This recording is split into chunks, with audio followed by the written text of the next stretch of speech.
An educated and united public cannot be controlled. Get organized. Learn to be active.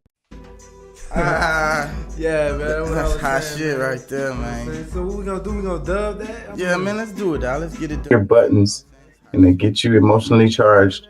Meanwhile, they slide out the back door with the bag. Oh yeah. Oh yeah.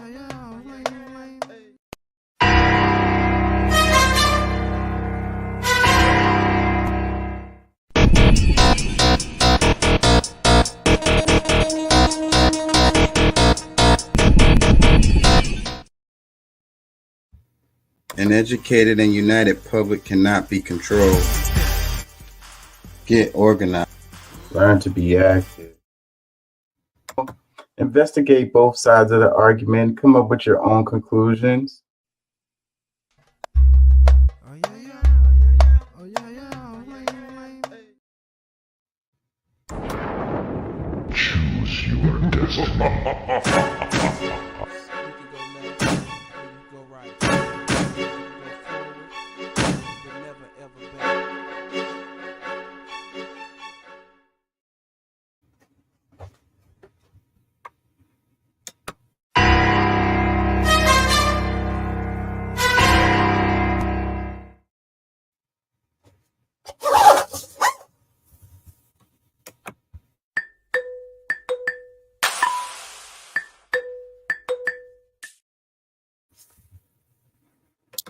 Yeah, you know what I'm saying?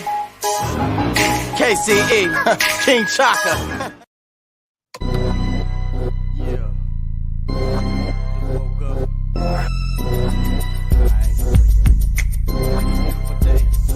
I ain't feeling your side.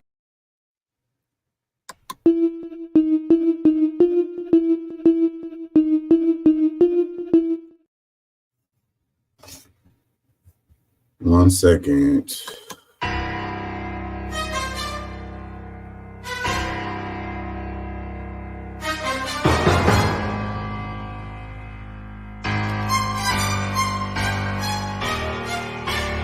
And now, another Yeah. major production. Yeah, I'm about to tell you what the real is. Deep down inside, you got to feel it. Emotions have the most number of killings.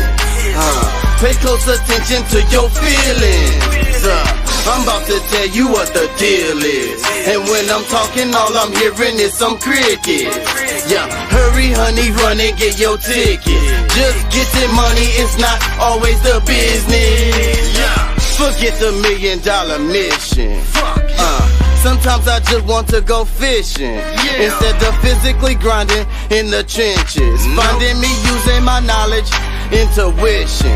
Yes. Yeah, Chaka not talking while he so distant. Yeah, Chaka be talking but they don't listen. Yeah, he's sitting, his brain pumping. Hey, how y'all doing out there? How y'all feel?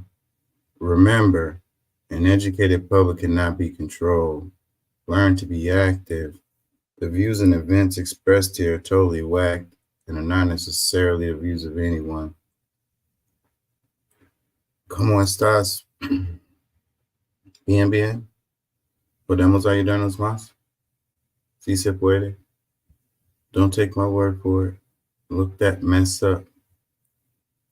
Please. And thank you. For your own benefit. No, you're not going to do it. That's why I do the show. Anyways, feeling a bit out of it today. So apologies. Maybe I can get my energy going with time. The name of the show today is Death Gives Meaning to Life. Death gives meaning to life. I think it's true.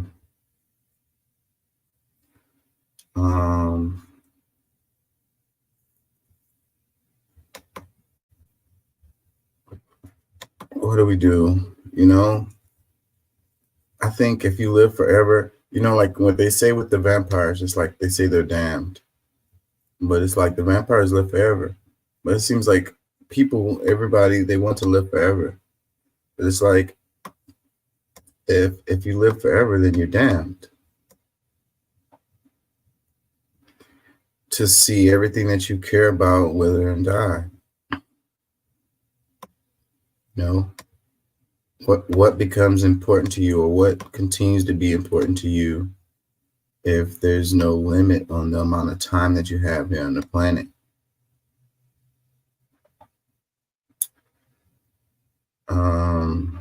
I think it just puts things in perspective. The circle of life is there for a reason. Say God created the heaven and the earth. God created man. They say God don't make mistakes.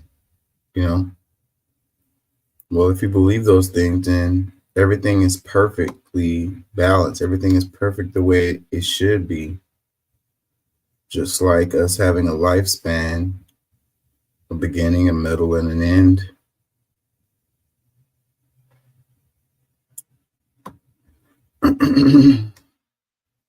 I'm looking for something, and I don't see it. It's a whole bunch of crazy news.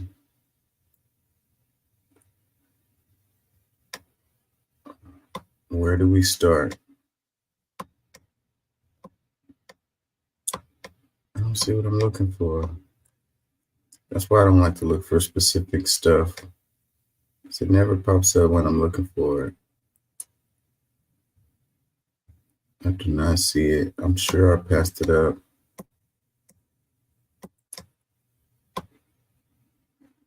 I guess we'll come back to it.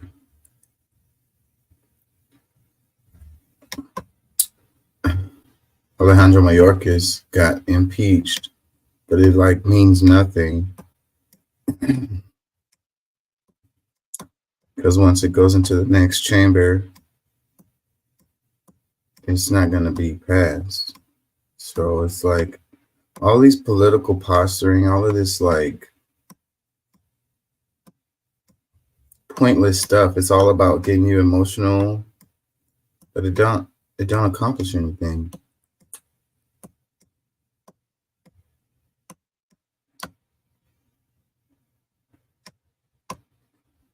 Everything's fine. Everything's fine. This is fine. Y'all know that meme where it's like the person in the burning building and they're just looking around like, everything's fine. This is fine. At some point you got to get up and run or do something. Become active, because everything is not fine. Not all. Sometimes it is, actually, but other times it's not. And you have to take action. Damn it, I cannot find what I'm looking for. I hate that. Wait, here it is. I found it. Oh, that was stressful. Let me share this.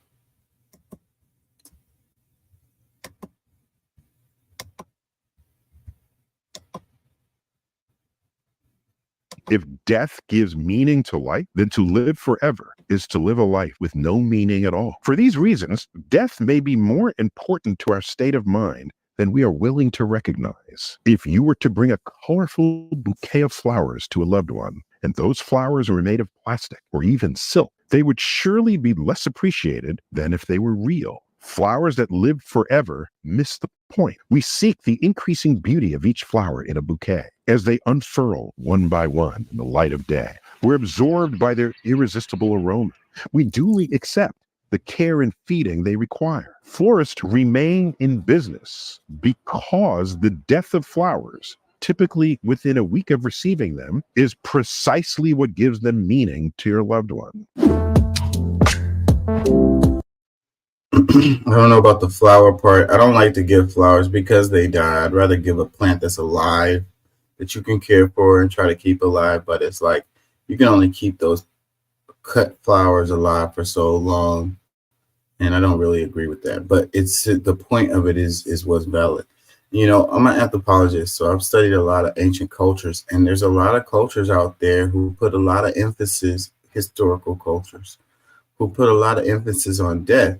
And for us, for our modern culture, it's kind of hard for us to understand, and we feel like they're worshiping death or whatever. We think these cultures are evil or whatever. But I think that's us misunderstanding things, you know. We shouldn't fear death. You know that we know that it's coming at some point, you know.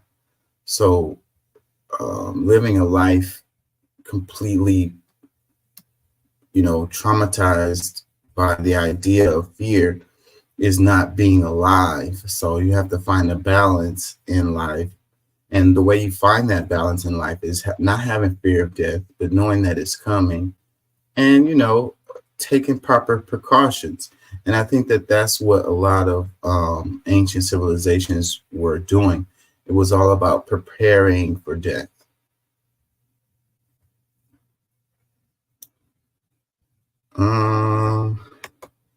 Let's read some comments. It says, this was posted by Starstalk. It says, something to think about as you admire your fresh bouquet.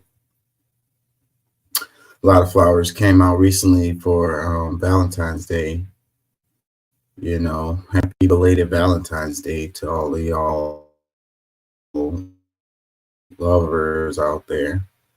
And yeah, it's the biggest year. It's the biggest day of the year for people who sell flowers, you know. But like his little comments about the flowers make me think about capitalism, and it doesn't put a good taste in my mouth. But that's neither here nor there.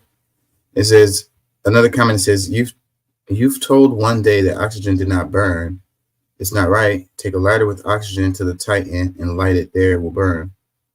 And you might say that methane does not burn. It burns if correctly mixed. I doubt you will see that message, but still worth to let you know. I don't know what that comment was about. It says, I've just lost my dog of 13 years, and this does offer some comfort. Yeah, so, you know, you enjoyed those 13 years with your dog, you know, and it made the time that you spent with them more valuable. You know, you go back and you think about the time that you had with them, and you know, it makes you feel good about the things that you did while they were alive. They had a good life. He had fun, got to run around. He spent his life with you. Another comment says, I remember Stephen Hawking once said that mathematically, the reason of life is what an individual makes of it. So wouldn't the life of an immortal person only be meaningless if that person wills it to so? That's kind of a good comment, but the point of it is like, how is you're gonna have a hard time finding meaning in anything if you live forever. I think maybe it's just because of our perspective of our limited lifespans. Maybe we would look at things totally different, but from our perspective in our limited life, it's hard to imagine things having any meaning over time. At some point, nothing would matter anymore. And then we'll be like, what's the point in even being alive? It says, to draw a conclusion about something we haven't experienced will always be an ignorant conclusion, even if it seems logical. Okay, fair enough. It says, okay, but I want to know what we discover thousands of years from now. Surely we find things out we never thought possible. That's interesting too. You know, maybe we would discover things that would make things, you know, have meaning, or maybe just the process of learning, because I like to learn new things, and that's kind of one of the things that keeps me going. Maybe that'll keep you going if you live forever, because knowledge is infinite. You'll never know everything. So it'll always be something more to know about. It says, I agree that death gives meaning, but living forever also gives meaning. Think of it this way. If you would live forever, would you want to see it all? Would you like to see how it all ends too? The last start, the last shine in the sky, the last organism to be alive in the universe would be you. I would love to see how it all ends and seeing what happens next after it ends. I don't know. That's just my opinion. I don't know, but it'll be a ultimate sadness related to that. And it'll be a loneliness. And I think that's what we're talking about here, because what gives us meaning is our connections to others. That's what I think anyways. I mean, because, you go beyond religion, you go beyond spirituality or whatever. Like, at the end of the day, the connections you make with others, the relationships you have with others is what defines your life and what gives your life meaning. If everyone is gone and it's just you left, then that's going to leave you without any connections. A lot of the stuff that we do is for other people, even though we think that we're living as this individual. Even when we go around with this selfish individualism type of way of thinking, even still, a good chunk of what we do is related to other people, is for other people, for the benefit of others. And, a lot of people feel like what gives them satisfaction is what they can do for others.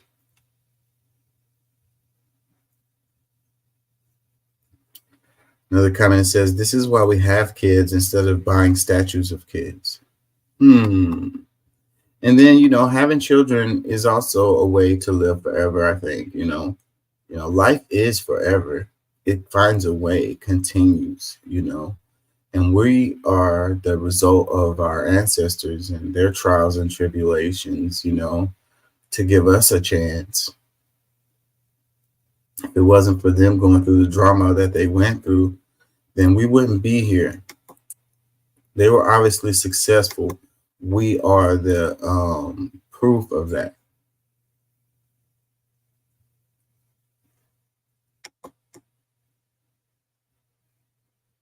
Another comment, and it says, the thing is, I don't agree with the premise of what you're saying. Death doesn't give life meaning.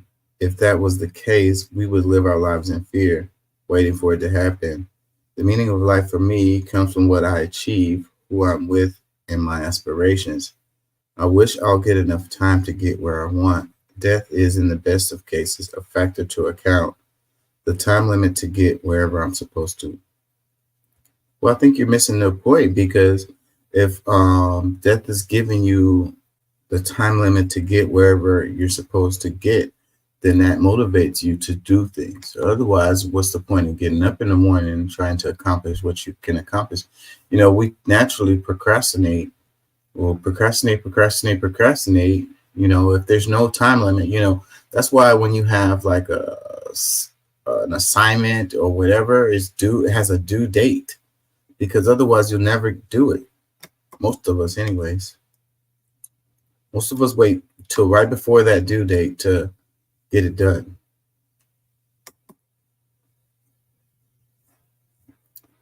It says, mine came with dirt this year, tulips. They may last a little longer. Yeah, I like that. Give them as a plant and not as a cut flower. It says, logically, this misses the point. All of this poetry about life being more beautiful if it only lasts for a short time only has significance for conscious minds. And if consciousness does not survive past the death horizon, then there will be no consciousness for this reinterpretation to have meaning. Well, I don't know about that, because we were just talking about children in a couple of previous comments. So, and a piece of you lives on through your children, right? I mean, I can't see how you can't agree with that. And then your child is conscious. So yeah, the consciousness continues just in another form.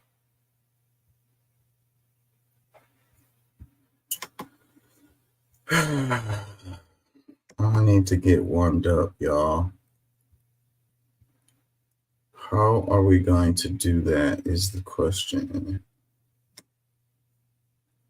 Bad Faith got into this dude's butt about the Israel-Palestine deal. She really dug around in that guy. It was very, very pleasurable to see.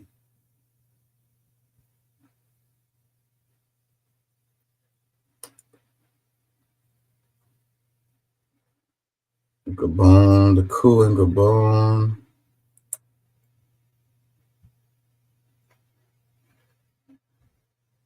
Where do we start? I need to take a little voice break. I want to give myself a chance to warm up here.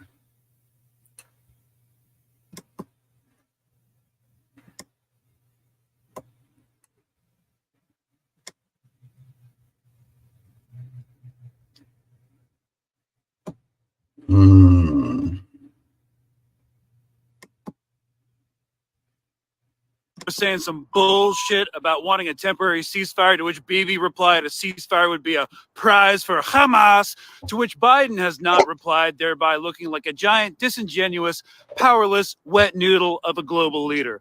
While an internal White House report has said that the U.S. Embassy in Jerusalem has drafted another proposed arms transfer to Israel, which includes a stockpile of unguided Mark 82 bombs, as well as JDAM guidance packages to turn them into precision weapons.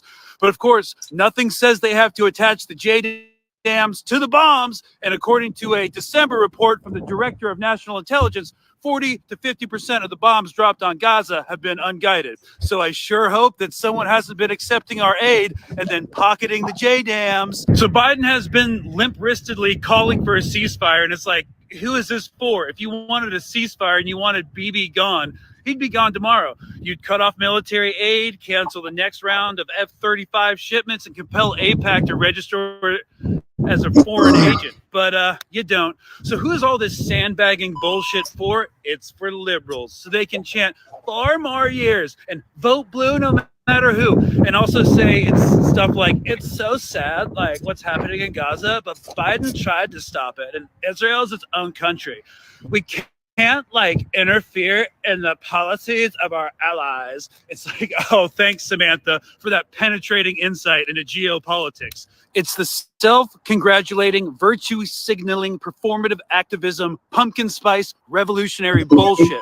Like, what we really need is like vague intimations of a two-state solution and like a murky language of ceasefire. I've got like spin class at Soul Cycle in 30 minutes. Biden and his cronies are so cynical, that's all they think they need to do to court the liberal vote. And they're right in some ways. All some white people need to feel progressive is the veneer of social and political progress, but not too much, because their privilege must still be maintained. Whether they realize it or not, liberalism is actually a form of supremacy, just with a sense of moral righteousness. I'm at the point where I've failed to differentiate in any meaningful way between the liberal coastal elite and the idiot white nationalists in MAGA world. The only difference is that white liberals know who like Judith Butler and Naomi Wolf are. White feminists, silent.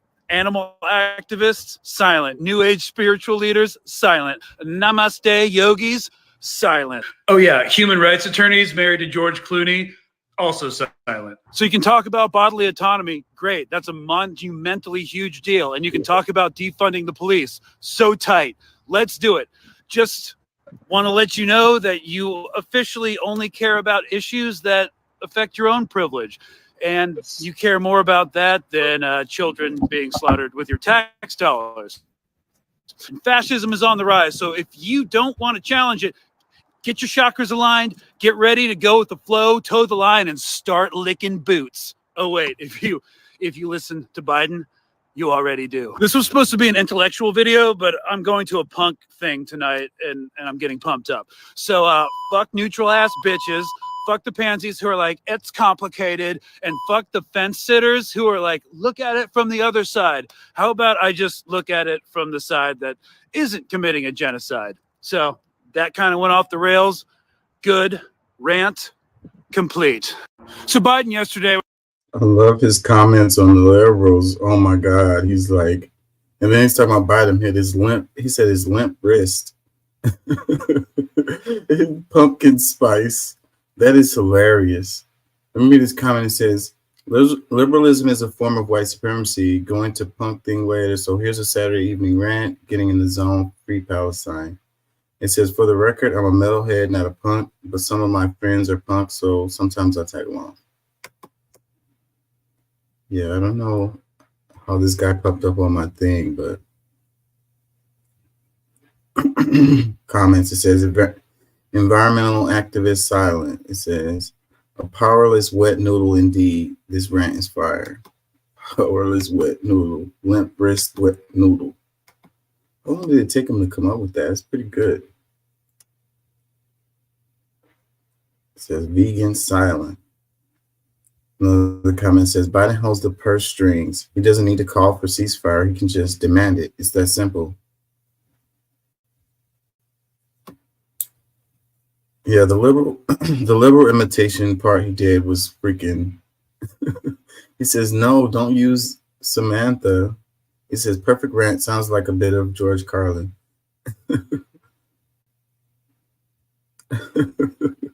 I want to play this again. It was so entertaining. I can't pause it. I don't know why I can't do that. Why I can't skip through it like I want to. That sucks. He says, a comment says, Greg, you do a great Samantha. If this whole dismantling imperialism thing doesn't work out, you could try your hand at drag. I'm like, ranty Greg, give him an airing once in a while. Yeah, because his little, the way he changed his voice and everything.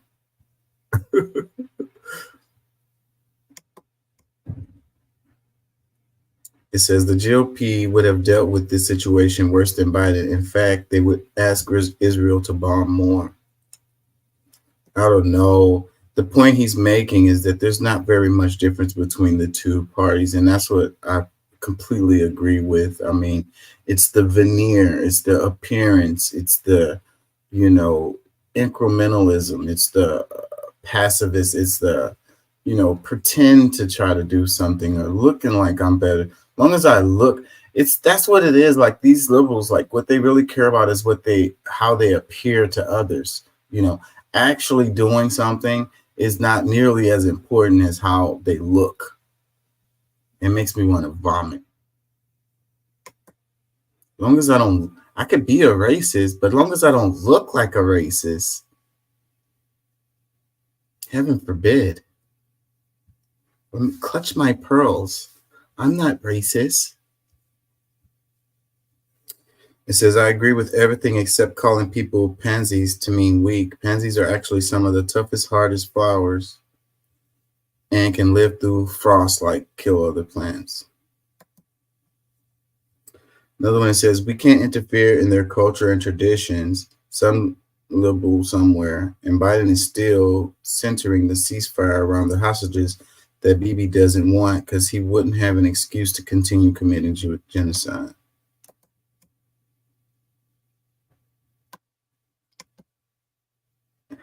It says, this was so satisfying to listen to, aligned all my chakras for the weekend. It's like, God, these people make me sick.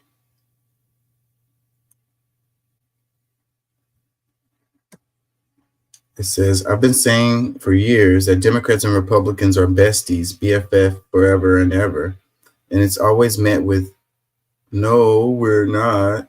Like, thank you for attending Pride, Samantha. But if your values are entirely dependent on the tide of public opinion entirely changing to make a cause popular, in order for you to take a stand, you don't have strong values or a spine. I'm telling you, like, it's so many people like that too. Like, they're afraid to say anything until it becomes like popular.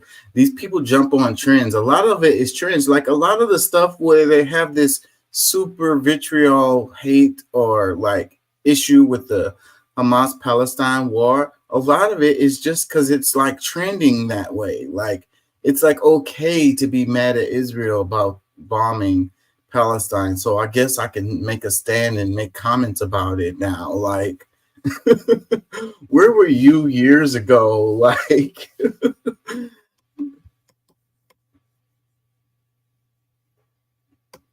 it says, thank you, Greg. With permission, may I borrow a wet noodle? I know so many, and it's so accurate. Another one says, makes total sense that you like punk because true punks are anti-fascist.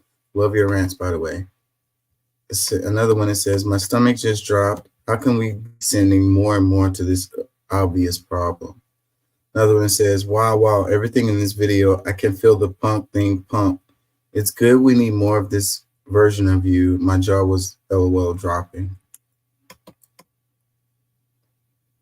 I really kind of want to play the part where he talked about the liberals again.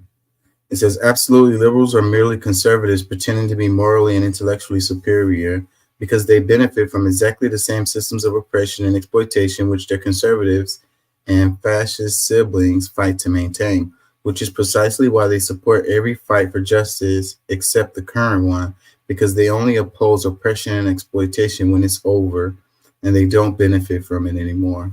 God, these people, they are really the worst. Like a person that's openly racist, like they come out and be like, I hate you. Like, I hate you because of the color of your skin or whatever. I hate you because of your gender or whatever it is. Like, I hate your hair, you know? I hate that smirk on your face. Like, it really just bothers me. Like, that person is an honest person. Like, I can deal with that person. You know what I mean? Like, I can respect that even, and we can have a conversation and we could talk about it. But that person who's like, you know, pretending that they don't have those sentiments is the one that makes my stomach turn. Like, it's the one that makes me want to throw up. It's the one that I want to punch in the face, like, seriously, because you are freaking gaslighting me. You are insulting my intelligence. You know what I mean? You are the worst scum. And then you go home and say the exact same things that these people say. At least those people have nuts to say it with their chest.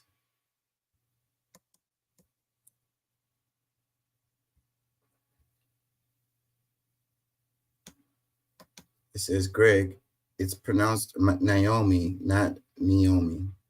Sorry, been struggling with that one my whole life. The environmental devastation in its own right, a tragedy aside from the obvious horrific assault on civilian life. And you're right, I haven't seen shit posted about it from any of the major environmental organizations I follow. You know, that's because they are so fake. And what do? They go to do publicity stunts where they throw paint on a painting that's covered with glass. Like they go to the Mona Lisa and they throw red paint on it. And it's like, it's not affecting the painting whatsoever. The painting has a protective covering over it. The people are just going to come out and clean it up. And then it's nothing. It's just for pictures. It's just for like, I don't know. I really don't really understand that shit. Like it's like, you know, if you really, really wanted to like disrupt something or whatever, then actually disrupt something or whatever. The damn photo op of you throwing paint on a covered painting is like, I can't even find the words. Pointless, to say the least.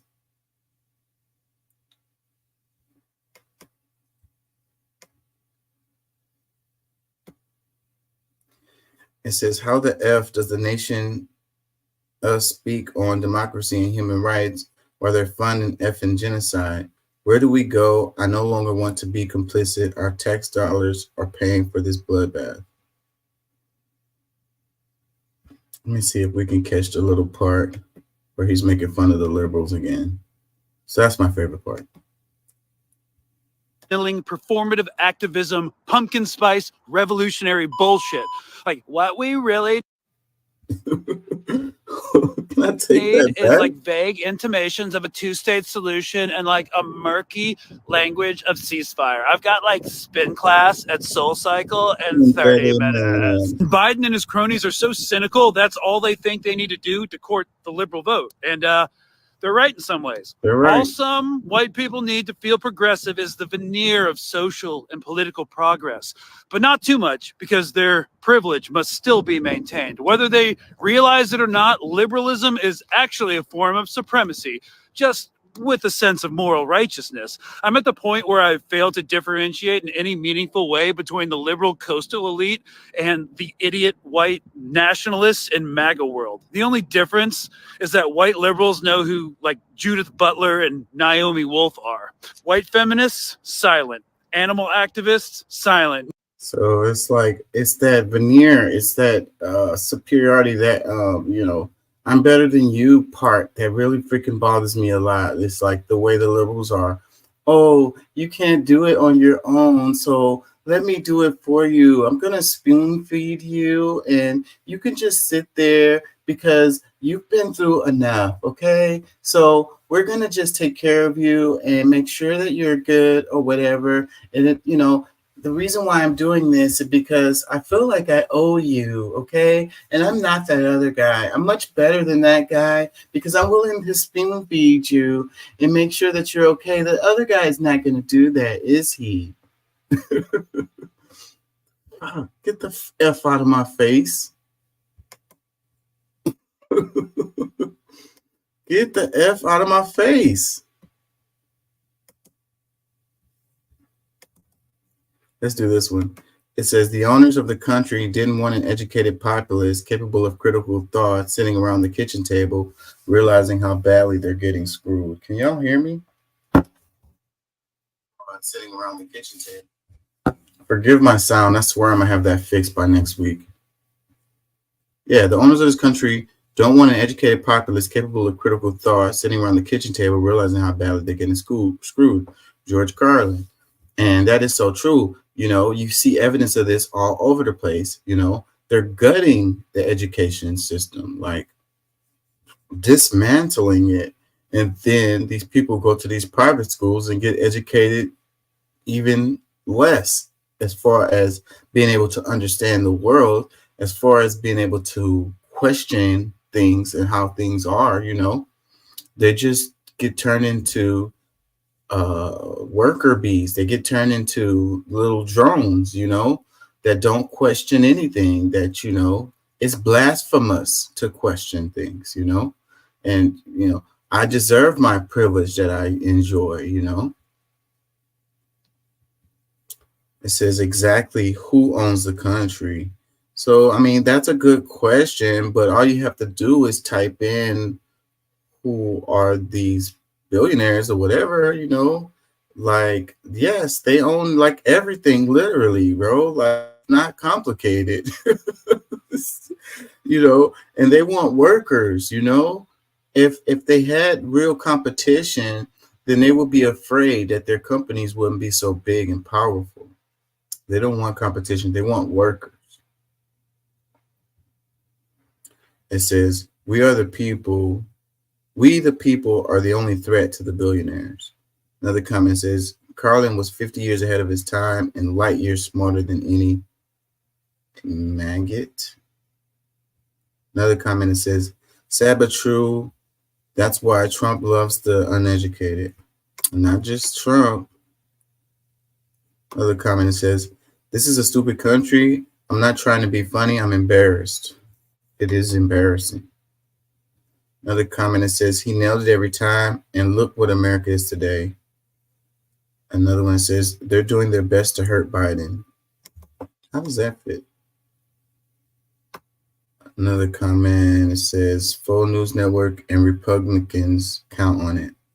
I hate the way people use these made-up words, like trying to sound clever. Like, you don't sound clever. Another comment says, amen, and I'm so glad I was able to see one of George's shows live. It's funny, the most truth we get is from our comedians, and that's been the case for a long time, like as long as I've been aware of things. And it's like somebody made a quote where it's like, if you tell them the truth, you better make them laugh or they're going to kill you. And it's like, wow, that is freaking profound and scary. And that's a really old quote too. Like it's like a philosophy person or whatever. I can't think of who said it, but it's like, wow, like, you know what I mean? The truth is so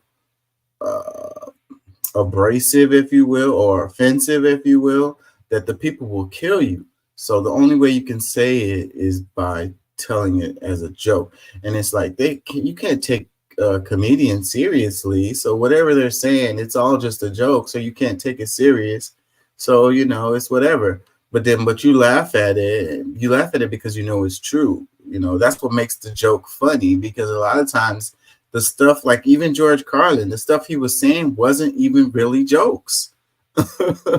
This dude was stating facts, and then the whole crowd just roars in laughter. Ah! It's like, where is the joke? Like, there's no joke there. He's just stating a fact, like, and you're laughing because he's a comedian and he's supposed to be telling jokes, but he's just saying facts. And, you know, if a serious person gets up there and says the exact same thing, then you're going to throw tomatoes at them.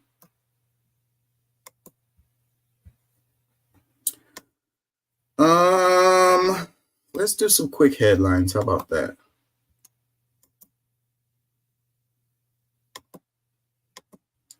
How y'all feeling out there? Y'all feel good? I'm starting to warm up now. Let's look at some headlines. Top headline says, here's a look inside Donald Trump's $355 million civil fraud verdict as an appeals fight looms. It says, on the witness stand last year, Donald Trump proclaimed, I have a lot of cash. After Friday's eye-popping penalty in his New York civil fraud, he's going to need it and maybe more. Yeah, it's like, who has $355 million laying around to give these people? You know, I'm sure Donald Trump has a good amount of money, but $355 million, ooh, I'm sure that put a dent in whatever. You know, he's coming out with the shoes. I don't know if you guys saw it. He's selling shoes now. He'll probably make a good amount of money doing that. Will it be $355 million? I don't know. Yeah, they really stuck it to him with that. Is there a video with this? Yeah, you are. 355 million is nothing to shake a stick at. It's like, if you got $1 billion, 355 million is almost half of that.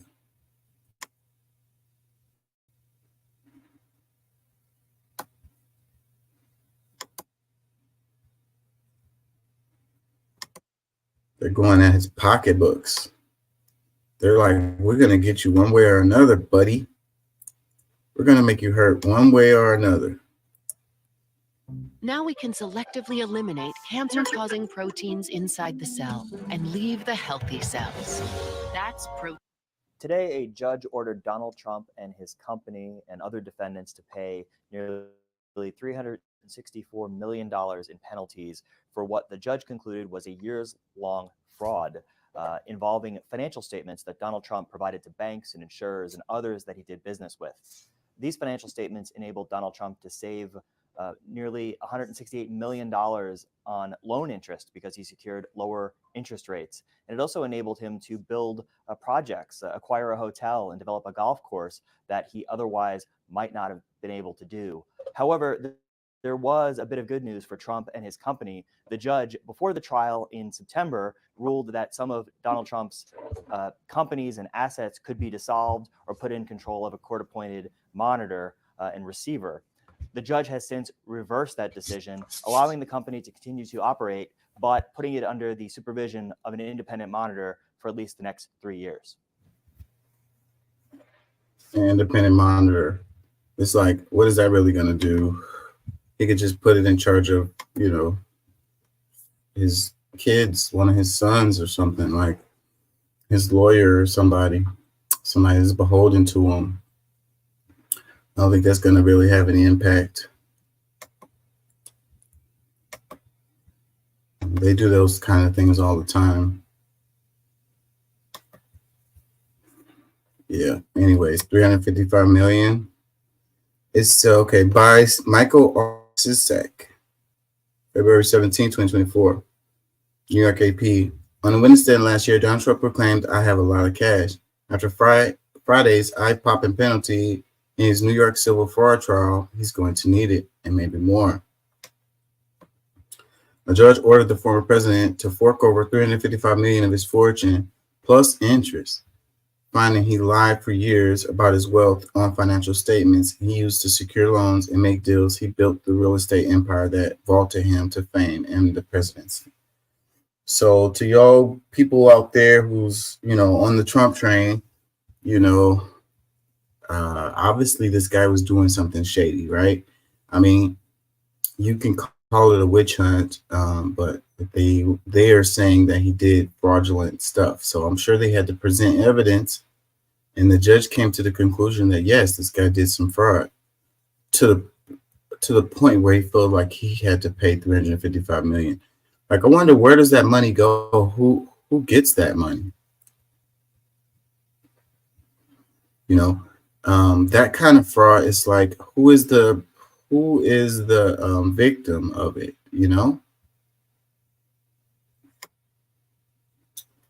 It says the frauds found here leap off the page and shock the conscious. Judge Arthur Engoron wrote in a 92-page decision that spares Trump's company from closure, but forces it into years of court supervision, among other sanctions. So court supervision. So does that mean that he can't give it off to his friends and family?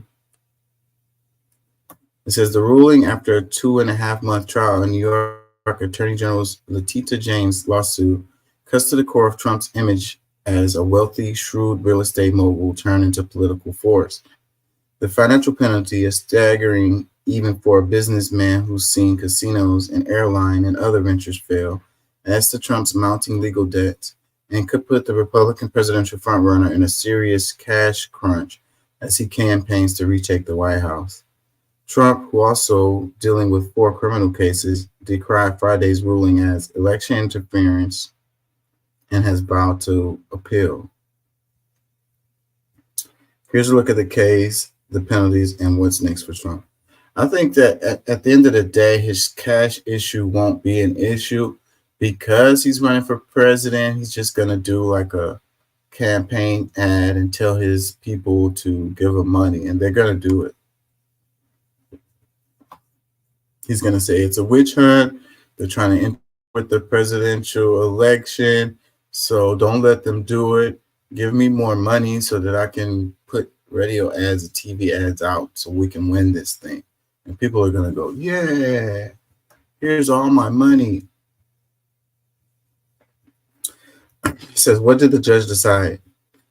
Engoron ruled that Trump engaged in a years-long conspiracy with top executives at his company, the Trump Organization, to deceive banks and insurers about the size of his wealth and the true value of such properties as Trump Tower in Manhattan and his Mar-a-Lago club in Florida. In Trump's defense, I would say that this is kind of like common practice. Not to say that it's cool. I mean, capitalism is shady at its fundamental.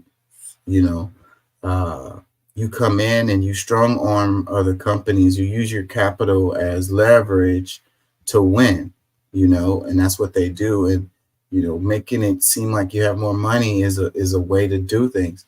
The way Elon Musk bought X, Twitter, was based off of his holdings. It wasn't based off of like liquid cash. You know what I mean? So that's what they do. They leverage the stuff and then make it look like something is worth more than what it is. And then they get loans against it. Like, this is very common, actually. Not to say that it's a good thing or legal, but capitalism doesn't care about legality. It says Engoron, who ruled before the trial that Trump and his co-defendants committed fraud with his financial statements, found Trump liable on 5 of the 6 remaining claims in James' lawsuit: falsifying business records, issuing false financial statements, conspiracy to commit insurance fraud, and conspiracy to falsify business records. 2 former longtime Trump Organization executives, Alan Weisselberg and Jeffrey McConney, were also found liable for insurance fraud. That's interesting, because with the news and the way they cover this, it makes it look like it's just Trump who got in trouble for this stuff. But here's two other names that's getting in trouble with it. You know, that's another factor to show that it was shady stuff going on. And I think that, you know, what we really need to do as a country is these people who do shady things, they need to be held accountable. For far too long, they get away with it, you know. Like it has to be extremely egregious, like the Enron thing that happened years ago, for them to be held accountable. But, you know, like when the bank thing happened, I don't know that anybody went to jail. You know, when Obama was president and you had all of the, you know, the bailouts of the banks, and they were clearly doing shady things. I don't remember anybody going to jail. Like, you know, and the banks are still there. They're still good to go. Like, you know, maybe those CEOs stepped down or whatever, was replaced by some other schmo to do the exact same thing. It's like, you know, you got caught, so hey, we got to let you go. But then that person just goes and becomes the CEO of some other company or some other bank or whatever. And then they get a golden parachute too for getting fired. Like, after doing actually illegal stuff, like, these people should go to jail. That should be the incentive. You know what I mean? You are incentivizing these people to continue to do shady stuff when they just get a golden parachute for doing it instead of going to jail. You know, if they were afraid of going to jail, then maybe they would think 2 times or 3 times about what they're doing. But then you got the person who steals out of the store and gets 40 years in prison for stealing a candy bar. That when the banks collapsed, man, these people lost their pensions, they lost their retirement. You know, you had people jumping off the rooftops of buildings because life was basically over after spending their whole life with the company and putting all their money in that company. The companies promote people to buy the stocks within the company that they work for. I understand why they do it. It drives up the price of the stocks or whatever. It looks like a deal for you because they'll give you a discount on the stock price, and then they'll say, you know, the stock is going to continue to go up. You're going to make money or whatever. So you end up putting your whole 401k or whatever into these stocks, and then the company goes kaput, and now your money is gone. It evaporated overnight. Retirement is all the way off the table for you now. You're going to work till you're 80. After spending your whole life with the company. Like, that is really, really horrible, and somebody should go to jail for that. It says, Engoron decided the case because state law doesn't allow for juries in this type of lawsuit, which was known as equitable relief and has different rules than other cases with big money penalties. Also, he noted neither side asked for a jury. I wonder how it would have worked out if it was a jury. It says, wait, how much does Trump owe? Trump could ultimately end up owing $500 million or more as a result of Friday's verdict. In addition to the $355 million penalty, payback of what the judge deemed ill-gotten gains from his spurious financial statements, Trump is required to pay interest on that amount. At an annual rate of 9% as prescribed by New York law, that adds up fast. James official calculated that to date, Trump owes an additional $98.6 million in interest, bringing his total penalty to $453.5 million. The interest will keep accruing until Trump pays. Interest on that amount of money is gonna go fast. And you know he's probably gonna fight. He's gonna appeal. He's gonna fight it. It's gonna keep going up.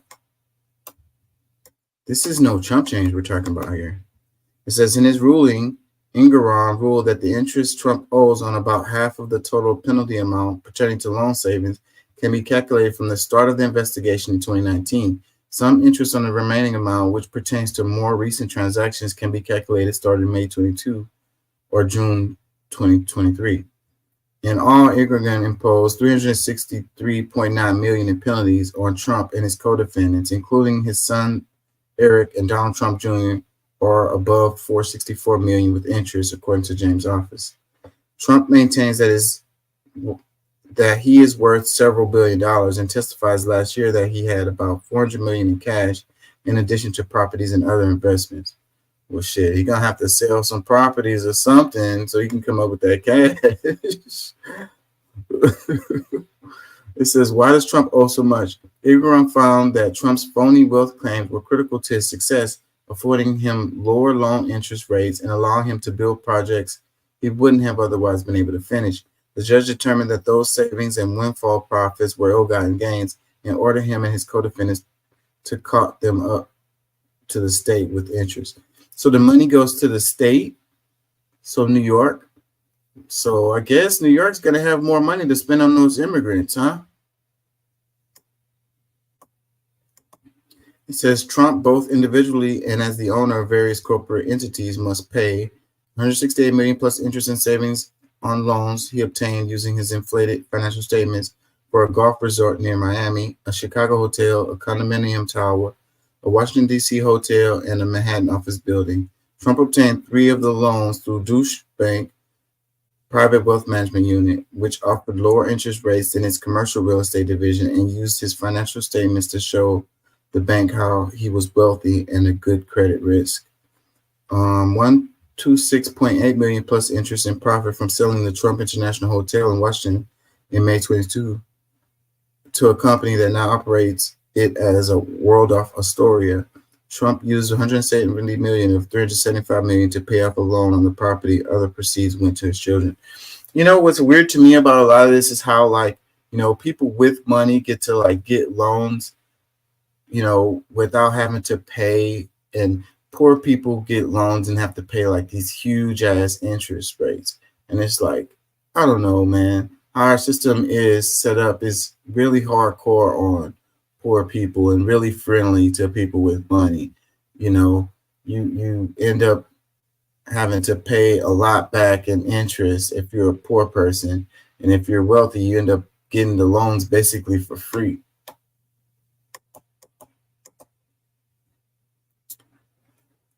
I don't know. I'm bored with this already. Let's move on. Trump's gonna have to pull out some money. I mean, they said he had $400 million in cash. Shoot, that means if he pays it back, then he's broke as far as liquid cash.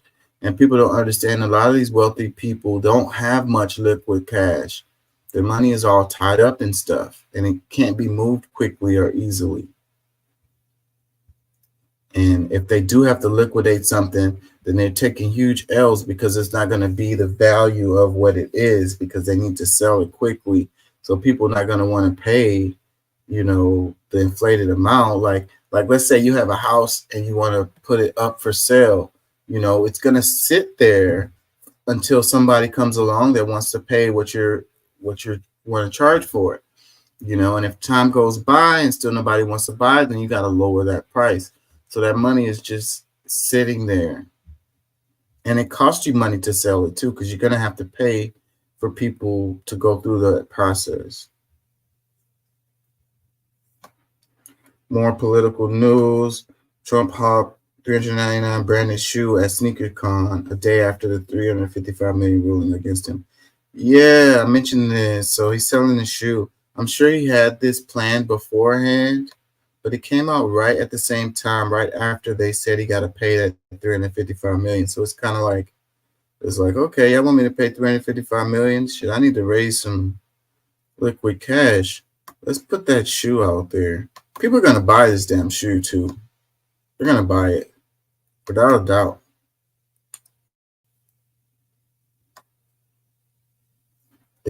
Thanks to our momentum of discovery, Dana-Farber has played a foundational role in more than half the cancer drugs approved by the FDA.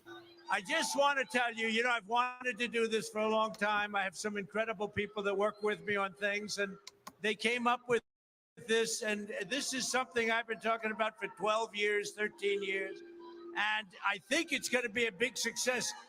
That's the real deal. That's the real deal. What's the most important thing? To go out and vote, right? We have to go out and vote. We got to get young people out to vote. And you're going to vote, and we're going to turn this thing around. This country's not doing so well. We're going to turn this country around fast. We're going to turn it around fast. And we're going to remember the young people, and we're going to remember SneakerCon. You know that. It's a slightly different audience than I'm used to, but I love this audience. And go out, have a good time. We love you all. Thank you very much. He said it's a slightly different audience. They say he got booed. I saw the clip. I probably have it. I'm sure he was like, man, y'all put me in front of these people, bro. Y'all didn't know these people was going to boo me, man. This is embarrassing. You're fired. You're fired.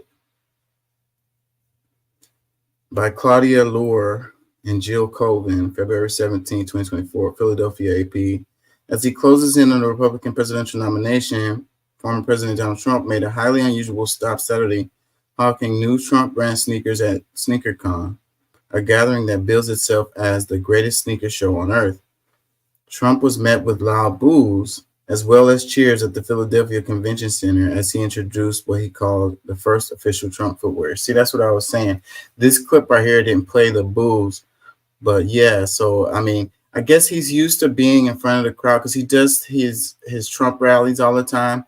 So, you know, these are all his fans in the audience. So he don't expect anybody to boo him or, you know, heckle him in any kind of way. Like, you know, I'm sure that doesn't happen very often at his Trump rallies. So it probably had to feel some kind of way for him to get in front of an audience. And he probably forgets that, you know, it's a lot of people in the United States who aren't Trump fans. You know what I mean? So, like, he probably forgets that because he's always speaking in front of his fans. It says the shoes, shiny gold high tops with an American flag detail on the back, are being sold as Never Surrender high tops for $3.99 on a new website that also sells other Trump branded shoes and Victory 47 cologne and perfume for $99 a bottle. He'd be the 47th president if elected again. Yeah, number 45 and number 47. Just going to be kind of weird because usually they go back to back. You know, it doesn't happen that often where they don't get reelected right afterwards. And then they come back and get a few times it happened in history, but that's usually not how it goes. So Trump is an anomaly in a lot of ways. That's one of them right there. I saw one of the other shoes, like that gold gaudy one doesn't look that good to me, but I saw them show another color of the shoes and they didn't really look that bad. It's not that I'm going to go out there and buy them, but you want to just give him $399. Just give him that. It says the website says it has no connection to Trump's campaign, though Trump's campaign official promoted the appearance in online posts. The announced launch came a day after the judge in New York ordered Trump and his company to pay a whopping $355 million in penalties, finding that the former president lied about his wealth for years, scheming to dupe banks, insurers, and others by inflating his wealth on financial statements. That penalty came after Trump was ordered to pay an additional $83.3 million to the writer E. Jean Carroll for damaging her reputation after she accused him of sexual assault. With interest payments, Trump's debt might now exceed $500 million. An amount is unclear he can afford to pay. Yeah, I doubt if he can really pay all of this. Like I say, people that they don't have this kind of liquid cash, I'm sure he doesn't have this amount in liquid cash because, you know, we're talking about the $355 million. That's just one situation. And he's been in the courts. He's got lawyer fees probably out the wazoo because he's got all of these cases going on. And then in order to pay restitution to this lady, Jean Carroll, and other stuff, you know, wow. He's gonna have to come up. He's gonna have to come up with a lot of cash, because I'm sure those lawyers are gonna be like, hey, you know, I know it's something that you're going through or you're going through, but you know, hey, I'm gonna need you to sign this invoice right here. This invoice need to be cleared by the end of the week. You know, hey, you want me to show up next week for court, then I need you to sign this invoice right here.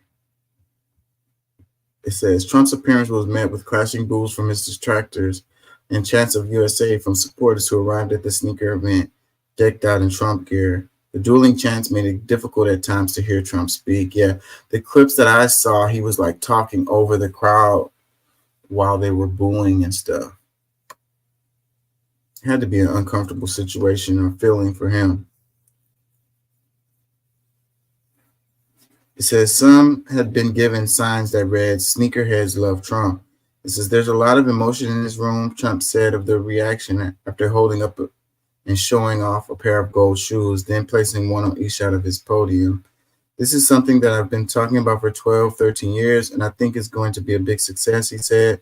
As he spoke, the smell of weed occasionally wafted through the room. Really? Some of those who attended said they were unaware Trump will be there and continued to shop as a crowd gathered around the stage. Many in the audience said they were not from the city and instead hailed from nearby states and Washington, D.C. So, yeah, so these are regular sneakerheads. They're not interested in politics. It says the attendees skewed younger and more diverse than Trump's usual rally crowds. Trump's campaign is hoping he will be able to win over more young and minority voters, particularly young black men, in a likely rematch against President Joe Biden in November.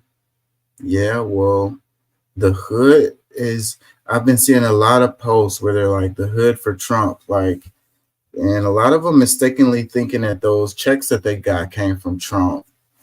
And that's what they are basing their whole thing on, you know. And you know what's crazy about that whole situation is that everyone is saying the economy is on the upswing and all of this. It's like Biden's policies is causing the economy to rebound or whatever.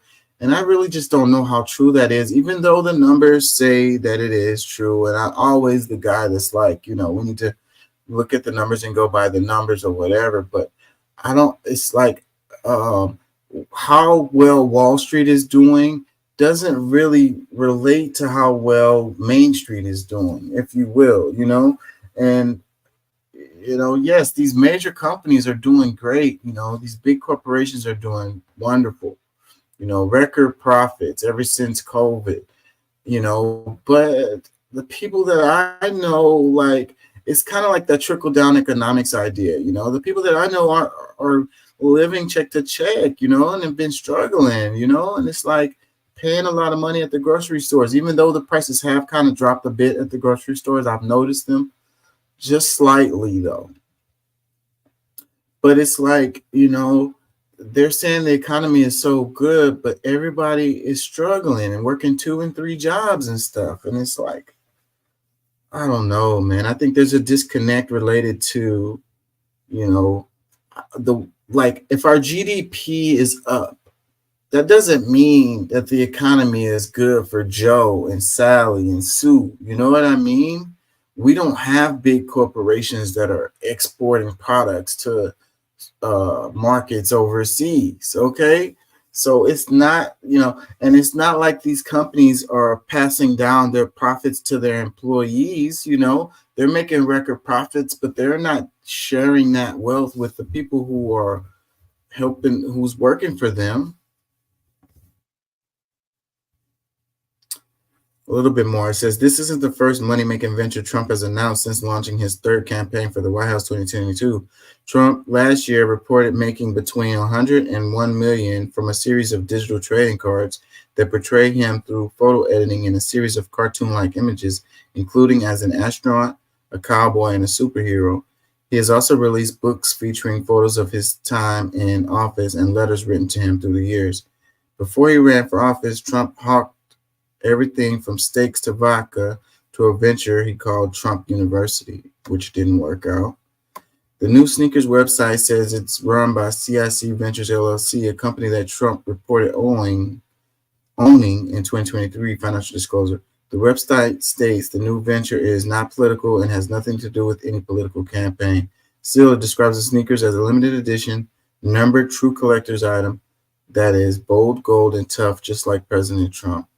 I wonder, will these people actually wear the sneakers, or will they just be like a conversation piece where you like keep them in the box or whatever? When people come over, you're like, hey, look what I got. It's really cool.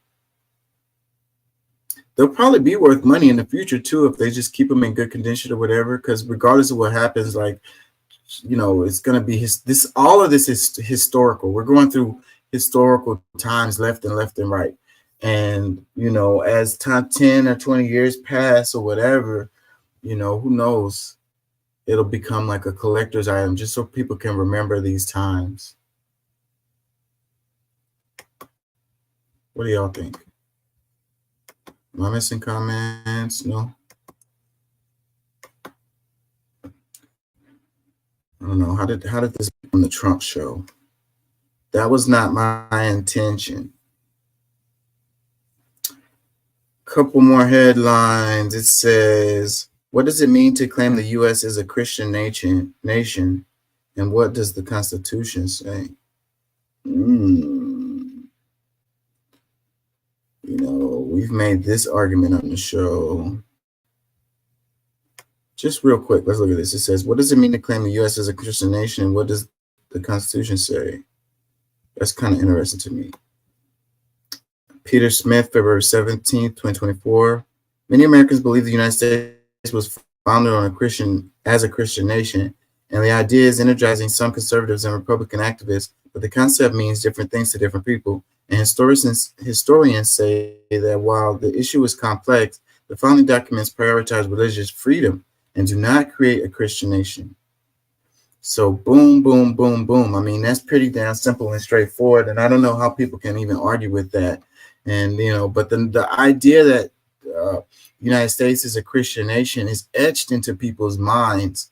And they don't really, I guess they don't really care, you know, what the actual truth is. I mean, we do have a lot of Christians here, but this nation was not founded as a Christian nation. Like, religious freedom was the whole thing when they started this thing. So, you know, you're getting away from that. And then we're pushing really hard. They're pushing really hard to get like the 10 Commandments in the classrooms and stuff like that. And it's like, that's kind of pushing away from the idea of the founding of the nation, where they really wanted a separation of church and state. That was a big deal. So, but if you put the 10 Commandments in the public school, then you are putting church and state together, you know, and then it's like the specific religion of Christianity as the official religion of the country. So then it also causes it to get to a point where we don't have as much tolerance for other religions. It says, does the U.S. Constitution establish Christianity as an official religion? No. Simple answer. No. It says, what does the Constitution say about religion? It says, no religious test shall ever be required as qualification to any office or public trust under the United States, Article 6. It says, Congress shall make no law respecting an establishment of religion or prohibiting the free exercise of thereof, First Amendment. Yeah, people love to throw the First Amendment. First Amendment rights, my First Amendment rights, my free speech or whatever. Okay, that falls in line with the person being able to have whatever religion they choose to have or whatever, and not being forced, you know, to have whatever religion or whatever, you know, to become a part of the country or whatever, to be a citizen or whatever, or to go to school or whatever. You have your free speech to say what you believe in and to have the religion that you want to have. That doesn't make it so words other people have to go with what you're saying. You can't have it both ways. It says, if it says Congress, does the First Amendment apply to the states? It says it does now. Early in the Republic, some states officially sponsored particular churches, such as the Congregational Church in Connecticut and Massachusetts. Within a few decades, all had removed such support. The post-Civil War 14th Amendment guaranteed all citizens equal protection of the laws and said states couldn't impede on their privileges or immunities without due process. In the 20th century, the Supreme Court applied that to a number of First Amendment cases involving religion, saying states couldn't forbid public proselytizing. I can't talk. Reimburse funding for religious education or sponsored prayer in public schools. It says, what does it mean to say America is a Christian nation? It depends on whom you ask. Some believe God worked to bring European Christians to America in the 1600s and secure their independence in the 1700s. Some take the Puritan settlers at their word that they were forming a covenant with God, similar to the Bible's description of ancient Israel, and see America as still subject to divine blessings or punishments depending on how faithful it is. Still others contend that some or all the American founders were Christian, or that founding documents were based on Christianity, which is not true. It says that's a lot to unpack. Let's start at the top. What about the colonies? Several had Christian language in their founding documents, such as Massachusetts, which established churches lasting decades after the independence. Others, such as Rhode Island, offered broader religious freedom. It is also arguable whether the colonies' actions lived up to their words, given their histories of religious intolerance and their beginnings of centuries-long African slavery and wars on Native Americans. I think what we are getting to here is the contradictions and the hypocrisy related to the founding of the United States. Because on one hand, they're saying, you know, freedom of religion and separation of church and state. And then on the other hand, they're saying, you know, something else. And then it's like all men should be created equal on one hand. On the other hand, they have slaves or less than human or 3/5 of a man or whatever. So it's like it's not clear. It says, what about the founders? The leaders of the American Revolution and the New Republic held a mix of beliefs, from Christian, some Unitarian, some deistic or otherwise theistic. Some key founders, like Benjamin Franklin, admired Jesus as a moral teacher, but will fail a test of Christian orthodoxy. Many believed strongly in religious freedom, even as they also believed that religion was essential to maintaining virtuous citizenry. I think that's okay. I think you can do both of these at one time. You know, strongly believe in religious freedom, even as they believe that religion was essential to maintain virtuous citizenry. So yeah, but they're not saying that it has to be Christian. It says, were the Declaration of Independence and the Constitution based on Christianity and the Ten Commandments? References to the creator of nature's God in the Declaration reflect a general theism that could be acceptable to Christians, Unitarians, deists, and others. Both documents reflect Enlightenment ideas of natural rights and accountable government.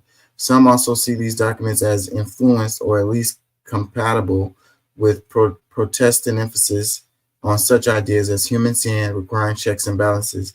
In fact, believers in Christian America were some of the strongest opponents of ratifying the Constitution because of its omission of God references. That's interesting right there. So like it wasn't Christian enough for these people, and they didn't want to ratify it as a result. I think these same people are fighting to this day. These are the same people who are trying to get the Ten Commandments in the classroom.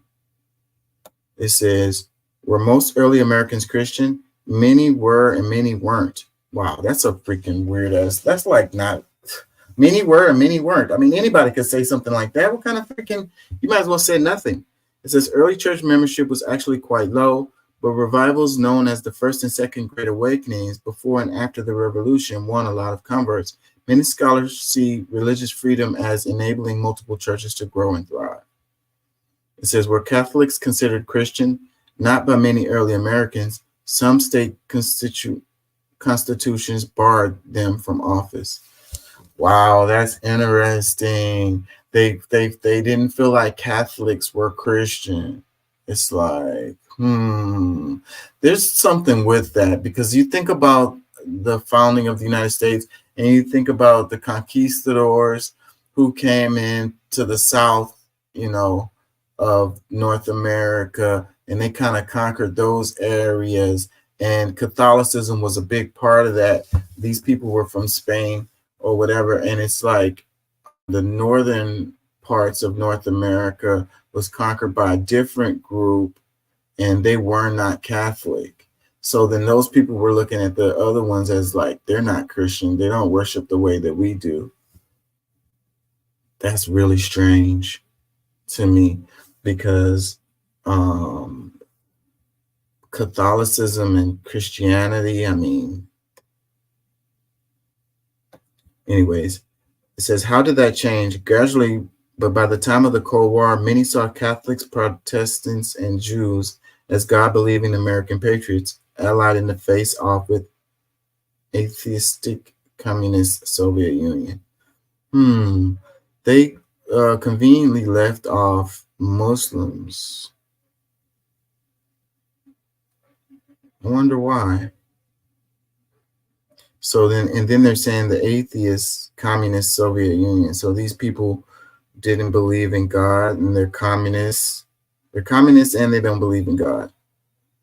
So they're the opposite of us or whatever. So like, yeah, they're the enemy, they're the devil. Like they might as well worship the devil or whatever.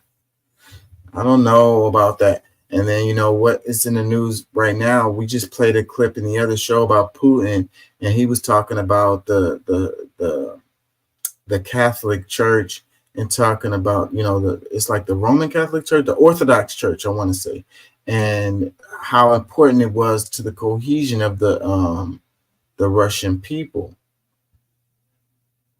So how can it be true that they are atheistic communists, but then Putin is talking about how important it is to have, you know, the Orthodox Church to bring the people together? Some more says, was it only conservatives citing the idea of a Christian nation? No, many proponents of the early 20th century social gospel saw their efforts to help the needy as part of building a Christian society.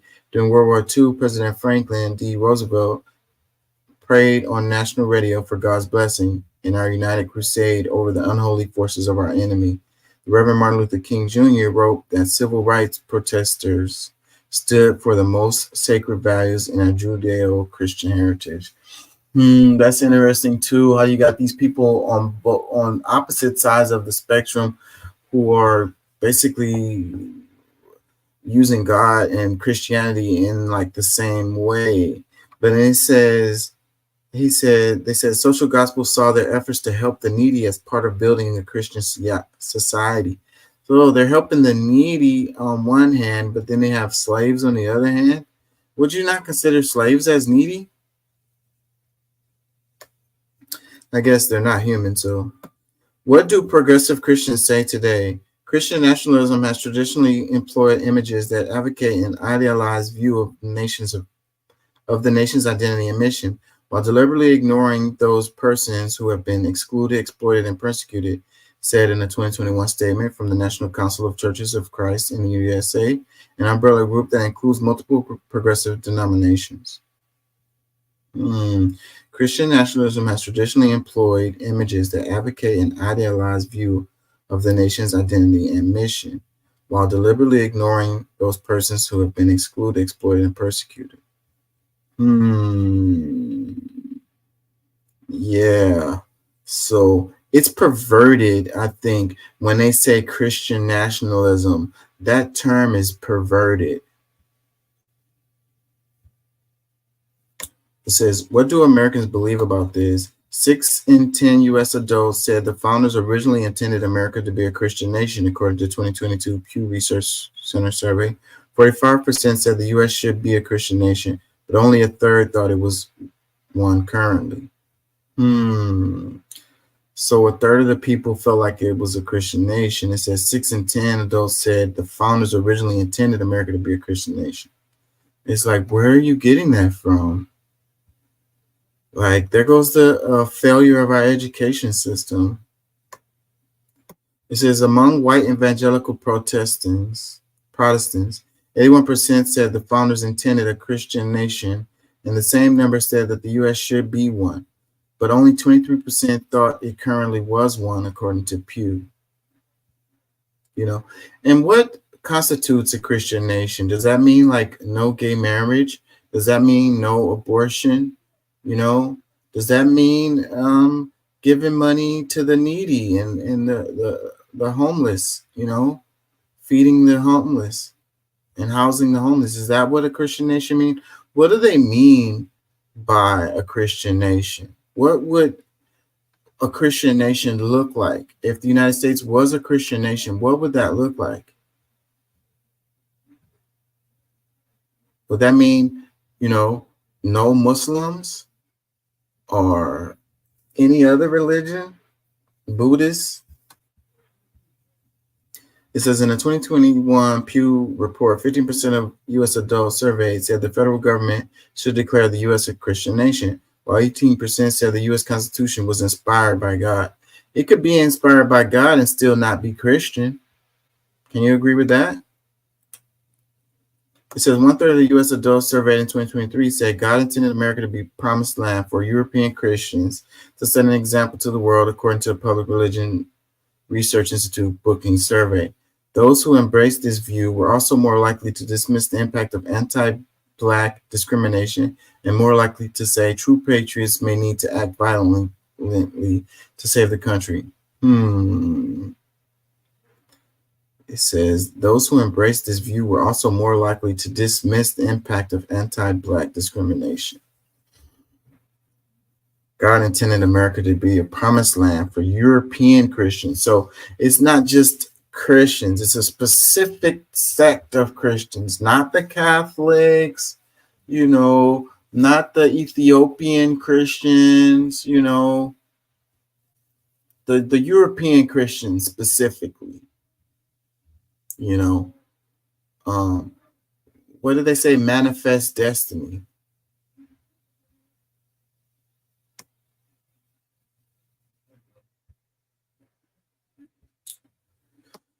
Yeah, I think that just shows the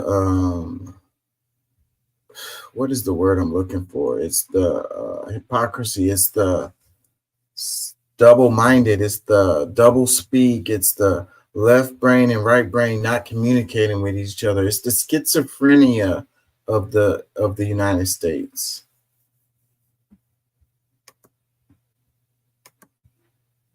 What do y'all think? Do y'all think the United States is a little crazy, a little schizophrenic? Couple more headlines. Stephen Curry tops Sabrina three-point shootout. Who cares? George Santos sues late night host Jimmy Kimmel for tricking him into making videos to ridicule him. Well, that's what they do on those late night shows. You're not very smart. You're not a congressman no more either, too. So go home and just, do something else. Dandelions and shrubs to replace rubber, new grains, and more. Are alternative crops realistic? Dandelions are native. I think that the native plants is what we need to focus on related to that kind of stuff. Stop planting these invasive species. It's not good for the environment. It says former Thai Prime Minister Thaksin is released on parole after serving 6 months in hospital. Shooting death of 2 people in Colorado college dorm being investigated as homicide, police say. We had the Kansas City shooting that happened. I'm surprised that that's not on this list here. Navalny. A lot of people have been talking about that one. I'm gonna read that one, but let me do these right quick. It says the UN court to hold hearings on legality of the Israel occupation of Palestine claimed lands. It says Russia says it has taken Ukraine's city of Avdiivka after Ukrainian troops withdrawal. Yeah, so the money is tied up in Congress right now, and the latest package that was supposed to go to Ukraine hasn't went, and it's looking like as a result of that little stumble or the hesitation, Russia is advancing. But let's look at this story right here, because this one has been big. I don't know how they're going to talk about it with this, but the guy who was Putin's opposition, the opposition leader, he died in prison. A lot of people are saying that he was killed. They did attempt to poison him more than once, so it wouldn't be surprising that he died, but it could just be the brutal conditions of the prison. That prison is set up to be brutal. It's really cold, and the guy could have died as a result of that, or could have been poisoned. Either way, it works in the benefit of Putin, because this guy was his main, rival, even though he probably had no real chance of defeating Putin politically, but he still represented an opposition to Putin. You know, those guys over there don't have any patience for stuff like that. It says death of Kremlin foe. I don't like the way they do these headlines. Anyways, death of Kremlin foe Alexei Navalny provokes Western outrage, but few concrete actions to stop Putin. I don't know what the hell we could do over here on the other side of the world related to this. Like, we're going to take Putin to trial or something. Like, and then where's the evidence? Let's see what this video shows.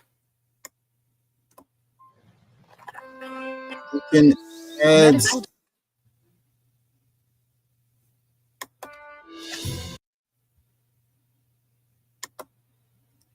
What reacts to Navalny's death?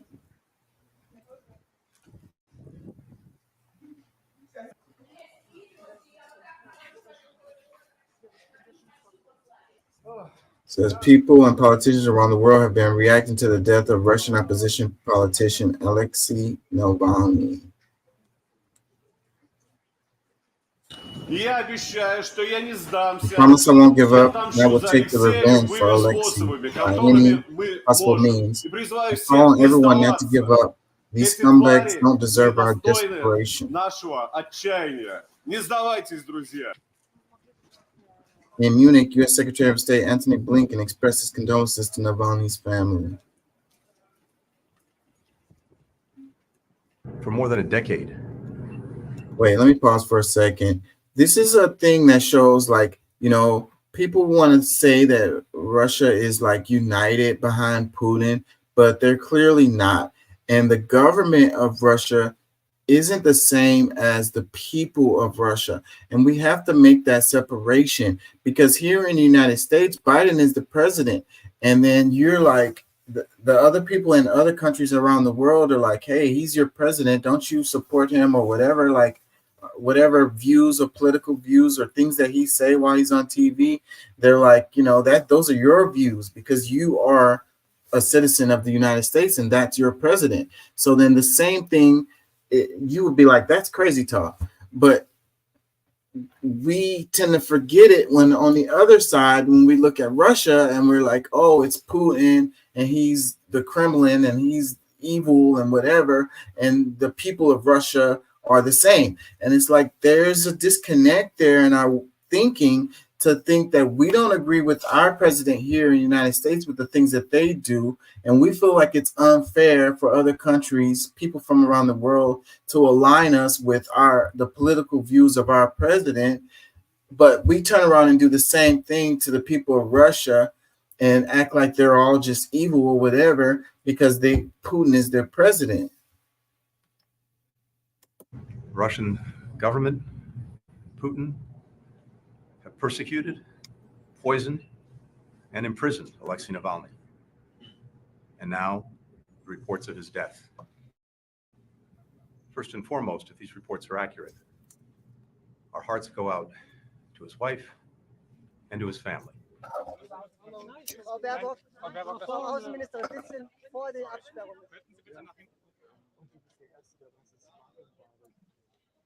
Zu Beginn dieser Münchner Sicherheitskonferenz haben uns furchtbare Nachrichten erreicht. Alexei Nawalny stand wie kaum ein anderer für ein freies und demokratisches Russland. Genau deswegen musste er sterben.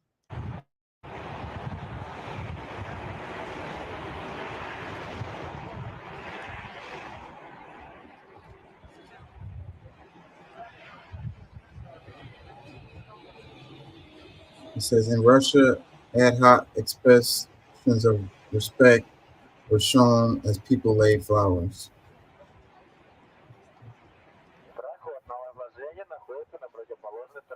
Although one woman unfurling a banner was, I can't read it, immediately something.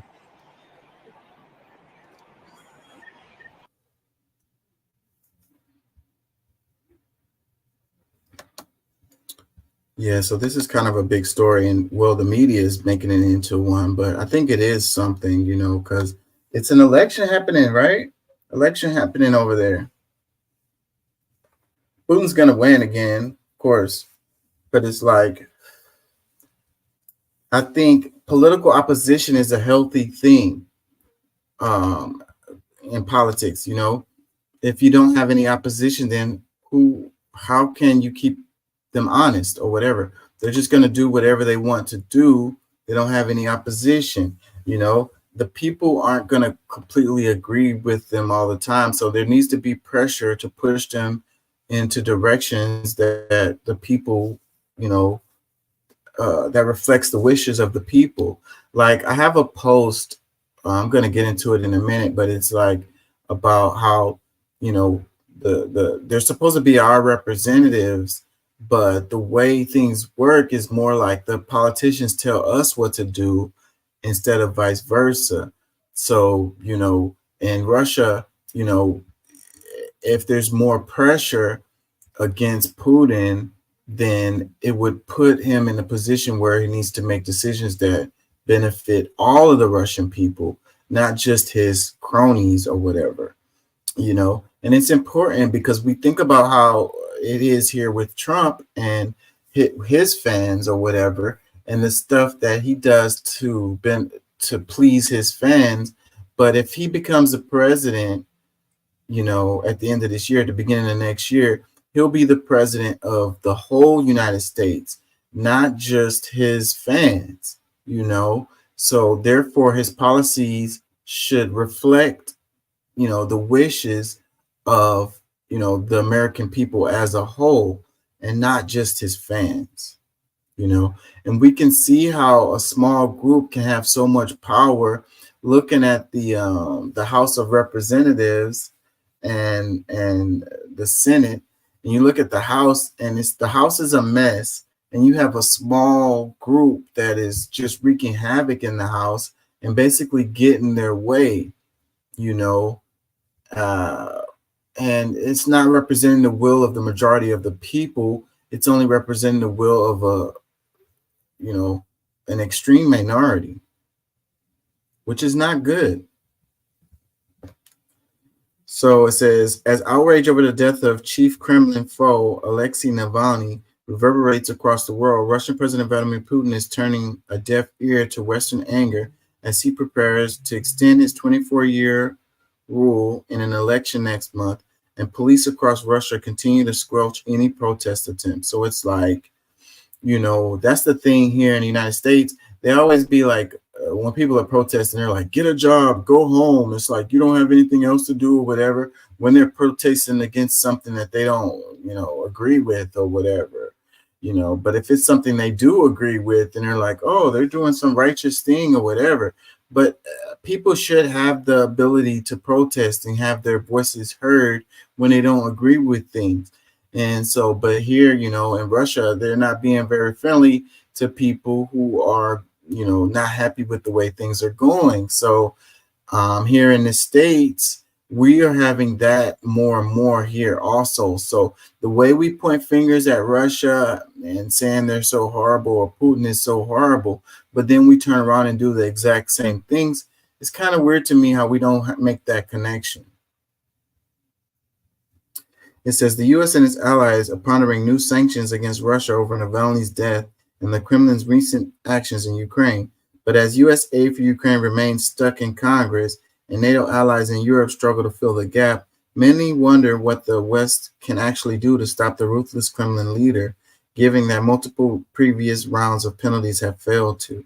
So the ruthless Kremlin leader, you know, and yeah, what the hell can we really do, you know, besides a full-scale war with Russia, you know? And then at the end of the day, what is it our business too, you know? Like, we have problems here. We got to, you know, America first. We got issues we need to deal with. We need to sweep around our own front door, our own back door, you know? Trying to be the world's police is what's leading us to this position that we're in now, where we're completely overextended. And the sanctions didn't do anything but hurt Europe,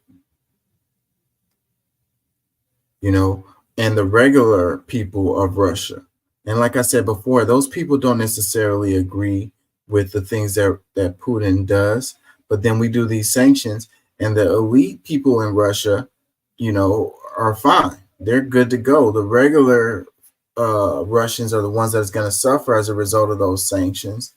And it has backfired, and Europe is the ones that, especially Germany, is suffering as a result of those sanctions. And then, you know, communism, where they want to say that, and it's like all the people in Russia are not the same, and their economic situations are not the same. That's the reason why you have the bourgeoisie in Russia who get to do whatever the hell they want to do, and they're good, even regardless of these sanctions. It just hurt regular folks. It says, there isn't really the room for any great value in additional sanctions against Russia. Already one of the most sanctioned countries in the world, Mark Gigliotti, head of the London-based Mayak intelligence consultancy firm, noted in a YouTube commentary. Yeah, we're going to do more sanctions. Probably just hurt the regular people, and Putin just goes on and continue to do what he wants to do. It says, instead, Gigliotti said, the West should focus more on working with Navalny's allies and helping ordinary Russians get access to information channels that counter Kremlin propaganda. You know, yeah, but you can also say that that is interference in Russia's politics or Russians' elections. And that's the same thing that we're saying that Russia does to the United States. And I'm not saying that they don't do that, you know, and major countries around the world, they all have interest in influencing elections in other countries. So they're all doing it. You know, there's no good guys when it comes to this type of deal. But yeah, so a lot of information is censored from the regular folks in Russia. But what we have to understand here in the United States, a lot of information is censored to us about the United States. So when another country just wants the American people to have better information, then that is considered, you know, election interference and all of this or whatever. So, but we feel like it's important for the Russian people to get better information. It says such efforts are key, especially now, according to Gigliotti, who described Navalny's death as yet another step in Putin's transition from hybrid authoritarianism to brutal thuggish despotism. The U.S. and NATO allies have been weighing more actions to bolster support for Ukraine, where the Russian military has just forced Ukraine troops to retreat from the key eastern stronghold of Avdiivka. After a 4-month ferocious battle, the allies discussed ways to increase the cost of war to Russia to force Putin to back down. Not going to happen. It says, but the 71-year-old leader has vowed to press on, refusing to relinquish any of his gains and declaring in an interview with former Fox News host Tucker Carlson last week that the West will sooner or later be forced to negotiate a deal on his terms. And that's what he's saying. He said, you know, hey, we're going to decide the future of Ukraine. It says Navalny's death shows Putin's complete ruthlessness and disdain for both Western and international opinion, said Nigel Cole-Davis, a former British ambassador to Belarus and senior fellow for Russian and Eurasia at the International Institute for Strategic Studies in London. Russia announces Navalny's death on Friday, just as Western leaders gather at a security conference in Munich. You know, and the way they're talking is like, for sure, Putin basically killed this guy, but they don't really have any evidence to say that. And not to say that that's what happened or what didn't happen. It's just to say that the media automatically jumps on board with this with no real evidence to support it other than their, you know, preconceived notions of how Putin moves. I mean, we do have evidence of previous situations similar to this where nefarious acts was done by Putin and his cronies or whatever. But still, we don't have any evidence that that's actually what happened here. So jumping the gun and deciding that that's what happened, I think is doesn't show journalistic integrity. It says Putin is throwing down a gauntlet to the West, Gold Davies said. As we come up to the second anniversary of the Ukraine war, he is again testing Western resolve. He's testing Western resolve. Like, this is some stuff that's going on within his country. Like, how is that testing Western resolve? So the United States is supposed to have power over everything across the world, including whatever's happening within Russia's political sphere. And he's testing our resolve by doing whatever he does there related to his elections. It says Navalny's death should serve as a wake-up call to U.S. Republicans opposing aid for Ukraine in Congress, and also encourages European NATO allies to bolster their assistance to Ukraine. So that's the point of this, right? So then they make this a big news story to be like, look, that's the reason why we need to make sure that we're sending money to Ukraine, because Putin is killing his opposition leaders. It says, ultimately, it depends on the lessons that the West draws, he said. And what's crazy is that Navalny was in jail for, what was it? It's like he said something against Putin or whatever. He said some things, like he was basically in jail for stuff he said, you know. Being an opposition leader is the reason why they put him in jail. And it's like, over here in the States, I could totally see Putin, Trump was saying that stuff, you know. And it's like, I think that if the same thing happened here in the States, a lot of people would go with that. It's like, lock her up, lock her up. Are you saying lock her up based on her doing criminal activities? Or are you saying lock her up based on her political views and things that she's said? It says, ultimately, it depends on the lesson that the West draws, he said. But Navalny's death didn't appear to move the U.S. House Speaker Friday to commit to a proposed $61 billion aid package for Ukraine, seen as crucial to a Ukrainian victory. I don't know, man. All the money that they've been sending to Ukraine, and it hasn't got them a victory yet. What do we think another $61 billion is going to actually do? And like I say, I think the whole reason why the media is bigging up this story is to put pressure on sending more money to Ukraine. It says, meanwhile, Putin, the longest-serving Russian leader since Soviet dictator Joseph Stalin, is steamrolling toward another 6 years in power in a campaign involving 3 token rivals nominated by Kremlin-friendly parties. Boris Nemtsov, a liberal politician who made ending the war in Ukraine his chief campaign slogan, was barred from running by election officials. Yet, while there was little doubt that Putin would prevail in the election, Navalny's death still demonstrates how much he saw Navalny as a threat. I think that's true. The way the Kremlin has conducted the election campaign so far suggests that they are not confident, he said, adding that even from prison, Navalny managed to get his voice out. You know, he doesn't want any voices of opposition. Like, he doesn't want his people to be hearing opposition voices. Navalny's death just weeks before the March 15, 17 presidential election possibly marked the final act of dismantling and crushing of any semblance of Russian organized opposition ahead of the vote, Gold Davis said. Despite his assured victory next month, Putin still fears Western interference in the election and viewed Navalny as an adversary manipulated by the West to undermine national and state interests, said Tatiana Stanovoya, senior fellow of the Carnegie Russian Eurasian Center.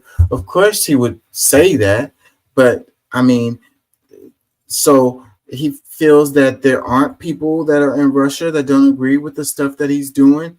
Oh, it's the Western interference. That's the reason why these people are, you know, having an opposition to the stuff I do. And it's the same thing that happens here in the States with the politics. It's like, oh no, it's not the people that have a problem with, you know, this, that, or the other. It's the Russians influencing them to, you know, and financing them or whatever. Or they'll say, what's the guy's name? I can't think of his name right now. You know, it's some rich guy who's paying for these people to go out there and protest. And that's the reason why they're out there protesting. It's not that they really have a problem with the way things are going here in the States. Anyways, I think I need a voice break.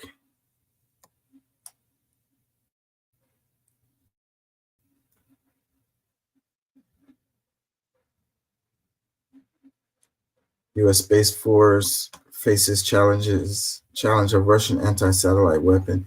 They were talking about that in the news too, that Russia is trying to or already have put up these.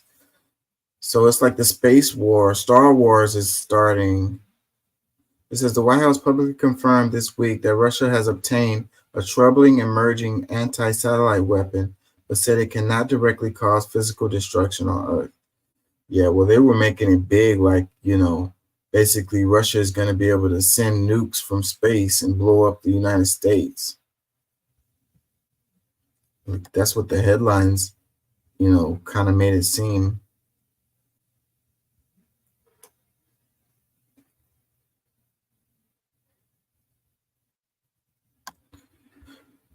Oh, I need a break.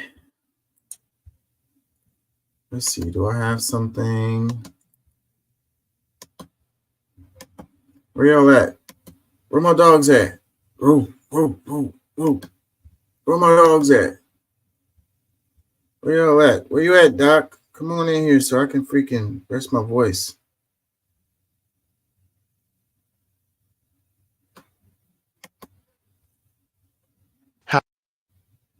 Congressional salary is $174,000 a year. All these lawmakers are worth millions of dollars. That's because they often make much more than that in the stock market. I'll give you a perfect example. Senator Mark Wayne Mullen from Oklahoma. His net worth almost quadrupled between 2018 and 2022. January 4th, earlier this year, he bought shares of a company called Badger Meter Incorporated, ticker BMI. Now, Badger Meter, as their name suggests, makes water meters, the things that calculate how much water you use. So stick with me. Remember earlier when I said Senator Mullen is from Oklahoma? The reason that's important is because just 2 weeks after Mullen bought shares of the water meter company, I came across an announcement by the city of Tulsa, Oklahoma, saying that it has begun the installation of 145,000 automated water meters across the city at a cost of $94 million. The exact same product, which was made by Badger Meter, the company he bought stock in just 2 weeks earlier. And it's not just Tulsa doing this. This is going on across the country. That's because of a new federal mandate by the EPA for every U.S. city to upgrade their inventory of lead service lines by October 24th, 2024, later this year. It's reasonable to assume that when Tulsa and all these other U.S. cities upgrade millions of water meters to meet these new guidelines, a company like Badger Meter would stand to benefit, and in turn, those shares that he bought. I wish I could say that this was an isolated incident, but I see stuff like this happen all the time. And it's the reason when you compare the performance of lawmaker trades with the S&P 500, the graph looks like this. If you want to check it out, just go to quiverquant.com where I track it all.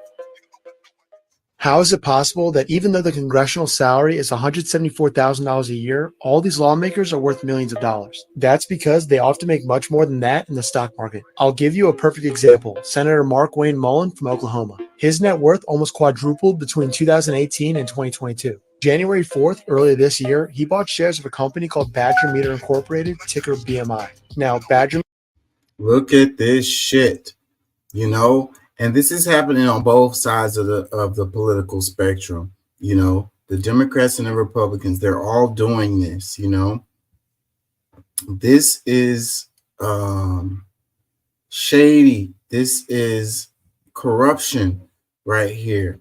They only make a couple $100,000 a year, but they're worth millions of dollars. They shouldn't be able to trade, buy and sell stocks. Their siblings, their wives, all of them should be excluded from being able to buy and sell stocks when they have information and they have the power to make decisions related to certain companies, and then they go and buy shares in those companies and get rich because they know, like, if the rest of us could predict what the hell was going to happen based on inside information.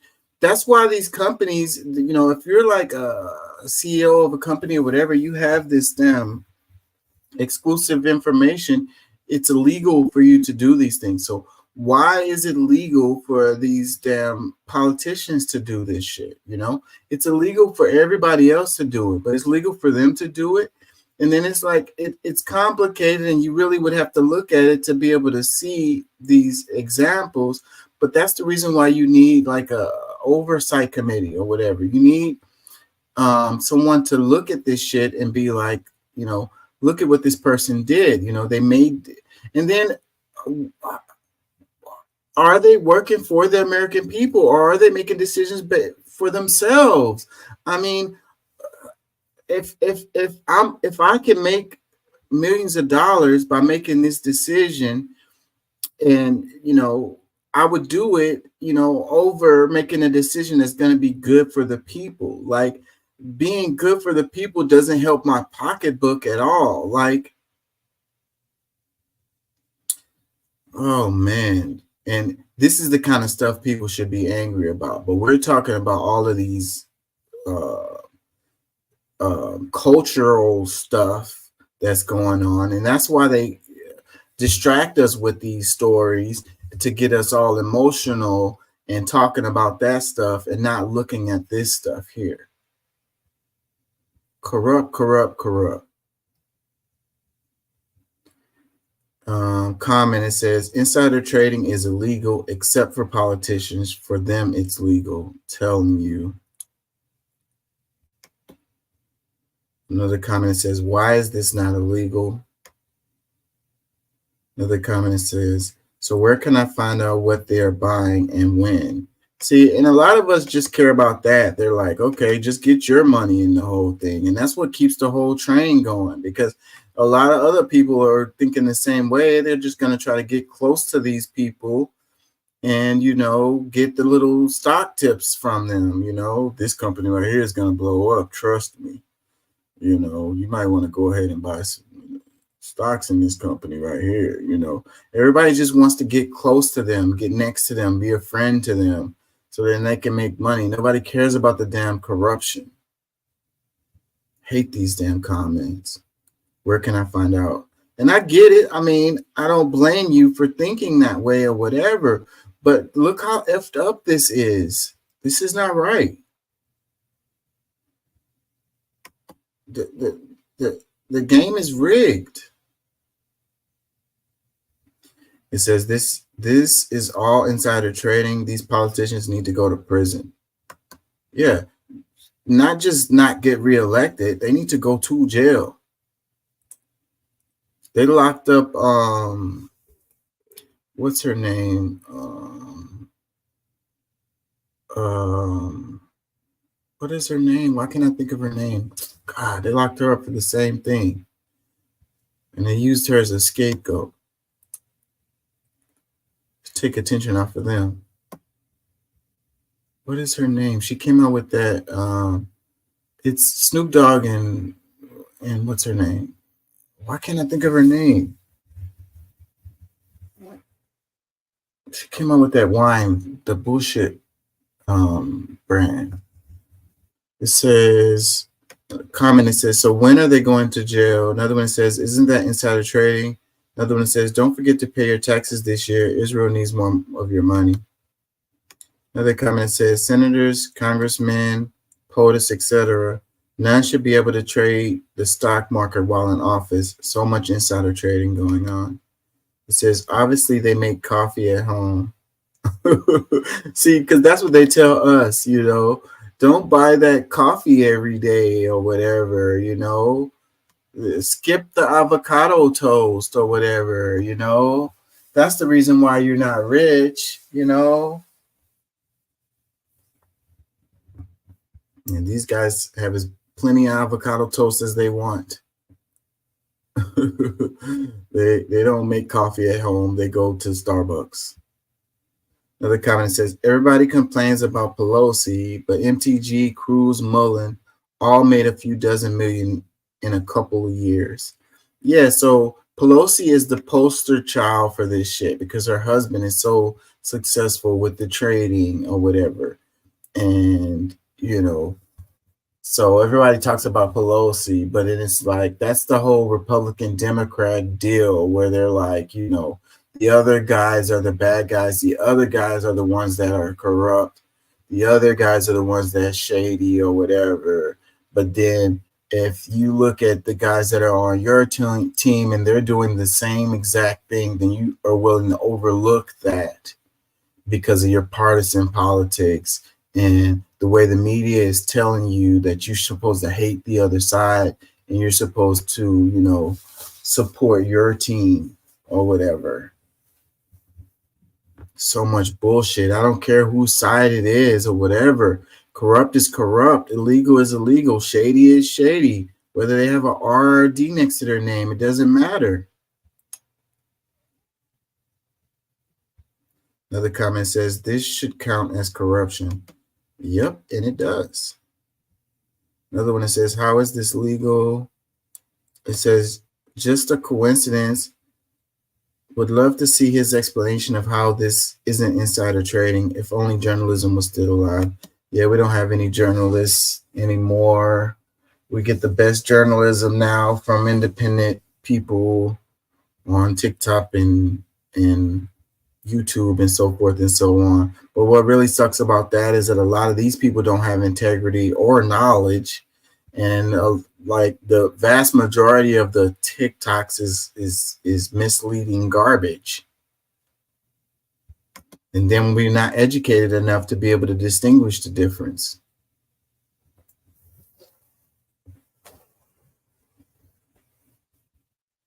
Another comment, it says, that's it, I'm running for Congress. I know, if you want to get rich, it's probably a pretty good way to do it.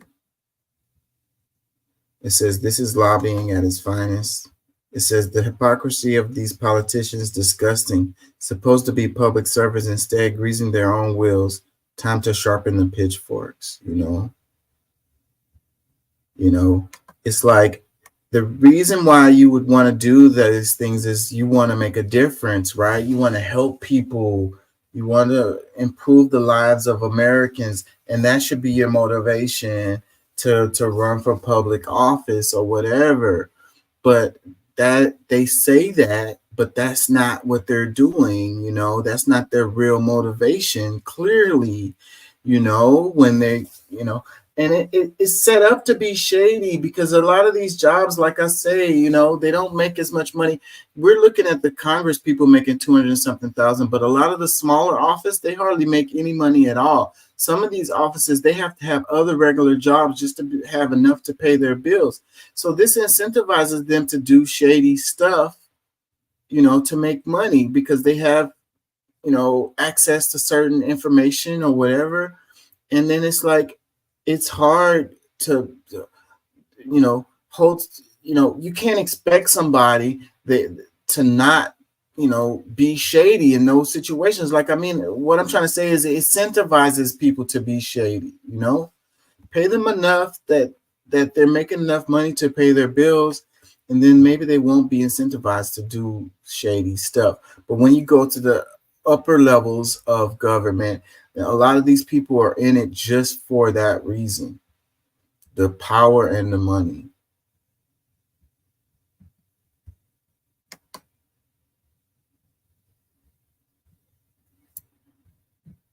How did we get here? And they got us talking about bullshit. Meanwhile, this shit is going on and nobody says a peep. With STAN, unite today. CountryStan would have 7 countries in its composition and would become the largest country in Asia after Russia and China. In terms of population, it would be the 3rd biggest country in the world with more people than United States. But the demographics of CountryStan would be very unbalanced, as 2/3 of its people will be located in Pakistan. Basically, CountryStan would be an extension of Pakistan, which means the capital would have to be at Islamabad. This unification is an extremely unlikely prospect. Main reason for this being the ethnic distribution on CountryStan territory, which has a lot of different ethnic groups that do not get along with each other. CountryStan will be the most unstable country in the world, as Afghanistan is currently facing a humanitarian crisis. Tajikistan and Kyrgyzstan have an ongoing border issue, and Uzbekistan and Kyrgyzstan have a rich history of wars fought against each other. What if all countries ending with STAN unite today? CountryStan would have 7 countries in its composition and would become the largest country in Asia after Russia and China. In terms of population, it would be the 3rd biggest country in the world with more people than United States. I love the geography stuff. I really do. And I think it's one of the areas that's extremely lacking in education. You know, I think that geography and history goes together. I think that you have a hard time teaching one without the other. And then the way our education system is set up, they teach you what the capital is, and you know, the name of the state, and you know, and then they tell you to draw the map or whatever, but it's like they leave out so much stuff, how it's connected to history, how the name came about, how those borders came about, the topography related to the mountains and rivers and lakes and so forth and so on. And it's like, I really wish that we would focus a lot more on history and geography. People can understand things a lot better. Then you have to add in the ethnicities of the peoples of those regions too. Like all of that will be connected to truly understand the geography and the history. But they teach us history without context. They teach us geography without context. And therefore we don't really understand. We don't really know anything, you know. And I think it's by design.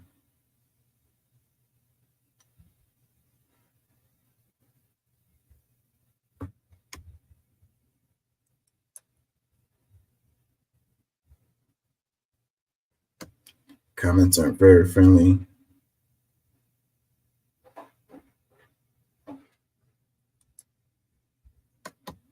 It was just a little experiment that guy was doing. I mean, yeah, of course it'll never happen. That's not the point.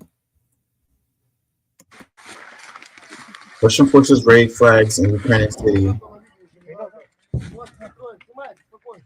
Ukraine commander-in-chief ordered troops to leave the city of Russian forces posed the flags in the southern Ukrainian city of Kyiv. Moscow has fought over for decades. The fall back comes after he was criticized for previous posts.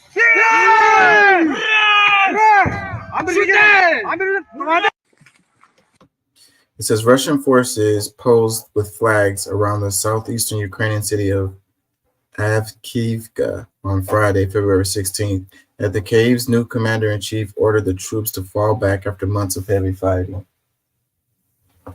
Cat is over there tearing something up. It says Russians absolutely winning this war. The Ukraine need to get them round the table and negotiate a deal instead of wasting billions of other countries' money. It says only costed the Russian army 50,000 casualties. It says, go back to Russia. That land belongs to Ukraine. Away with you invaders. It says, Russia has the right to defend itself and provide security for its citizens. Another one says, Zelensky is to blame for everything, chasing everyone to the slaughter to prove something to himself. Now he has found Syrskyi, on whom he will pin everything later. Another one, it says, Ukraine will never win this war against Russia. The West will spend all of its taxpayers' money to fund a lost war. Yep, how many times have that happened in the past? It says, that's my country and I'm proud of it. It says, raise your cheap flag. It will forever be Ukraine. Viva Russia. It says, remember when the United States said that Russia will not take Ukraine? Now look, America.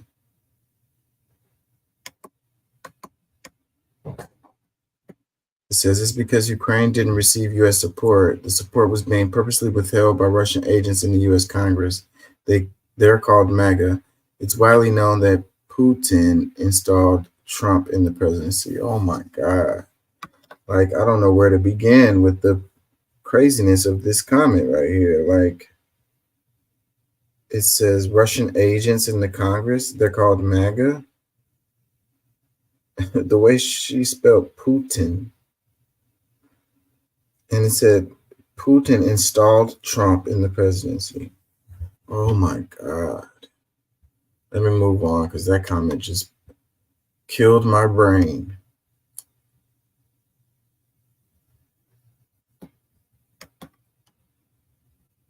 Of relentless attacks have forced more than half of Gaza's population to the southernmost end of the Strip. More than 1.5 million people are now sheltering in Rafah. Palestinians are living in makeshift camps and overcrowded shelters. Resources are scarce. Rafah was, until recently, considered a safe zone. The government of Israel has announced an imminent full-scale assault on Rafah. More than 1.5 million people will be in the line of fire. Rafah is the end of the line. An attack on the last refuge in Gaza will be catastrophic. 4 months of relentless attacks have forced more than half of Gaza's. Yeah, so that graphic shows how they kept telling the people of the Gaza Strip to move south. And so they all ended up in Rafah, which is the southernmost point of the Gaza Strip. And I played a clip in the other show where Netanyahu said, you know, we're going to provide an escape for the civilians. We're going to move them somewhere or whatever, to safe zones or whatever. And then he commenced to bombing Rafah. And I haven't seen anything that showed that they were that they have safe zones to actually literally go to. You know, they're saying that they do, but I don't know that that is true. They've already destroyed all of the areas north of Rafah. So where are these people supposed to go? And that's what I was saying when we were covering this in the show last week. And the bombs have commenced and the ground offensive has started. And, you know, all of those people are still there with nowhere to go. It seemed like that was the plan all along, you know, to push all of these people south. And then anyways, comment, it says, Israel did not start this war, Hamas did. Another comment says, is there a way Egypt can open its border and let them in? This is inhumane. Another comment, it says, it's completely clear they want to cleanse all of the Palestinians. May God protect them. Thank you for spreading the truth. Another comment, it says, if they want to complain to Hamas, Israel didn't start this fight. Another comment says Hamas should definitely ceasefire. They attacked first. Another comment says so many bots spreading misinfo. Israel doing a great propaganda run on social media defending their genocide. I saw a video where they were showing all of these. Like Israel has a huge amount of people who just work online and they pose as regular folks and they're just making random ass comments underneath social media posts all over the place. Like, and it looks like these are regular real people, but they're all like military folks. They even have on the full military uniform and they're sitting there in front of the computer and making comments. Another comment says, release the hostages. Nothing matters until Hamas releases the hostages. Another comment, it says, if only they handed Hamas over on a platter, all of this could have been avoided. Another comment says, where's the lie?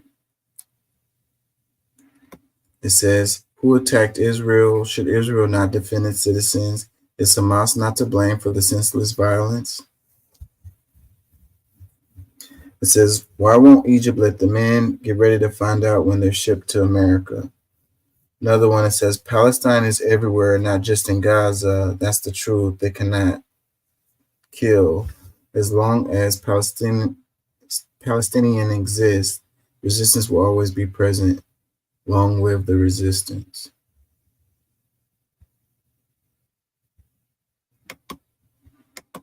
Yeah, defending its citizens and destroying a whole country is not the same thing.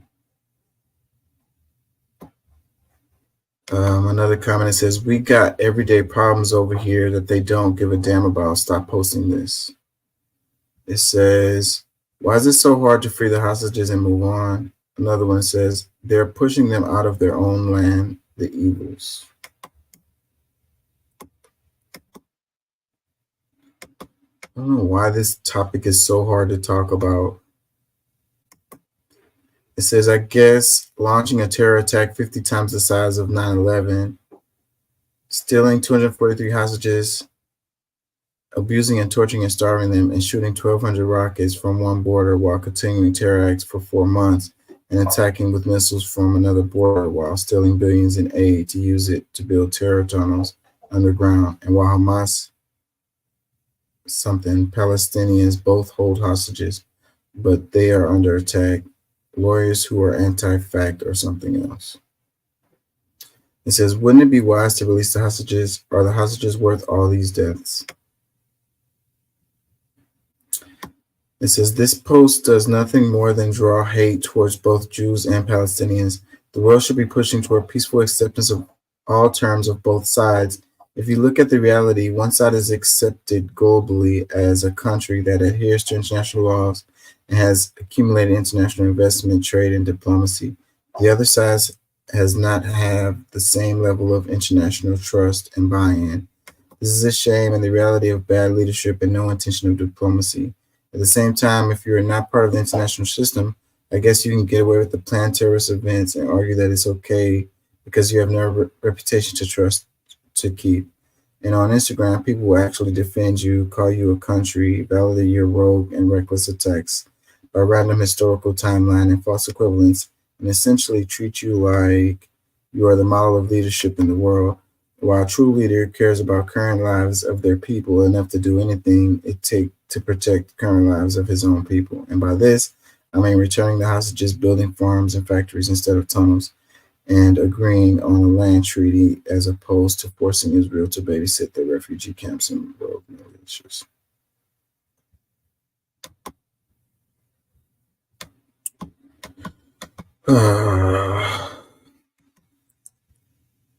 First Ukrainian city falls since U.S. became deadlocked in sending more military aid. So, yeah, that's what they're saying. The reason why that city fell is because of the deadlock in Congress.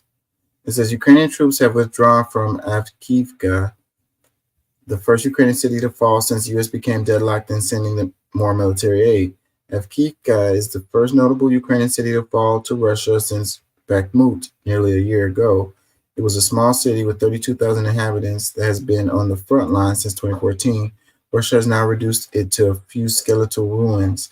Ukrainian forces had held off huge Russian offensive there since October, but a severe ammunition shortage have bitten amid the reduction in Western aid. Russia was able to restore a huge advantage in artillery and airstrikes, allowing it to grind through the defenses and effectively level the city. Most analysts do not believe Avdiivka's fall will have an immediate major impact on Ukraine's overall position because it will be difficult for Russia to advance further from it, just as it has been from Bakhmut. Ukraine is focusing on regrouping their remaining troops, replenishing supplies, and arranging units in new strategic positions, according to Commander of Turia. Yeah, so like these kind of stories right here is just to get Congress to try to give them more money, I think.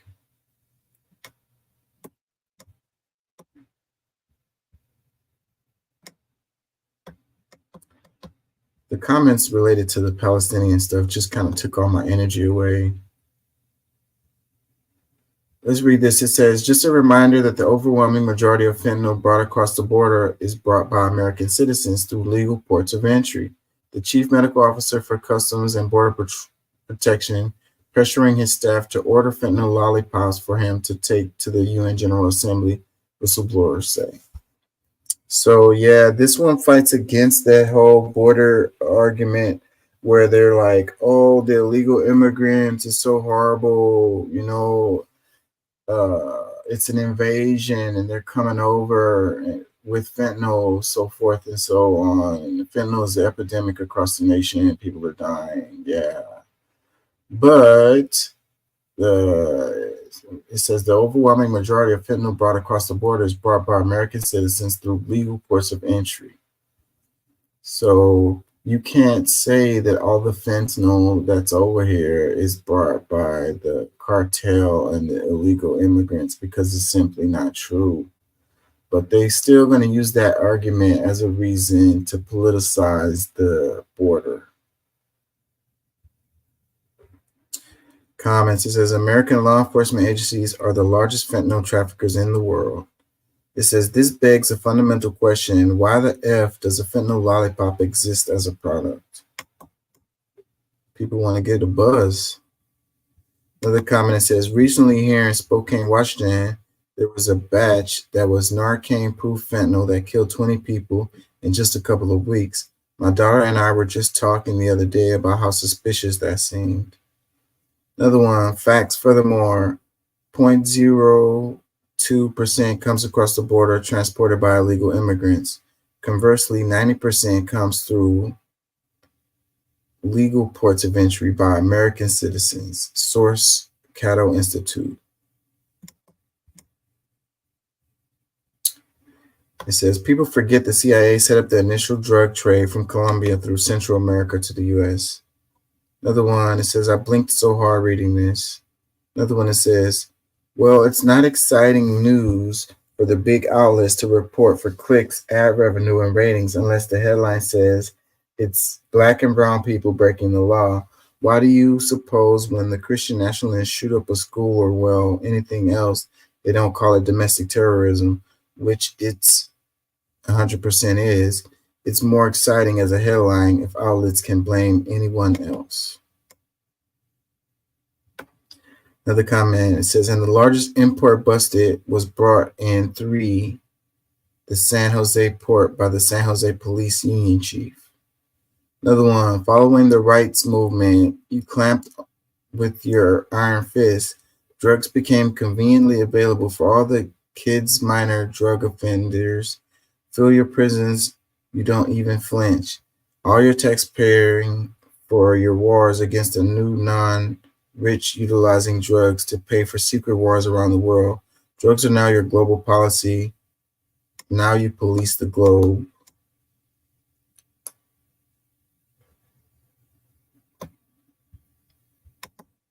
It says, cops always show their true colors. Another one that says, yeah, right, is the cops.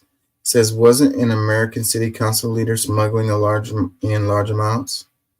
It says, like the police, it says, from China, the irony.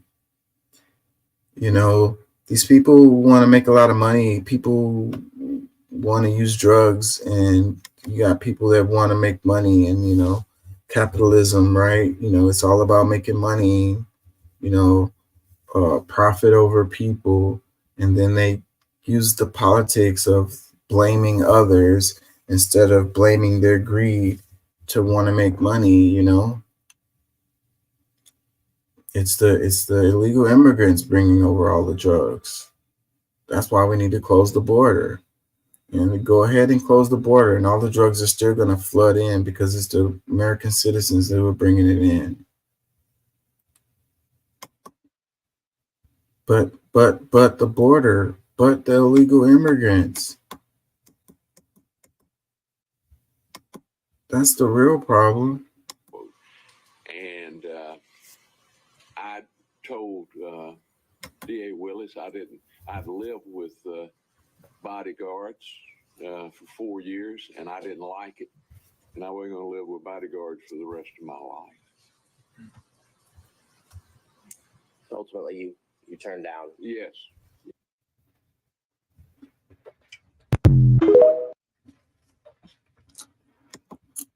So the Fannie Willis thing is probably the biggest news story, one of the biggest news stories this week.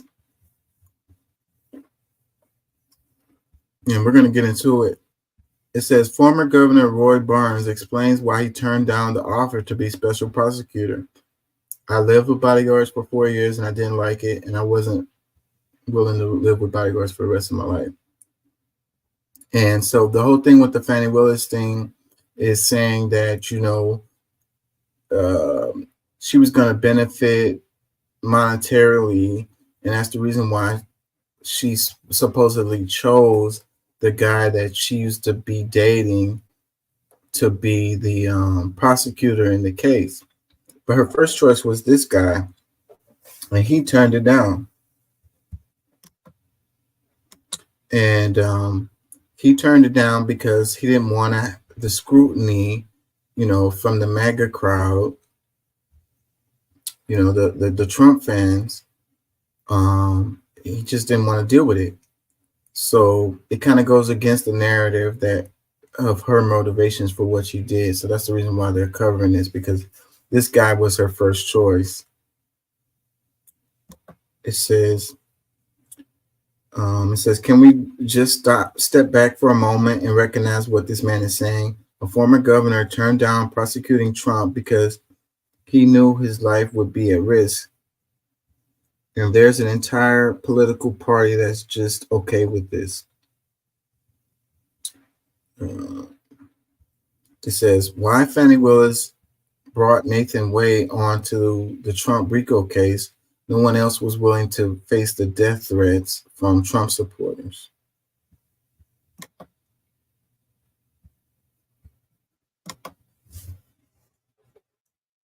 I'm over here eating French fries. It says, some of you are missing a major point here. Former Governor Roy Burns was DA Willis' first pick to lead the case. Folks are saying she gave the case to her former love interest because they both had a dollar signs in their eyes, but he was not her first choice. And as we now know, but Trump and team have tried to make it seem like she picked him from the very start to scheme. Comment, it says, a former president of the United States is the reason multiple people now have security details. That's crazy. Another one, it says, it's not a good look, America.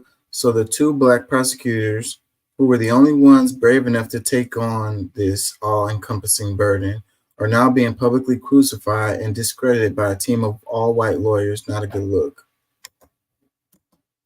I don't know if there's a racial component necessarily to this.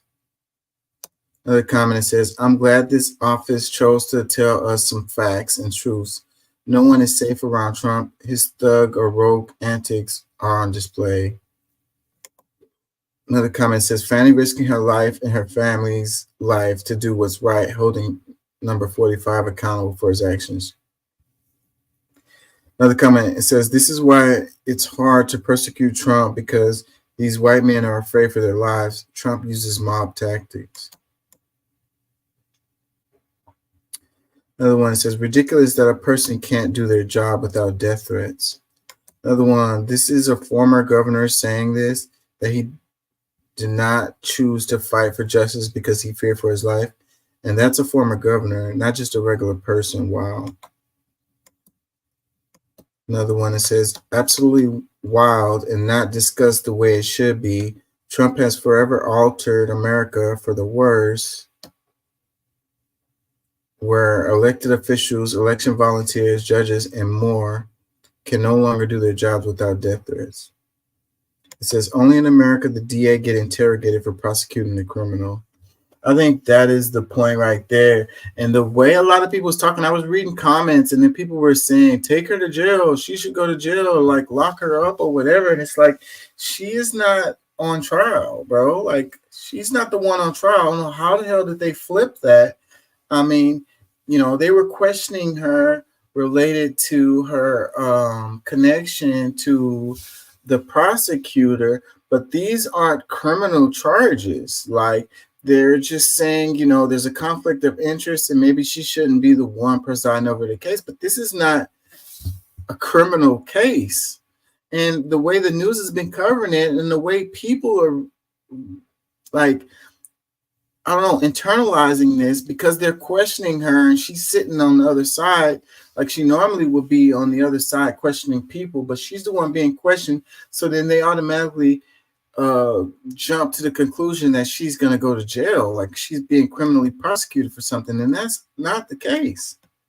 I'm going to jump around a bit and then come back to that because I don't want to miss some of this stuff here. Been yelling from the rooftops about Burisma and alleged bribes paid not only to Hunter Biden, but to Joe Biden, to the man himself, the president of the United States, who was then vice president. That idea of illicit, secret, seven-figure bribes to the man who's currently president has been the central point of their whole attack. And today, in the most spectacular embarrassment imaginable, it blew up in their faces. You see the special counsel, Republican appointee, leading the case against Hunter Biden, who was appointed by Donald Trump, now says that that guy, this informant they hung their entire claim on about the bribe, he lied. Their infamous FBI informant is being federally criminally charged for making it all up. Documented allegations of bribery from a trusted FBI confidential human source has now finally been released. Now, its contents are devastating.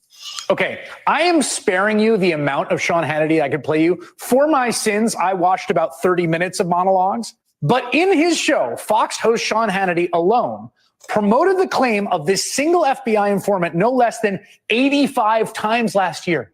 Damn. 28 of those segments were monologues, very long monologues, in addition to all the breathless so-called reporting. And this is across the right-wing media.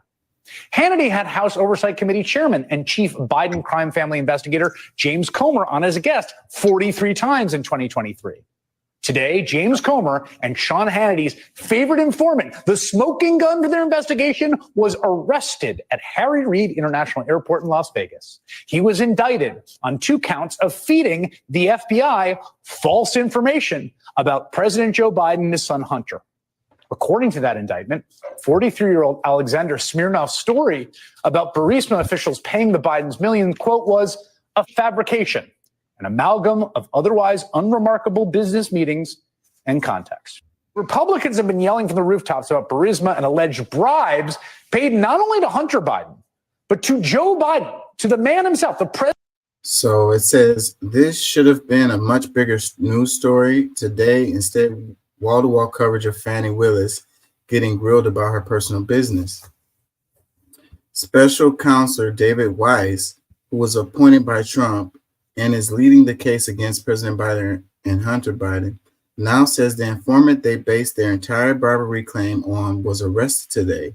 Alexander Smirnov is facing criminal charges in connection with lying to the FBI and creating false records. So the guy lied, created false records, and now he's being charged.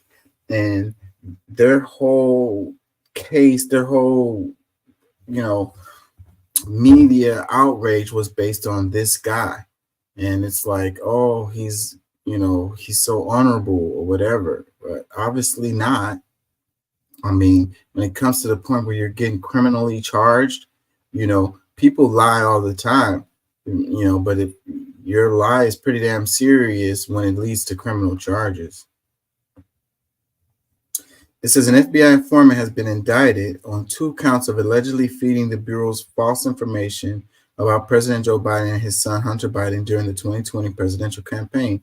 The 37-page indictment alleges that Smirnov had been a confidential human source for the FBI since 2010 and provided false derogatory information to the FBI about both Bidens after Joe Biden became a candidate for president in 2020. A comment, it says, the media is an embarrassment. The fact that a former president and current frontrunner for the GOP nomination was found guilty of and has to pay $83 million didn't last in the news cycle 3 days. Yeah, people were just kind of laughing at that. Yeah, the journalism is dead, man. And nobody cares what the truth is anymore. It's what gets clicks. That's what matters.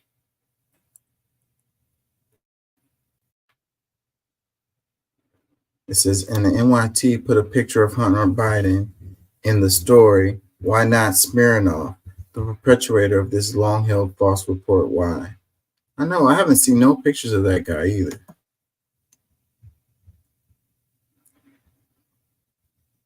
It says, Reds have to lie because the truth is devastating to their narrative. It says, Trump supporters will lie their way to the polls till they get that man back in office, doing whatever it takes. Biden not the best, but he isn't a liar like Trump and all his posse. Y'all best vote this 2024. See, I don't know about all of that. Another comment says, well, he is a Russian and probably was paid to lie by Putin or his good buddy Trump, so who's surprised? Oh my God, what an ignorant comment.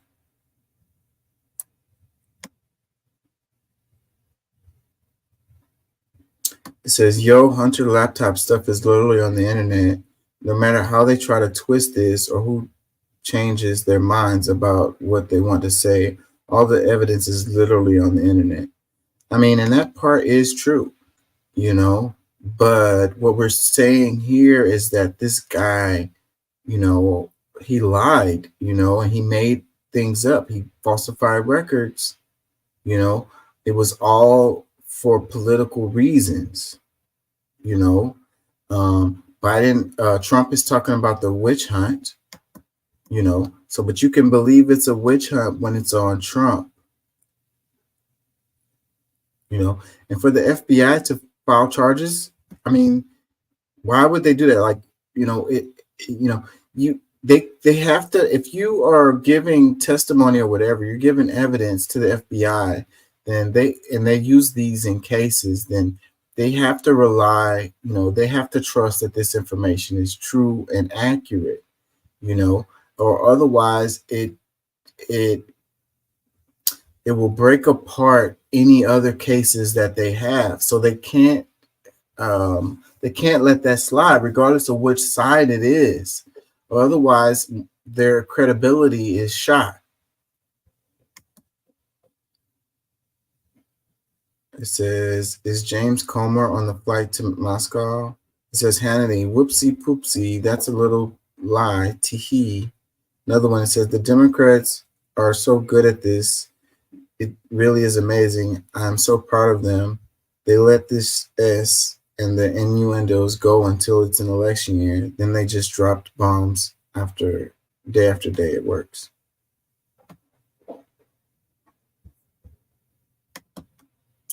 Yeah, they're not going to cover this. This will go away so fast. This graphic shows U.S. foreign aid since 1946. I can't make this bigger. We can't really see it. The UK is the biggest back in 1946. And this thing goes for a long time. So 1957 is moving on into the 60s. It's still UK, US foreign aid. It's the highest. And you got France, Italy, Germany, South Korea, Taiwan, Japan, Greece, Pakistan, Netherlands, Brazil, Philippines, Belgium, Iran, Spain. So then once you get into the 70s, things change. You got Vietnam, overwhelmingly the highest one.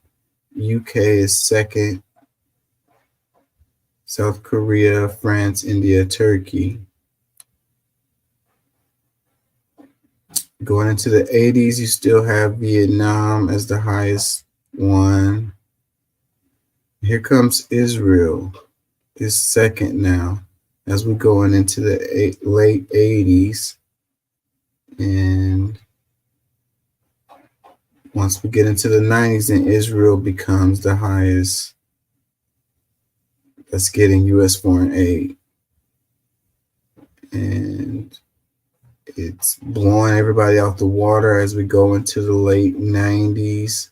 You still got Vietnam second, and then Egypt, South Korea. UK has dropped to number 4 into 2000s, and the numbers are just growing with the amount that Israel is getting in aid.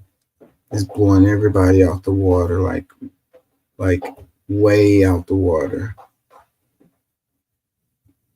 and continuing to grow. The Gulf continues to grow between Israel and the rest of the countries that get foreign aid. So it's talking about the top 20 destinations for U.S. aid since 1946. And the Gulf continues to grow into the 2020s. Wow. You know, I mean, what was the reason for it? What changed? I wonder. It says, Money Talks, what does the destination of U.S. aid tell you? It says, why are we sending money to industrialized nations like UK, France, Italy, etc., when we don't have healthcare, childcare, or anything really to support our citizens? And what's crazy about that is all those other countries do have those things. Another comment, it says, not a single African country and almost none from Latin America. Actually, they were taking wealth from these areas. So crazy, man. So crazy that the American people don't get nothing. We send all these money to them. For why? For what?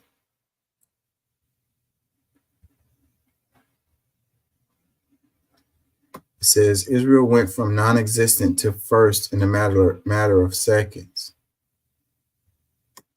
Really blow it up.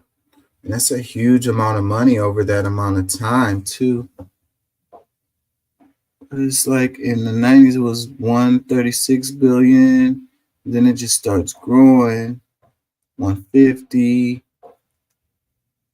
160 billion in 95. 170 billion, 97, 180 billion in 99, 190 billion in 2000, 200 billion early 2000s, 210, 212, 216, 218, 220. It's a lot of freaking money. $230 billion in 2013, 240, 250 billion in 2018. It's steadily going up. 261 billion in 21, 263 billion in 2022. What the hell? Why? All that money for what? I don't understand that shit at all. It says, look, I get it, but adjusted for inflation, a shit ton of money went to Vietnam. Yeah, we basically destroyed that country. So another comment, it says, that our tax dollars are being given to Israel, then laundered back to the U.S. via AIPAC and all the Ukraine money too. Yeah, I think that money laundering is a big part of this. It says the modern state of Israel is just a U.S.-made and funded military outpost. Ooh. It says, makes sense now why Egypt is behaving the way it is now. Yep, Egypt is the second one, even though it's a huge gap between Israel and Egypt. 263 billion to Israel and 151 billion to Egypt. Another comment that says the foreign aid to Israel is to give their citizens free healthcare, free education, and subsidized housing.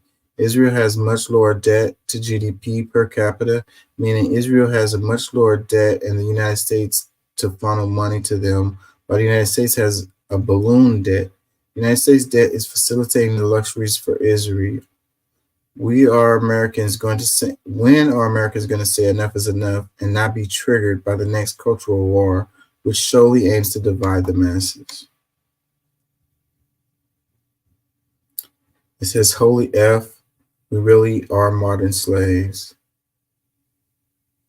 It says, it tells me that's how we launder our money. We send it to them, and then they use part of it to bribe our politicians to make favorable decisions for them at the expense and on the backs of the U.S. taxpayers. Anyone who contributes to support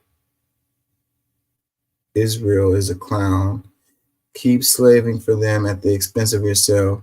They provide their citizens with free education and universal health care with your tax dollars, while we're over here pinching pennies trying to figure out how to make ends while stepping over homeless people on the streets. Another comment, it says, and the only African country, Egypt. Why? Because it borders Israel, and the aid is to ensure Egypt remains loving, peaceful normalizer of Israel's occupation through its debt to America. Another comment, it says, well, Israel and Egypt, that's horrific and completely explains why Palestinians are being left sitting ducks to be mass murked. U.S., Israel, Egypt, evil genocide plan. Wow. Yeah, because the part about Israel not wanting to freaking, I saw a clip where they're building a wall, like they're working on their wall between Palestine, the border between Palestine and Egypt, you know. I wonder where they got the money for that from, you know, and how much does the United States influence them on their decisions related to that?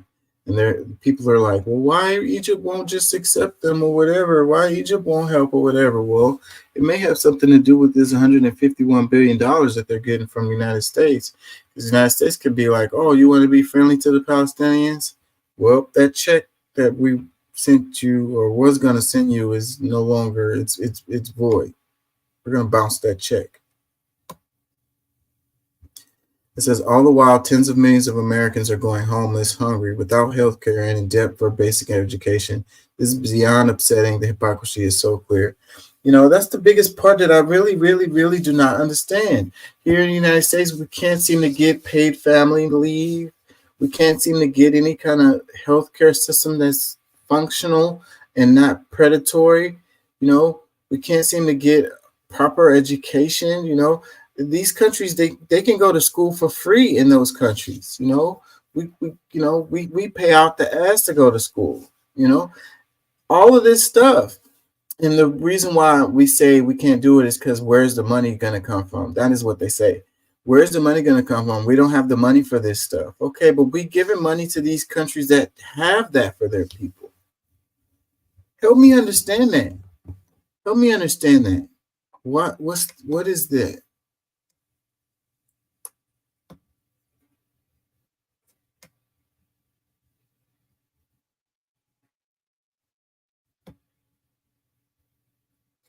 Argentina's inflation. I might come back to that. That post is just going to trigger me. I might come back to that. I kind of want to get to the Fannie Willis thing. Let's do a little more Israel. Let's do this. My door. Well, okay. I'll help you understand.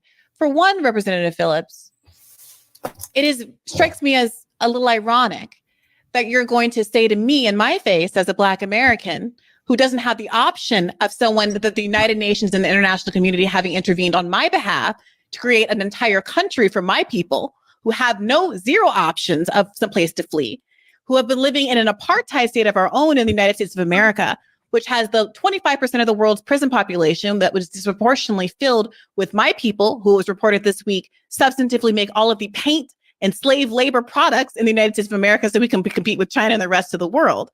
The idea that you're looking at me and saying that I don't have empathy and can't open my heart to the psychic I said idea. progressive, Brianna. I do have empathy. That's what I'm asking for. I am a progressive, so I'm speaking to you as a progressive, but also as a Black progressive. I have enormous empathy. Wait a minute. I have enormous empathy for the reasons why Jewish people want a Jewish state.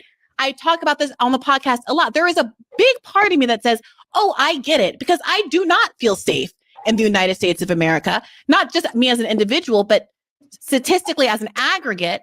There's not a metric in the world that you can look at that says that this is a good place for Black Americans to be, that Black Americans are faring well in the United States of America. And I take your point, but it's also true that I know you and I are sitting here as two people who are not Christian in a predominantly Christian state. And there are Christians in America who make this very similar argument about America that it seems to me many people make about Israel, which is, oh, this is a Christian nation. And if immigration trends change and suddenly it does not become as much of a Christian nation, that we should rig the immigrant population to maintain the national character of the United States of America. We call that Christian nationalism, and we think that that's a bigoted principle and that we should not be picking and choosing who comes to this country to maintain some kind of ethnic or religious character that benefits the existing majority. We say, as Americans, we value pluralism and that every kind of person brings their own benefit and that we should protect the least of these and have laws that protect minorities because we value being a nation where minorities can be saved. Not that we have to rig the system so that we are majorities so that we can then dominate over the rest, right? So it strikes me as much as I empathize. When you tell the story of Jewish ships full of Jewish people after the Holocaust being turned away, I've spoken at length on this podcast about how disgusted I was to discover that Otto Frank and Frank's father application was turned away and how close they came to be able to immigrate to America. I'm disgusted by it. But the question is, why should the actions of an anti-Semitic America and an anti-Semitic Europe be paid for by the people of Palestine who had absolutely nothing to do with the horrors of the Holocaust? Crickets. I mean, Brianna, first, let me strike at the heart of what you just said earlier, which is my empathy for Black America and the long tail of slavery that is so abhorrent and so visible and so obvious that I cannot believe we have not repaired that injustice. I want to honor that and acknowledge that. If anything, I'm telling you, I empathize with that. I was asking for mutual empathy, and I don't know if you just shared it with me, but I think you did. But you just asked a question of something that is just, it's just so historically inaccurate. Israel has been attacked because it's a Jewish state for decades. Now, Netanyahu's a different story. I'm not going to support him. What's happening right now is abhorrent, and his policies are abhorrent. It's true. And you can imagine it's not an easy thing to say for someone like me, but it is true. And I'm bold and I'm being honest and I understand. I cannot tolerate seeing this any longer. But Israel has been attacked since the day it was established by the free world after the Holocaust. It was attacked by its neighbors, and they survived. That's like saying that American settlers were attacked by Native Americans because they were white or because they were Christian. Oh boy, Brianna, holy moly, boy! I'm telling you, I got to tell you, I'm expressing empathy for Palestinians, for Muslims, for Black Americans. I'm not feeling what I'm surprised, to be honest with you, and I'm offended. What is surprising about this, Representative?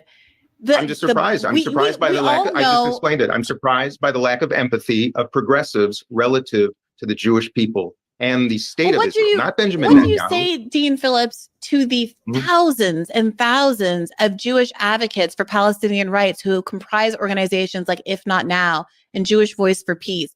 And people like, frankly, Bernie Sanders, I think, could go a little farther. He still won't say the word ceasefire, but who was arguing in front of Congress to actually have us follow our own laws and limit aid based on the humanitarian actions of Israel. This is not a issue on which Jewish people are all on one side or the other. I had a Holocaust historian from Dartmouth on a couple of weeks ago, talking about all of the different prongs of Zionism and how we have this revisionist history of what it means to be a Zionist, and how many Jewish thought leaders from Albert Einstein all the way down were highly critical of the Zionist project precisely because they saw it as replicating the harms that were done to Jews in Europe on a new population. And that never again was supposed to mean never again for anyone. We're not talking about a historical record where Jewish people just decided to immigrate to the land of Palestine and live alongside. There were Jews, Arab Jews, that lived in Palestine since time immemorial. That's not the question. In peace and prosperity. The question is whether or not a land grant from a colonial power like the UK can be given because of guilt, much well-earned guilt, frankly, over the anti-Semitism and a refusal to accept the victims and the survivors of the Holocaust, and to offload the issue onto another part of the world. And as I'm sure you're aware, there was a conversation about whether or not Israel should be located in Africa. But for various reasons, and I highly recommend people go back to listen to our episode with the Zionist historian of Zionism, it ended up being in Palestine. And so that is a kind of original sin that I see as very akin to where the Jewish people originated. I mean, that's the whole point. That's fine. That's fine. That's the whole point. That's where the Jewish people originated. You cannot have, there are Ukrainian Jews and Russian Jews and Polish Jews and French Jews and British Jews and Jewish people who have been living in Europe for centuries and decades, centuries and centuries. And on the other hand, you have Palestinians who are 80 years old, who are clutching the keys to the houses that they grew up in. They're on the other side of the wall, who have been told that they cannot go home because my Jewish friend who's born in Philadelphia gets to have a right of return, but they do not. Like that is the injustice that we're talking about here. If we're talking about moral weight and what was deserved after the Holocaust, you have my utmost sympathy. You have my utmost empathy. But the question isn't what is owed. It is what is owed from whom. And why is it that Europe gets to offload its own responsibilities? The Jewish state wasn't in Poland. I bet you a whole lot of people who have been chased out of their lands and put into concentration camps would have loved to feel safe in a land where they spoke the language and they had their own community and they had their own belongings and the like. But this is the only reason they were living there, Brianna, is because they were forced there by the Tsar. It's hard to listen to, but go ahead. I'm just, you know, I'm offended, but I'm listening. I mean, that's fine. And we can all sit here and be offended. But the question now isn't really, and it's a moot point because in large part, Israel won this battle. They have established the country and nobody's... You know, you're attacking me in a funny way because I'm telling you, I don't, what's so interesting is I'm not sure you heard what I said. I'm a Jewish man running for president of the United States of America who wants to recognize the state of Palestine. I believe that we should invest in the state of Palestine. If I could just say what I'm trying to say. I'm trying to be a voice of decency, of compassion, of reason in the absence of it. And if you look at the other people running for president, Brianna, my goodness, I'm telling you, I'm appalled. I want this to end. It should have never started. And yes, Hamas is a horrific, despicable terrorist organization that needs to be eliminated. Benjamin Netanyahu should not be, I don't think, the prime minister of Israel moving forward. And I pray that Israelis make a change. Israel is the only multicultural, multi-faith, free country in the entire Middle East. As Richie Torres says, it's the only place where he as a gay man could be alive, let alone thrive. And look I'm trying to be decent. Okay, Brianna, I'm trying to be compassionate and decent. Gay marriage isn't legal in Israel. I'm sorry? Gay marriage is not legal in Israel. And interfaith marriage is not legal in Israel. People have to fly to Cyprus to get married if you want to marry a Christian or a Muslim or anybody else. I mean, like, let's just be honest about what we're doing here. Entire Middle East. Okay. I mean, let's just the question. The reason we're circling around. I appreciate that. Frankly, yes, you are. I think closer to my politics than Joe Biden for sure, and that's what we're talking about in the Democratic primary. Brianna, Brianna, I would love to continue the conversation. I was just notified actually that something serious just happened. I've got. Okay, I'm sorry. I'll let you go, but I just do want to get this out. My question was about why you don't support a one-state solution. That's why we're here, because the reality is that the elected officials. First of all, I'd love to. I seriously have to go. Let me tell you this. I would love that progressive love stop at my door. Well, okay. I'll help you understand. For one, Representative Phillips, it strikes me as a little ironic that you're going to say to me in my face as a Black American who doesn't have the option. He's like, I have to go.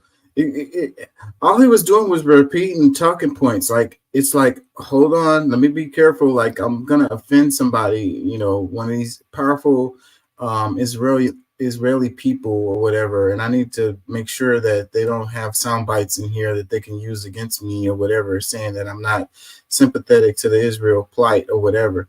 And the comparison that she made to the Native Americans was so spot on. I think like it's exactly what it is, you know. And I think that a lot of people aren't willing to go that far and say that or whatever, like, but it is what it is. And it's the, you know, embarrassment of the history is the reason why they like to use this revisionist history and pretend that these things didn't happen or whatever, you know. Man, she was in his butt like hardcore. This guy didn't have he didn't have proper, you know, comebacks on this. He felt like he was being personally attacked when she was focusing on the subject matter, like on the, you know, the ideas or whatever. And it's weird how so many people like intertwine their own identity with certain ideas or whatever, and then they feel personally attacked when you're attacking the ideas.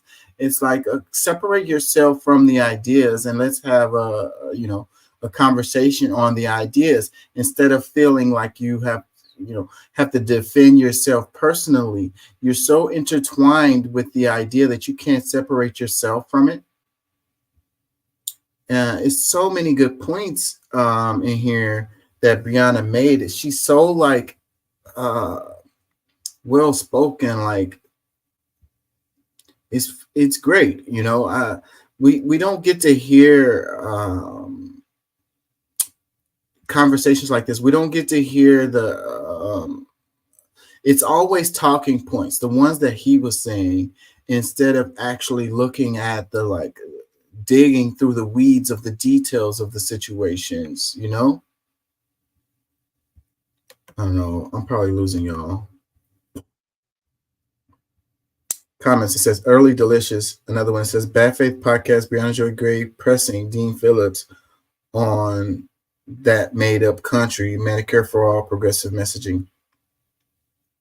Yeah, I didn't even know this guy. Who the hell is this guy? You know, he says he's running for president. Does he really have a chance? I don't even know who he is. Like, I didn't know anything about this guy. Comment, it says, not you're attacking me, child. Like, you're attacking me. I feel attacked. It says, and Jamil Hill would say, you want to see a dead body? Another comment says, boy, holy smoly. Hey, Brianna, something serious just came up and I got to go. That's what he was saying. It was like somebody outside of the interview was like, you know what, bro, you need to get up out of here because this is not making you look good. So you need to end this now. Like, what really pressing thing was really going on for this guy? You know, some nobody who's running for president. Like, you don't have nothing pressing going on, bro. You could have finished the damn interview. You was getting your ass ate. So you had to get out of there. Comments, it says, you're attacking me with facts, just completely ridiculous. Another one that says, the patriarchy is real. He doesn't like to hear that he's wrong. The Native American analogy was spot on, and then he was done. Yeah, he was like, oh my God, I can't believe you said that. Like,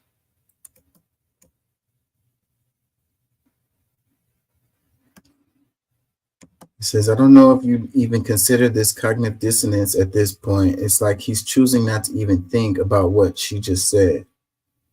Another one that says, I'm not done watching yet, but if he starts talking about Israeli state being under attack for decades without acknowledging their brutal, unjust, undemocratic, torturous occupation, I'm going to scream. Yeah, so basically he did say that, and he didn't acknowledge that, so he was right. Another comment says, this guy's totally out of his depth in the face of Brianna's intellect and knowledge, and he knows it. Just oozing gaslighting and political soundbite posturing. Yeah, all I heard was those same regurgitated as freaking, and that's what they all revert back to. Like, their brain, they turn their brain completely off and just regurgitate fucking talking points. Another comment says, she ate him up, a whole feast upon his foolishness. She's brilliant. Another one that says, she's masterful. He's insulted. Another one that says, dude bro was tuned out, so focused on what cliche to regurgitate next that his ears broke. It says, it's wild to watch this educated Black woman bring history, facts, and historically informed perspective only to have this bumbling white dude paint everything as an attack. In other news, I have a new podcast to subscribe to. Yeah, man. And, you know, whenever I'm having these conversations on the show, I can't go in like Brianna does because she has a name already. I'm trying to build a show. And then like the few people that come on here and talk to me, I can't just be going in and mashing them or whatever. Like, then nobody's going to ever come on here and talk to me again. Brianna has the opportunity to, you know, she's going to always have more guests for her show. Like, this guy probably will never return, but that's okay. She's got her clicks and views based on this or whatever. And, you know, it's going to attract other people to come to her show or whatever. People that have certain particular views maybe won't come on the show, but she's straight. But me, on the other hand, I have to be careful. I can't just go in like she does because then I won't have anybody on here. Like tonight, I ain't have nobody on here. It's me talking to myself. It says, first he was dismissive. Then he said, you're attacking me. Then he said, I don't think you heard me. Lastly, gotta go. It says, that's fine. We can all sit here and be offended. Brilliant. I'm offended. Oh my God, I'm offended. It says Bad Faith Podcast. Oh, that's the same thing as earlier. Why is it repeating like that?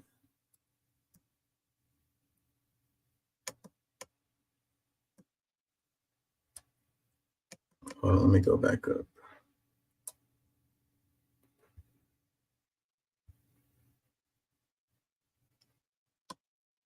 It says, attack since it was established by the free world after the Holocaust.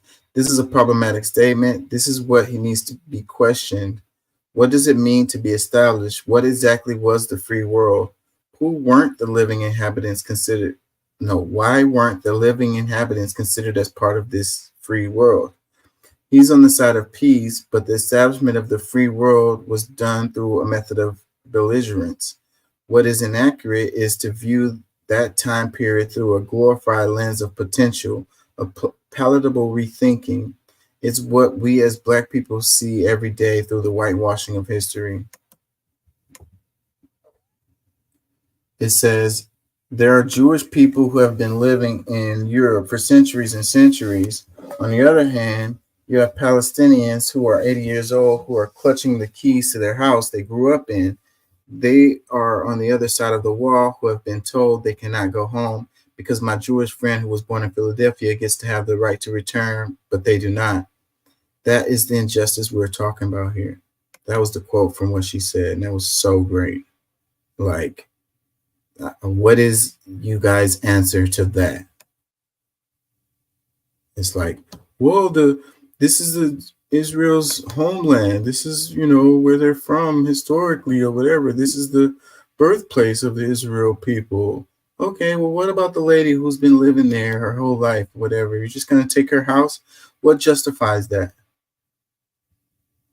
It says, it is wild to watch this educated Black woman bring history facts. What the hell? Does it repeat again? Why is it doing that?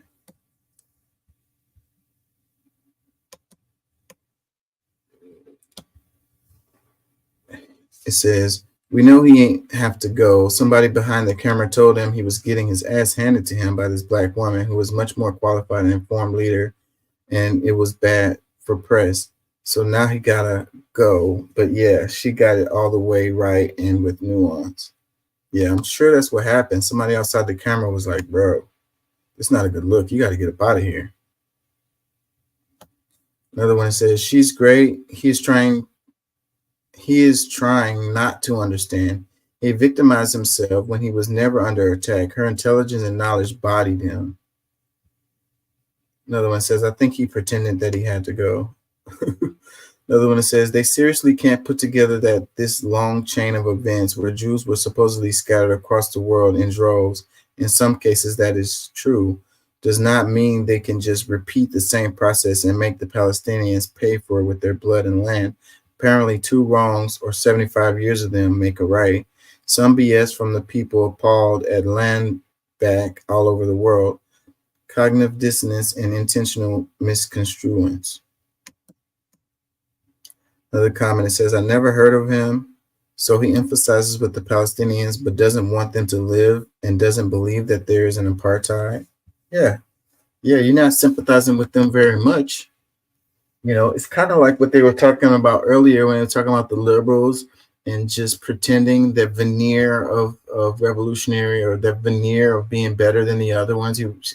He kept saying, you know, it's appalled what Netanyahu is doing and it shouldn't never even started and, you know, it should end now or whatever. And then he comes around and says, you know, the Israeli people deserve this or whatever. Like, you know, this is their homeland. Da, da, da. So it's like, which side are you on, bro? You got to pick a side. You can't have it both ways. Another comment that says, he sees slavery as a tale. That says it all for me. Yeah, because basically it sounded like he was making an argument for reparations there. When he was like, yeah, I sympathize with the ongoing thing, the legacy of slavery, da da da da da da. And that's the same thing those liberals do all the time, you know. but do they actually want to do reparations? When it gets to the point where actually doing they could say, oh yeah, these people deserve reparations, but then when it comes time to vote for reparations, they're like, oh, we can't do that. Another comment says, I watched the entire interview and initially thought he was really understanding some of the issues. Then the topic of Palestinian came up and it went south really fast. Breed tied him up like a hog, and I kept thinking, who's on the screen sending up flares to bail? Either his wife screaming about being late for dinner or this ISR government telling him to stop talking now. He's no replacement for Biden, clearly. Good, we now know. Third party needs to emerge 2024. It says, I was there for her response. When I listened to this the other day, she thinks fast and is very knowledgeable. This guy was not ready with his mealy indignation. It says, I don't know who she is, but she was fired. He, on the other hand, is giving all lives matter. Yeah, Brianna Joy Gray, she really became popular when she was the press secretary for Bernie Sanders when he ran for president or whatever. And, you know, that fell through and didn't work out. She probably would have ended up being like the press secretary for the White House had he won. Yeah, so that didn't work out. So then she started doing her own thing, and she's got these. She works also at the Hills Rising. She's a pundit on there where she gives her, you know, political views on topics or whatever. And she comes from the left. On the View, they try to do this left-right deal where they'll have one person up there who's representing the left and then another one representing the right. And then they kind of argue over topics or whatever. And that's how their setup is. And she does some of the best segments that come from the Hills Rising come from her. And that's where Crystal Ball and what's the other guy's name? Why can't I think his name right now?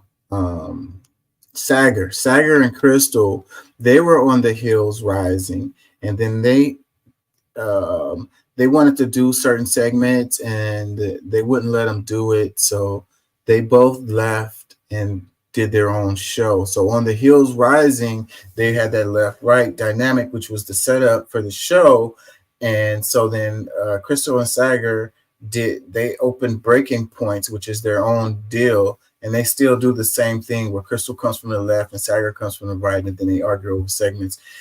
Crystal does her monologues, you know, from the left, and Sager does his monologues from the right, and they choose topics that they want to cover, and then they get to cover whatever they want. And they've been really successful. They are competing with the big channels at MSNBC, CNN, Fox. They get better numbers than a lot of them because people are tired of the partisan politics where the news just, you know, they just come from one side, you know, and they repeat talking points and, you know, act like we're all really dumb and we don't really understand the nuances of things. And Crystal and Sager's show, you know, they aren't treating you like you're dumb. Like they don't, you know, they are. The complexities of this thing is what they talk about, you know, and I think that's what people want to hear both sides of the story. They don't want to just hear people giving them reassurance on their prejudged views that they already have and just, you know, supporting their already political views, you know. So yeah, the legacy media is dying. And that's why, because the partisan politics is killing it. People just tune out.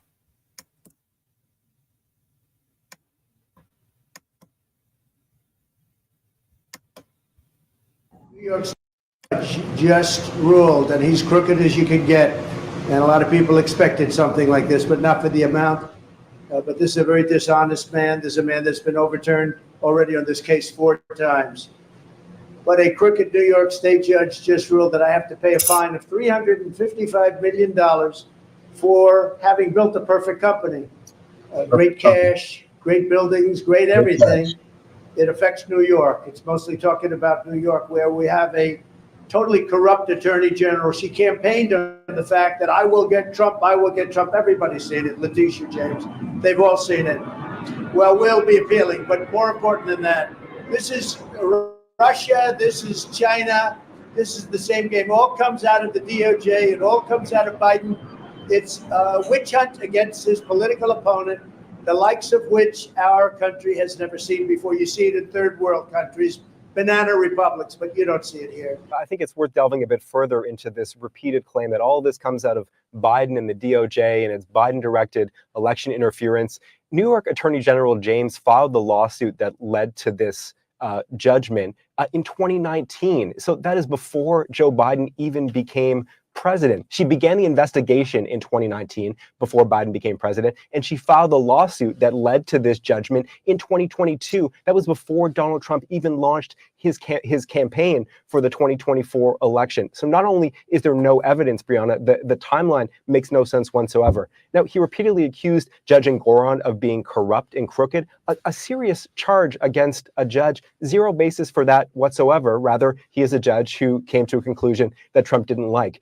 Trump also claimed that Engoron ruled against him, he said, before even getting the case, didn't even know what he was ruling on. Now, it is true that Engoron found Trump liable for fraud before the trial began, which was a surprise to some people, but it wasn't before he got the case. Rather, he had received numerous written filings from both sides and came out with a detailed judgment about why he didn't have to wait for a trial to find Trump liable for fraud. So claim after claim, Brianna, just completely baseless.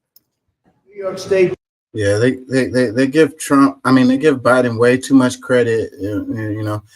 On one hand, they want to say, he can't finish his sentences and he's senile and all of this. And then on the other hand, they want to say he's the mastermind behind all these attacks against Trump and all of that. It's like, you can't have it both ways. Either Biden is a bumbling idiot or he's a mastermind. Like, you can't have it both ways, and it's like all of this is coming from Biden. Biden is doing this and Biden is doing that. And it's like Biden has complete control over the FBI, the CIA, all of the district attorneys, all of the judges. Biden tells all of them what to do, but he can't finish a sentence. Like, which one is it? Like, your brain is turning off when it comes to this stuff. You listen to these talking points from these freaking political pundits, talking heads, and then you repeat what they say, and then you sound like an idiot. CNN Politics, it says, in remarks from Mar-a-Lago, former President Donald Trump slammed Judge Arthur Engoron and New York Attorney General Letitia James and vowed to appeal the ruling in New York's civil fraud case that orders him and his companies to pay nearly $355 million. CNN's Daniel Dill fact-checked some of Trump's claims. Yeah, it's all Biden. What did he say at the beginning? It's all Biden. Biden's doing. He's got control over Letitia James and Arthur Engoron. He tells them what to do. They take direct orders from Biden for political reasons, so that Biden can win the re-election and Trump can lose. Like,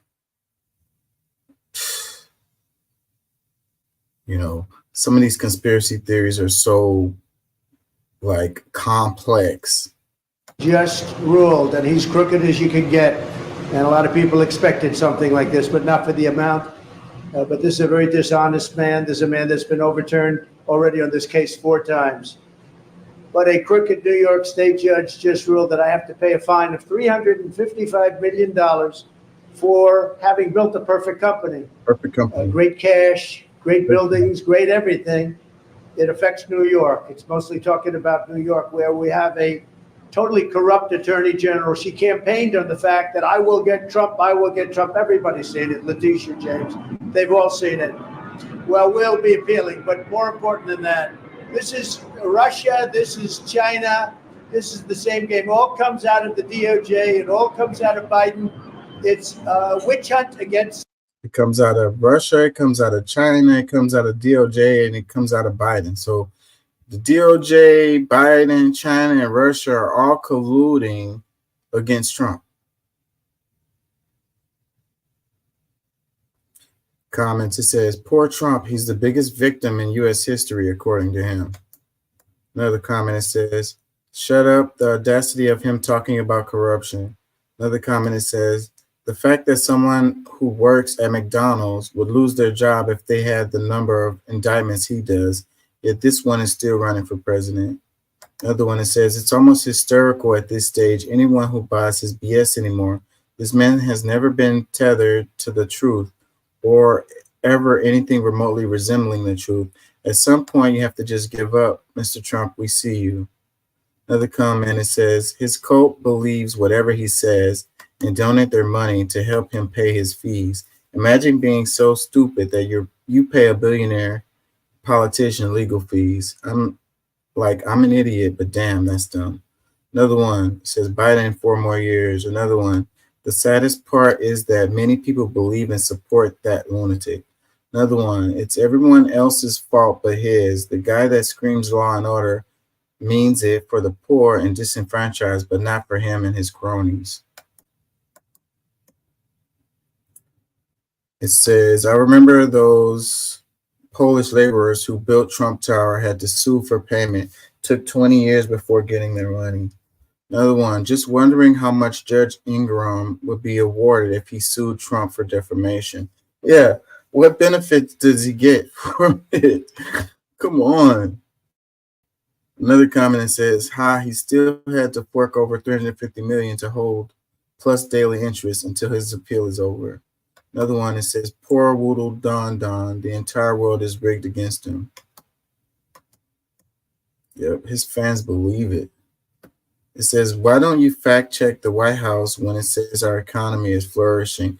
Now that's fair right there, because I mean the numbers that have come out are reflecting what the White House is saying. It's just that we're not feeling it. Like those numbers don't reflect my situation. Like personally, I don't see it. Another comment says, Trump is a baby man who cheated his whole life, is bad with money, and now has to pay the price. America is just getting started making him accountable for his many grifts and crimes. Okay, let's move on because the Trump bashing kind of gets old. Gets old really fast.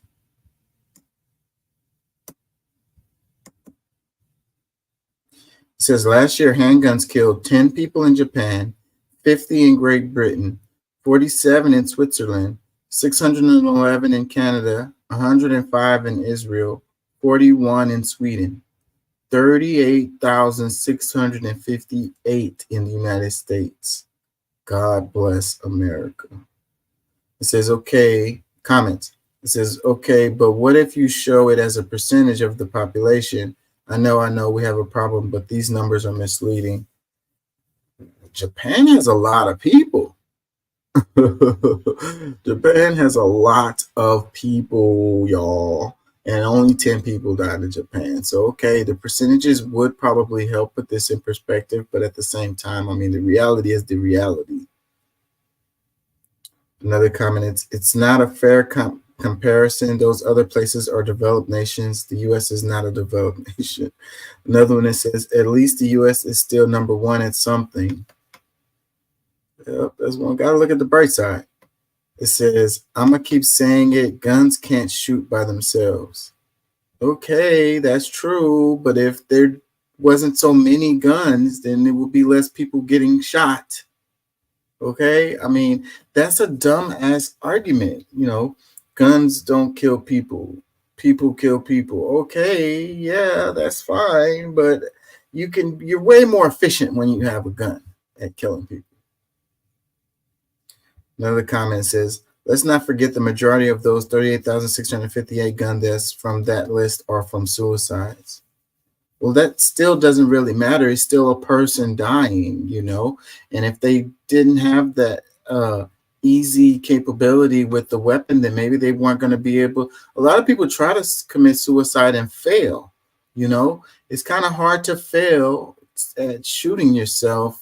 Like, you know what I mean? I mean, you can fail at doing that too, but I mean, it's like I say, it's a more efficient way of killing. So, you know, yeah, a lot of those, he says the majority. I doubt if it's the majority, but I'm sure a large number of them were from suicides. But at the same time, that doesn't negate the fact that we have all of these guns, and that's what leads to more people dying. You know, if you are committing suicide and you're trying to do it in a way that you don't have a gun, then, you know, it's going to be more difficult for you to do it. You know, and then maybe you will think twice, you know, maybe you'll change your mind right at the last second because it's more complex for you to do it some other way. And then with the gun, you don't have that last second to rethink it because it only takes the millisecond to pull that trigger back. Another comment says the crisis isn't at the border, it's here. Let's copy that comment.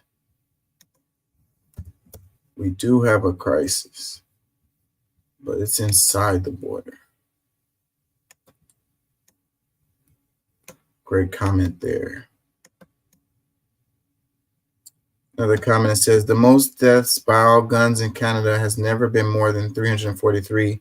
Handguns are extremely rare here and licenses very restricted, so most are organized crime related. And I bet you a lot of those guns came from the United States or smuggled there, you know, illegally.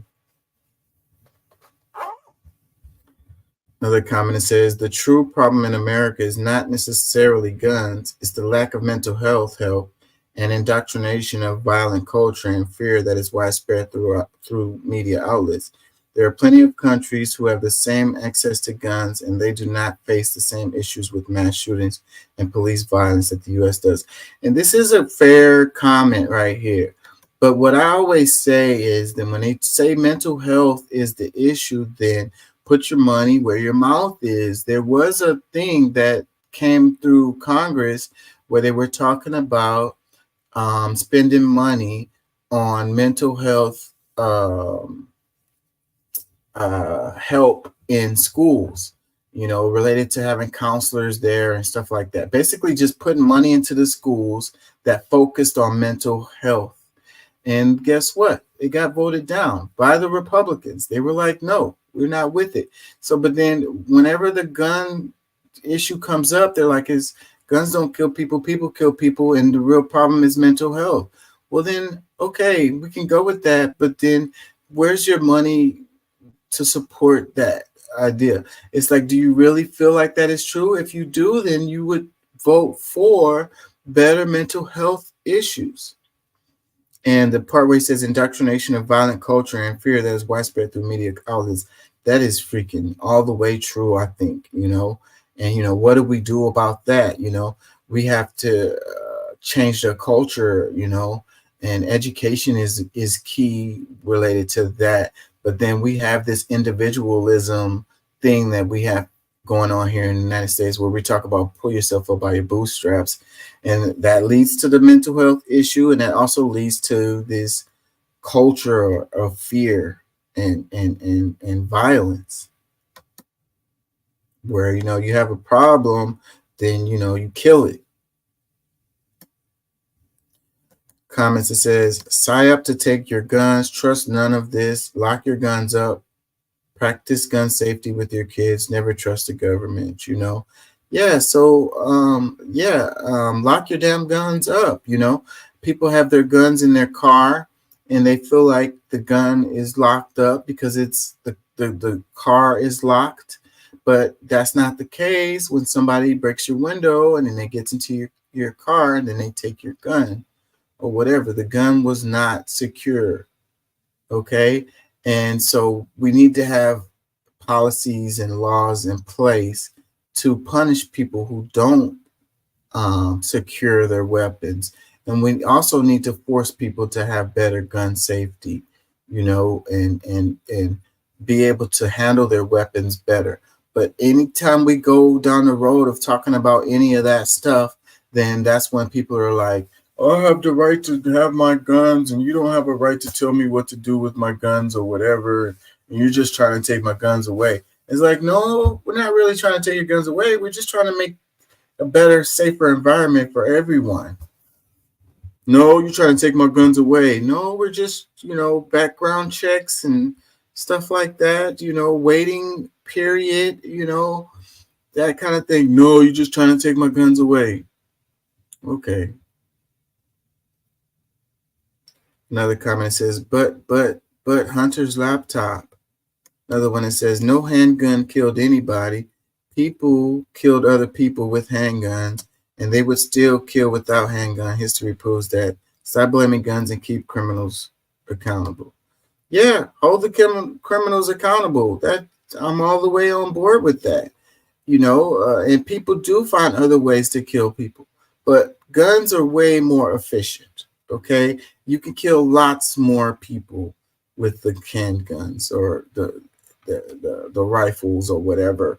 You had the shooting, the Las Vegas shooting, where the guy was picking people off, and he killed a whole bunch of people. Like, if that guy just had a pistol or whatever, how many people do you think would have been killed?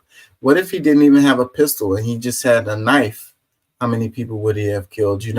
This is what we're talking about here. When you make this argument, then you just leave it open for things to not improve, for more people to be killed, for people to be afraid to go to any kind of public events or anything where there's crowds of people. You're like, guns don't, the only thing stops a bad guy with the gun is a good guy with the gun. Well, we had the Kansas City shooting. I don't know if I have a clip in here on it, but the Kansas City shooting that happened, and you had so much law enforcement there, but you still had people died as a result of that shooting. And, those good guys with the guns couldn't get there fast enough to protect the, innocent people or whatever, So, good guy with the gun didn't help the Uvalde kids that was in their school, Like, we need to be realistic and be truthful to ourselves with this stuff. And the whole dogma related to this topic is really kind of crazy. Like, another one that says, FY, this is an ad from about 30 years ago. 2021 was nearly 50,000. Damn. So the numbers just keep on increasing while you're making these excuses about them taking our guns away. This is the world that you want to live in, where you go to the grocery store and could get gunned down by somebody randomly. Like, and you think you're so powerful and so strong that you're going to be able to protect yourself from somebody who's got a scope on their rifle and popping you from the back from 50 yards away. Like, you can't protect yourself from that. Stop lying to yourself. Another comment says, so there aren't masses of people flooding over the borders and cramming into our already overpopulated cities that no one knows what to do with because there are already limited housing resources. You do know we don't have infinite housing, right? How does that relate to this gun topic that we're talking about right here? How does that relate? So it's like you need to have more guns so you can deal with all the people that's cramming into your cities and taking your unlimited housing, your limited housing resources, and the whole thing with the overpopulation is not true either. Like, just here in Texas, I drive and I see spans of open space where there's literally nothing. Like, we can build a house there, right? Because somebody not build a house in all these huge open spaces, and then you have more housing where people can live, right?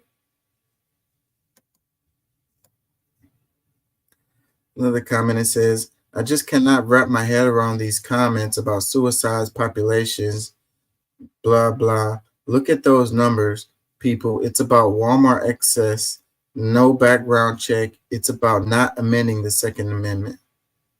Another comment that says Republicans want to pay for better mental health care, and they don't want to limit guns either. It says Republicans don't want to pay for better mental health care, and they don't want to limit guns either. So we're back to thoughts and prayers and more mass shootings. Yeah, thoughts and prayers to the family. But you can take my guns from my cold, dead hands, or you can restrict my access to guns through my cold, dead hands. Thoughts and prayers. It's really sad that those people died. But you're not touching my guns, and you're not restricting me in any way. If I decide to have a tank, I should be able to have a tank. Matter of fact, I'm going to buy one next year. I've been saving up.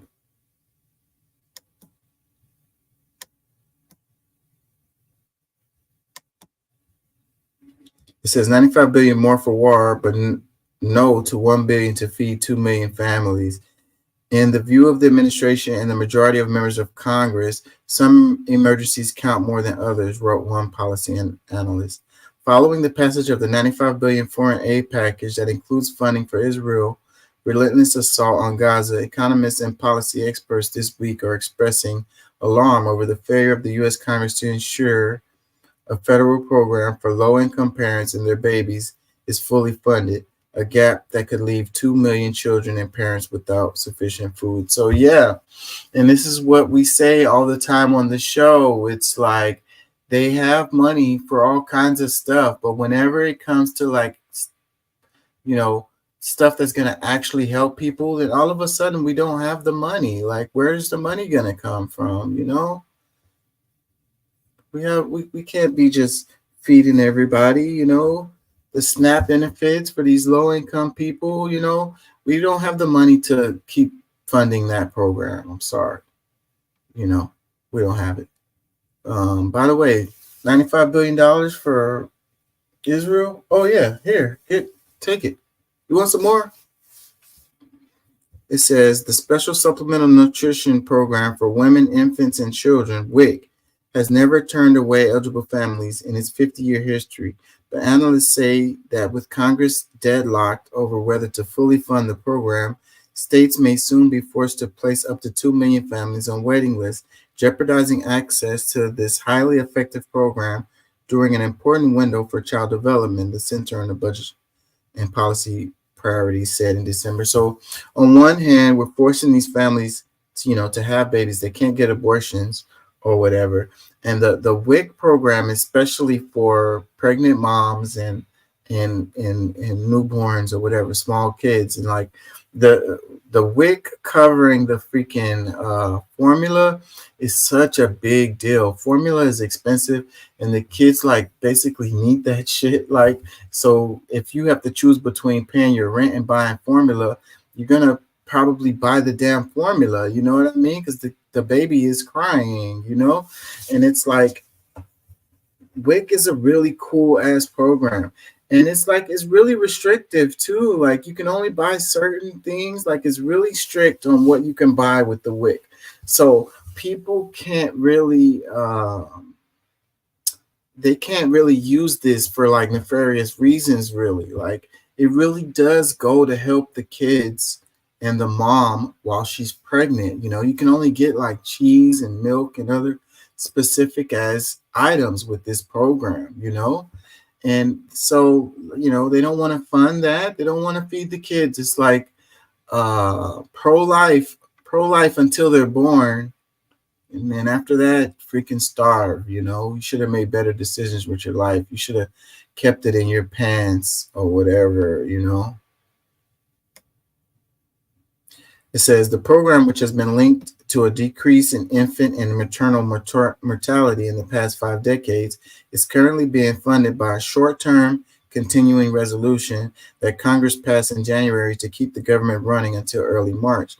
While lawmakers have not agreed on funding for WIC, which is estimated to cost $6.3 billion in 2024 and faces a $1 billion shortfall, the Senate on Tuesday did not pass the $95 billion foreign aid package, including $14.1 billion for Israel. It says, I said it wrong. It says the Senate on Tuesday did pass the 95 billion foreign aid package. So it's like the foreign aid package, it doesn't help anybody in the United States in any way, what shape or form. And we're okay with that. And we can quickly come to, the decision to pass that. But this 6.3 billion that's going to help actual Americans here in the United States, we got to argue over this and figure it out. But 95 billion for foreign aid, no problem. 6.3 billion for people here in the United States. Let's talk about this. It says Israel's bombardment of Gaza has killed more than 28,000 people since October, including more than 12,000 children. The Senate's 70-29 bipartisan vote in favor of the package, wrote defense analyst William Harting of the Quincy Institute for Responsible Statecraft, lays bare the skewed priorities of the federal government. Like, this just makes me sad. It makes me want to cry. And the way people talk about this stuff, it really makes me sad. Like, I don't know what their justification for this is. It makes me want to cry, man. I used WIC. I had a good job. I made really good money. And when my daughter was a newborn, and after her mom no longer wanted to breastfeed or no longer was able to breastfeed, and then we had to get formula for her, and the formula was so expensive. She went through the cans of formula like, I don't know, in like a week's time, and it's not cheap, and I forget how it works with the I think everybody is qualified for the WIC. I don't think you have to be under a certain amount of income. I think that as long as you have like a newborn or whatever, you have a baby. I don't remember what the guidelines were for it, because I made decent money at this time and we were able to get WIC. I don't really know how that worked, but it helped a lot. It really did help out a lot for me to not have to pay for the formula every week. It helped out a lot. It really did take off a burden. And we was able to do other things. We were able to put her in a decent daycare, which was very expensive. But I don't know that I would have been able to do that if I had to pay for those formulas too, because that's just how much that shit cost over a month time. It was like the cost of the damn daycare for the formula. It says the American taxpayer should be rightly angry that while the poor across America have little to no access to medical or dental health care cover, the Congress signs off on these eye-watering aid packages to Israel and Ukraine. How much longer will Americans fund or prop up these regimes far from American shores?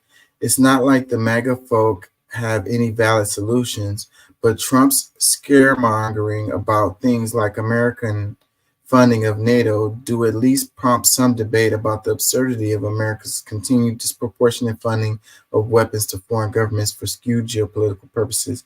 Yeah, I really liked what Trump was saying related to NATO. It was like, what are we getting back for this? Like, why are we supporting this? And it's like, we spend more money on NATO than any of the other countries that's involved in it. Like, why? What about America? America first, And I agreed with him talking about that. So where are the conservatives on this topic where we're okay with giving $98 billion to Israel or Ukraine or whatever, and we're not willing to spend $6 billion on American citizens for babies to eat, And I don't know, I don't get it. Like, and then a lot of the conservatives will be like, well, those people, they're just going to spend their money on cigarettes and drugs, instead of paying for food for their baby or whatever. Like, I think that's like completely beside the point. I mean, we care more about Israel's people than we do about the people here in the United States. Like, what are they going to spend the money on? Are they going to spend the money on cigarettes and drugs? Or we don't care.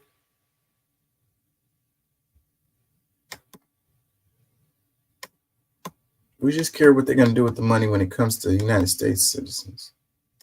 Has a lot in common with the systems before, particularly slavery and feudalism. And here's what they have in common.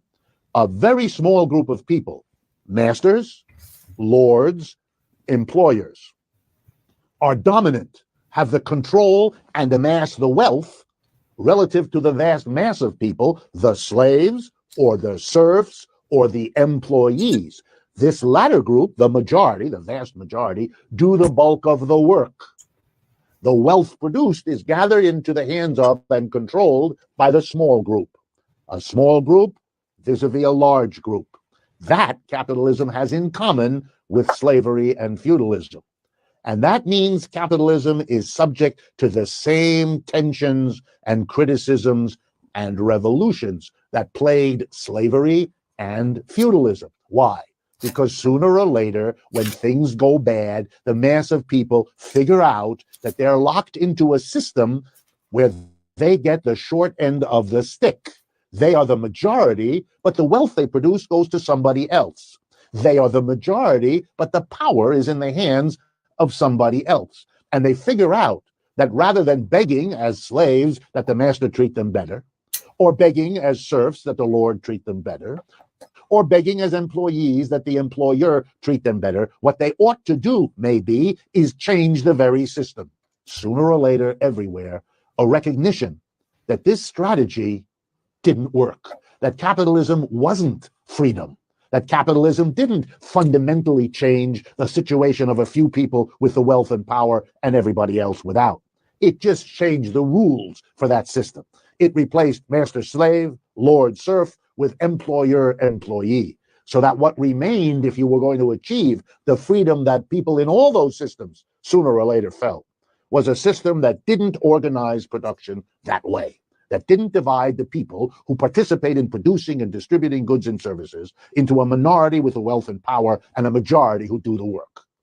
And the only way to do that is to democratize the enterprise. Capitalism has a lot in common with the systems before.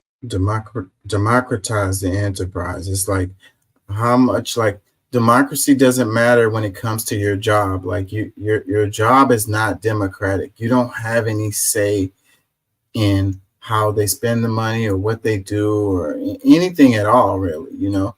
And that's what I say all the time is like what Congress does, what the government does, doesn't have nearly as much impact on your life as your job does. And you don't have any say in that, you know? And what's wrong with worker co-ops? What's wrong with the people owning the means of production, you know? And you're going to say communism or whatever, but the situation that we have is a recipe for revolution, okay?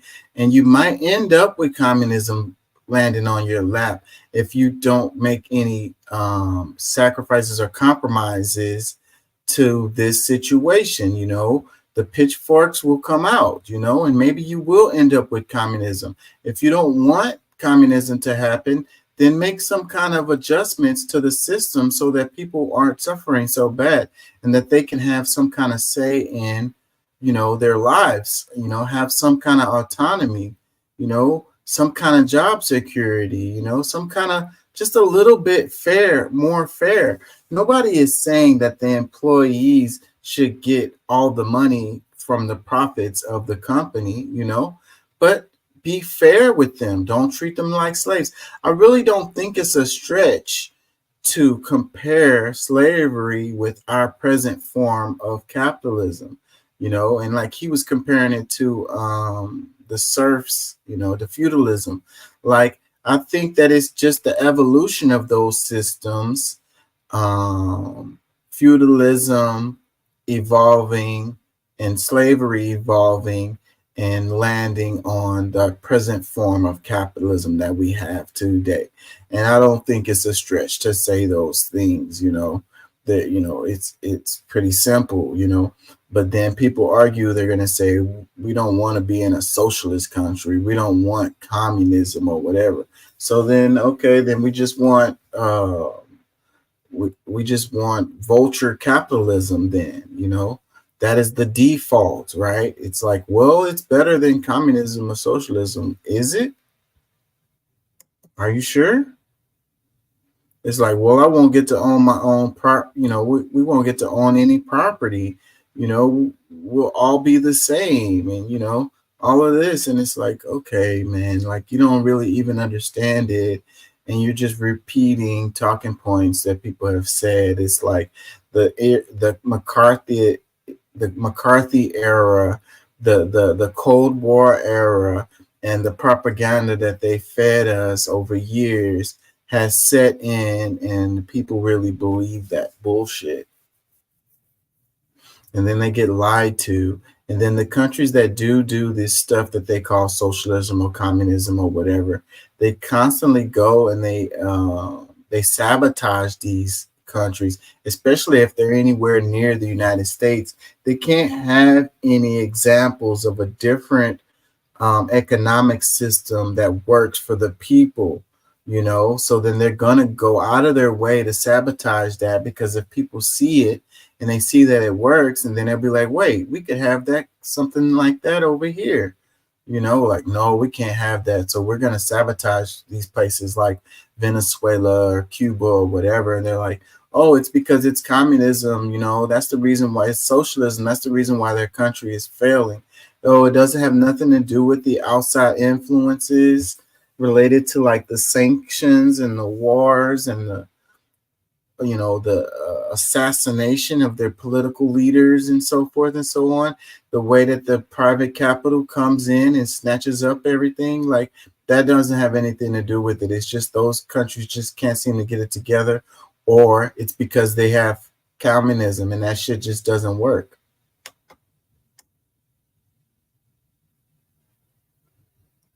And they don't teach you proper history, and they don't teach you the context of global, things that happen. All you hear is the headlines, and you're like, whoa, the inflation is crazy in Venezuela. So, but then how did it get there, really? Well, it's communism. Okay, well, you spent about 3 seconds thinking about that, and you're completely sure about it because somebody that you respect or whatever said it, and you just repeating that shit. You don't know that person was saying that because they benefit. They're getting paid to say those things, even if it's not true. It's absolutely not true, but they're getting paid to say these things to make you believe it, because the powers that be don't want you to know anything. Another comment says, same could be said about any system. Communism is even worse.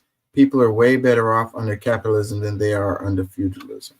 What are we talking about here? You went from feudalism to communism. Which one are you talking about? I think you lost it in the middle of what you were saying. And then that's what happens when you're repeating these damn talking points without any brain thought into it. It says the same could be true said about any system. I can agree with that line.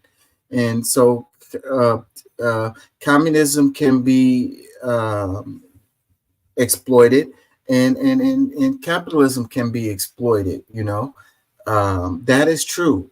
But then it says communism is even worse. Well, then, how do you come up to that decision? So you are agreeing that this vulture capitalism that we have sucks, but then you're saying that we have to have this system because communism will be worse. And then where do you come to that conclusion from? How did you get to that conclusion? Is it because you've been brainwashed and programmed to think that way?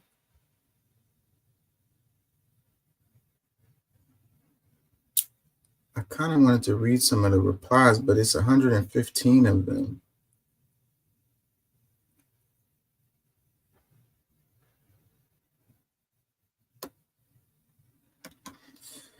It says, philosophers talking about what they don't know, money. When things go sour, the employee just quits and does not bear the risk.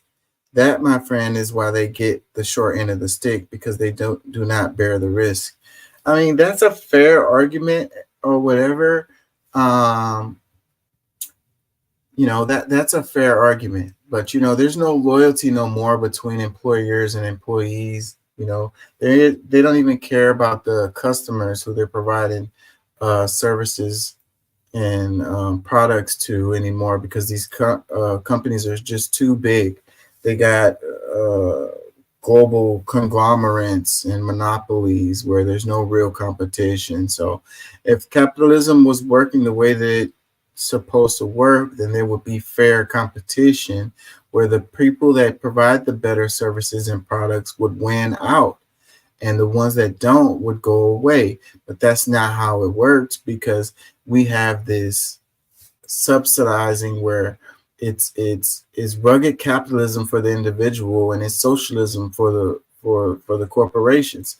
So they get money from the government to continue to do their shitty ass work that they do.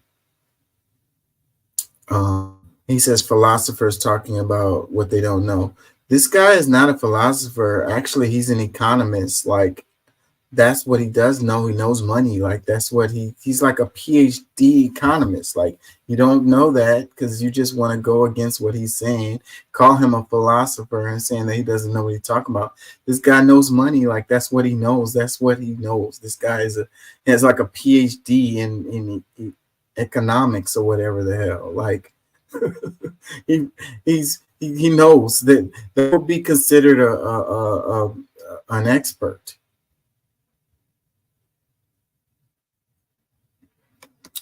But you are the genius. You understand the systems better than this guy.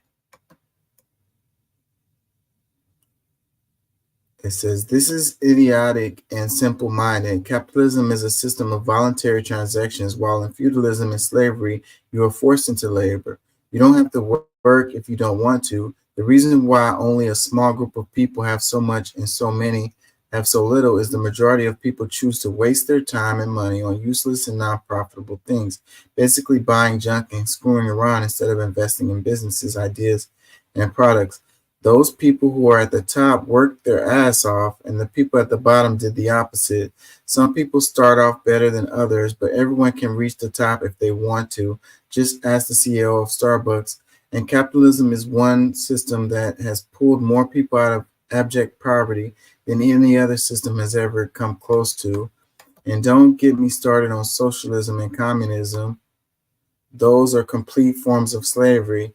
Just look up how many people have died as a direct result of those horrible ideas. Free market capitalism is good for everyone. It's government that F it up. And these are you repeating talking points that you don't know anything about really clearly, because you're repeating this shit that these people are saying. It's saying that this guy is an idiot. Like I say, this guy is not an idiot. He knows his stuff. And then you're talking about, you said, it says, capitalism is a system of voluntary transactions, while feudalism and slavery, you are forced into labor. Okay, well, if you don't pay your rent or whatever, then what happens? If you don't pay your light bill, then what happens or whatever? Do people go to work just because they want to or whatever? Like, it's the same. It's still forced labor, because if you don't go to work, you can't pay your rent, and then you're going to be homeless. Okay, so you are forced to go to work so that you can pay these bills. Like, what is the difference? You don't have to work if you don't want to. Okay, you don't have to work if you don't want to, but you're not going to have any food to eat. You're not going to have a roof over your head. You're not going to have a light bill. You're not going to have the lights on.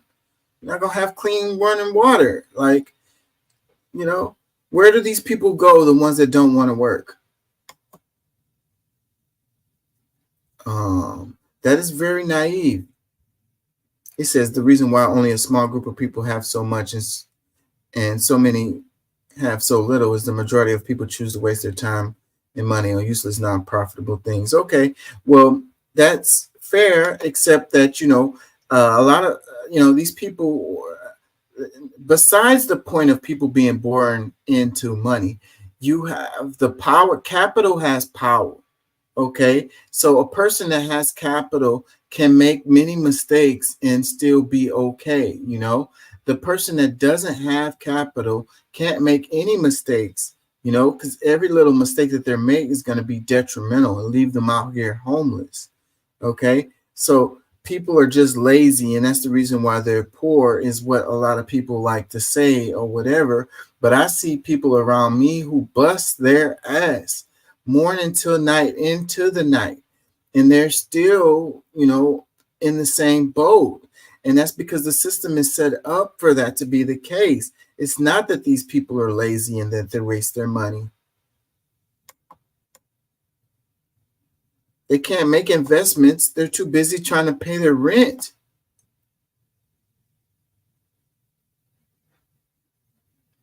He says, everyone can reach the top if they want to.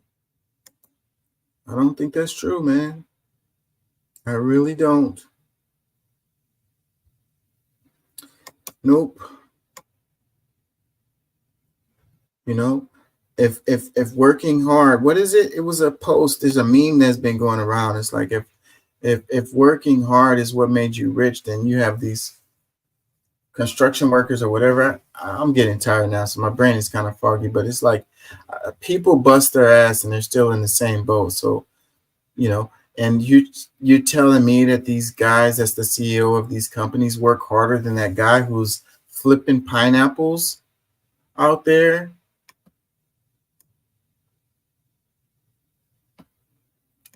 You wouldn't even be able to do that job. You wouldn't make it a day. But that guy is lazy. Another comment that says, sounds like a communist dystopian country. Another comment that says, what's your alternative? Stalin, Mao, Fidel Castro, or Islamic Republic? You don't have alternative. You just criticize without any original idea. You know, he does have an alternative. He stated it in the thing. He was talking about like worker co-ops. Okay, that is the alternative. What issue do you have with worker co-ops? Is that socialism, communism? Is that Stalin, Mao, Fidel Castro, Islamic Republic?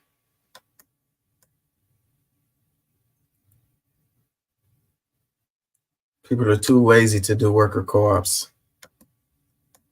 It says, it's always fun to see the American defenders of capitalism react to criticism of their beloved system. It's like a religion, you know? Capitalism is a religion. They worship that shit. And it's freaking, it's blasphemous to question the system. It says, another baggy-eyed Bolshevik. Lord, Lord, Lord. Another one that says, capitalism is the worst system we know, except for all the others. Godly quote, I forget who said it. It just so happens that it's better than any. It sucks, but it's better than any other alternative. You know, that's what they want you to believe. Is any other alternatives, they smash on them and make sure that they fail. Or the ones that even work that they're not able to smash, they ignore and pretend they don't exist. Another comment says, another armchair revolutionary. Another comment says, in socialism and communism, there is a capitalist entity called the state, and the lords of that system are the corrupt politicians that are in charge of the only party which happens to have a dictator as their leader. Yes, capitalism is far from being perfect, but it's not as tainted as socialism or communism. Don't believe me? Tell me who are the richest persons in a socialist country while the vast majority of the population is in extreme poverty. What is different between that and the system that we have here? With the capitalist system, what is different between that? The vast majority is poor and a couple of people are rich. What is different? That sounds like the same as what we have here. And they keep on saying, yes, capitalism is far from being perfect, but it's not as tainted as socialism and communism. So, yeah, there goes the lesser of two evils, kind of like how they do in our politics. Like, you know, we have to choose the lesser of two evils. The lesser of two evils is still evil. There's no alternative to evil. Another comment that says capitalism equals legal slavery. Another one that says owned by the few, abused by the few, and suffered by the entire rest. Destroy such pyramid. Another one that says I wholeheartedly agree. I may add that democracy and capitalism are incompatible with each other, since capitalism is egregiously undemocratic system. Exactly, like I say, your job is not democratic. You know, these corporations are not democratic. Yeah, democracy and capitalism don't work together. They want the few to make all of the decisions. They want the few to get the profit of the majority of the profit. So if their people had any say in that, they're going to be like, no, that ain't right. Can I get a piece of the pie too? Shut up, the freaking serf. You don't have no say in anything. Your vote is a freaking pacifier. We'll pacify you with this vote, but it means nothing. It says USA was founded by white middle-aged slave owners, and it's still owned by white middle-aged slave owners. Ooh. Another one that says the major difference between serfs and slaves versus employees is opportunities for upward mobility. Yes, serfs and slaves were locked into their place, but the gentleman is wrong in that employees are not. Further, look at the difference in the lot of serf slaves versus modern day employees. Then the gentleman's argument falls apart when his narrow view is broadened to take in more reality. That's actually a fair argument, talking about the opportunities for upward mobility. I mean, they might be slim and few, but they are there. They are present. That is a thing that's there. You know, you'll never, those regular serfs will never make it to be the owner class, but they can move up and become a slave driver. They can become a well-paid slave driver, and that is the goal of most people in the United States. You know, because the ones that are in the owner class tend to have been in the owner class when they were born. So there is not much movement with that. And like I say, the opportunities, it's not an opportunity for you to move up into the owner class, but you can move up and become a slave driver. And, you know, they'll pay you well for that if you're good at it or whatever. So, yeah, so the slaves were born slaves, and they're going to be slaves their whole life. And they're born slaves and they'll die slaves, you know. But then you could say there was times where people were able to buy their freedom or whatever, or even escape slavery, you know. So then there goes that same little gap for a possible improvement or upward mobility. So maybe when we think about it, it still is the same, you know. There were chances where the serfs could escape serfdom also. It was rare or whatever, and they would probably have to break the law, because that's the thing. The law is in the favor of the capitalists. It's in favor of the owners, you know. After slavery, they gave the slave owners reparations.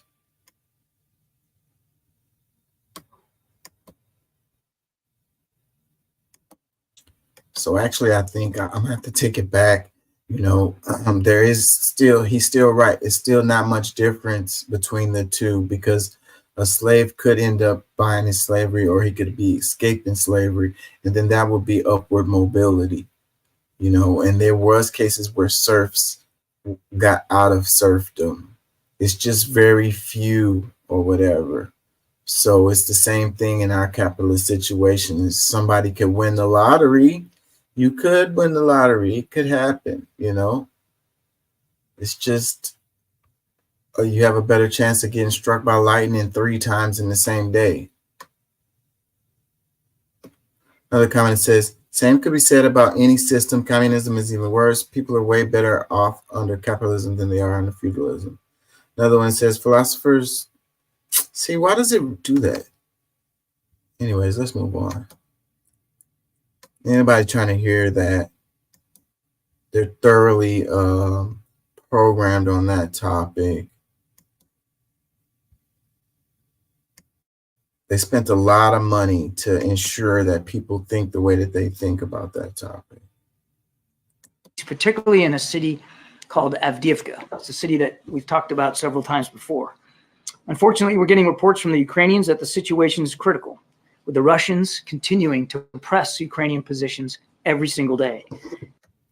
You already covered that pretty good. We have a society in which billionaires get tax breaks from career politicians who take their corporate PAC checks, and in which everyday families continue to struggle.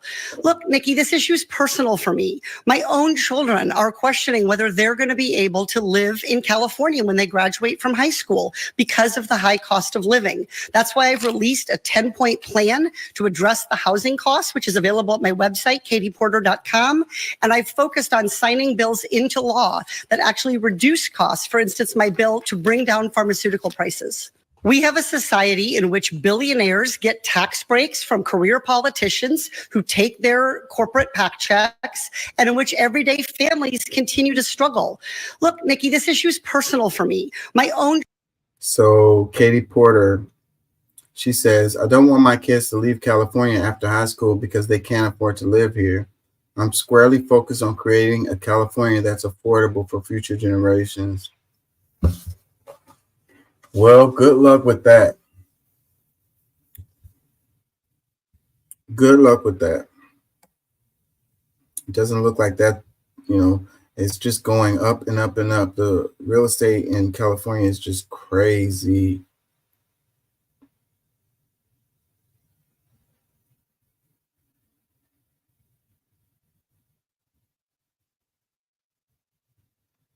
They're just eating her up in the comments about the Israel stuff and AIPAC and so forth.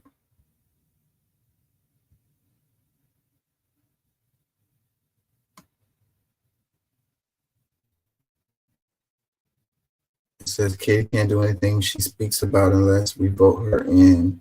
She has my vote. She's already a senator. I guess re-election is coming up.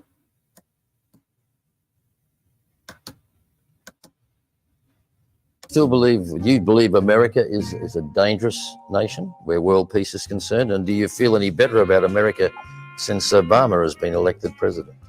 طبعا يعني اوباما حاجه استثنائيه بدون شك، لكن امريكا هي امريكا. يعني اوباما يعني Hold on, let's start it over so I can read it.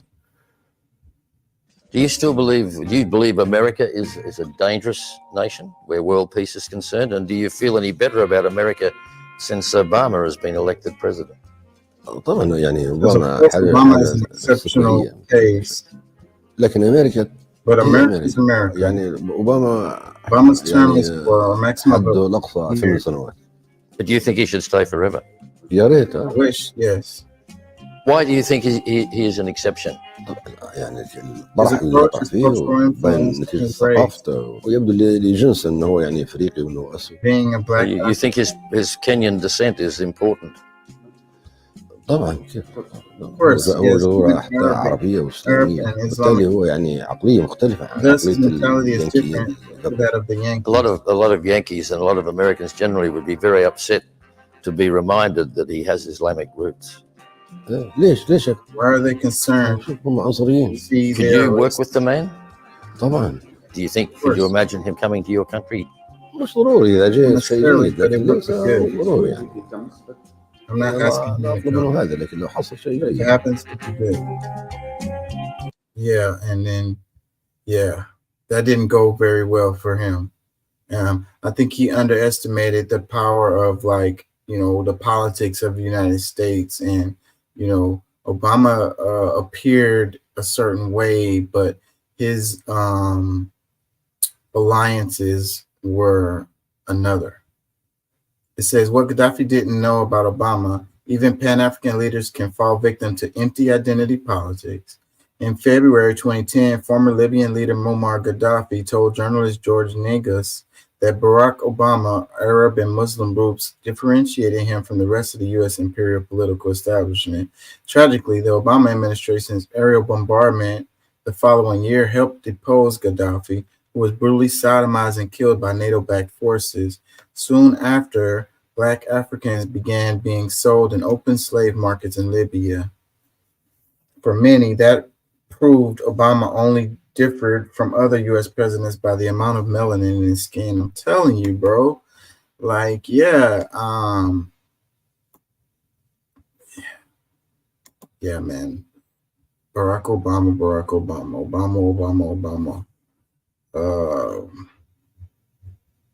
What did it say?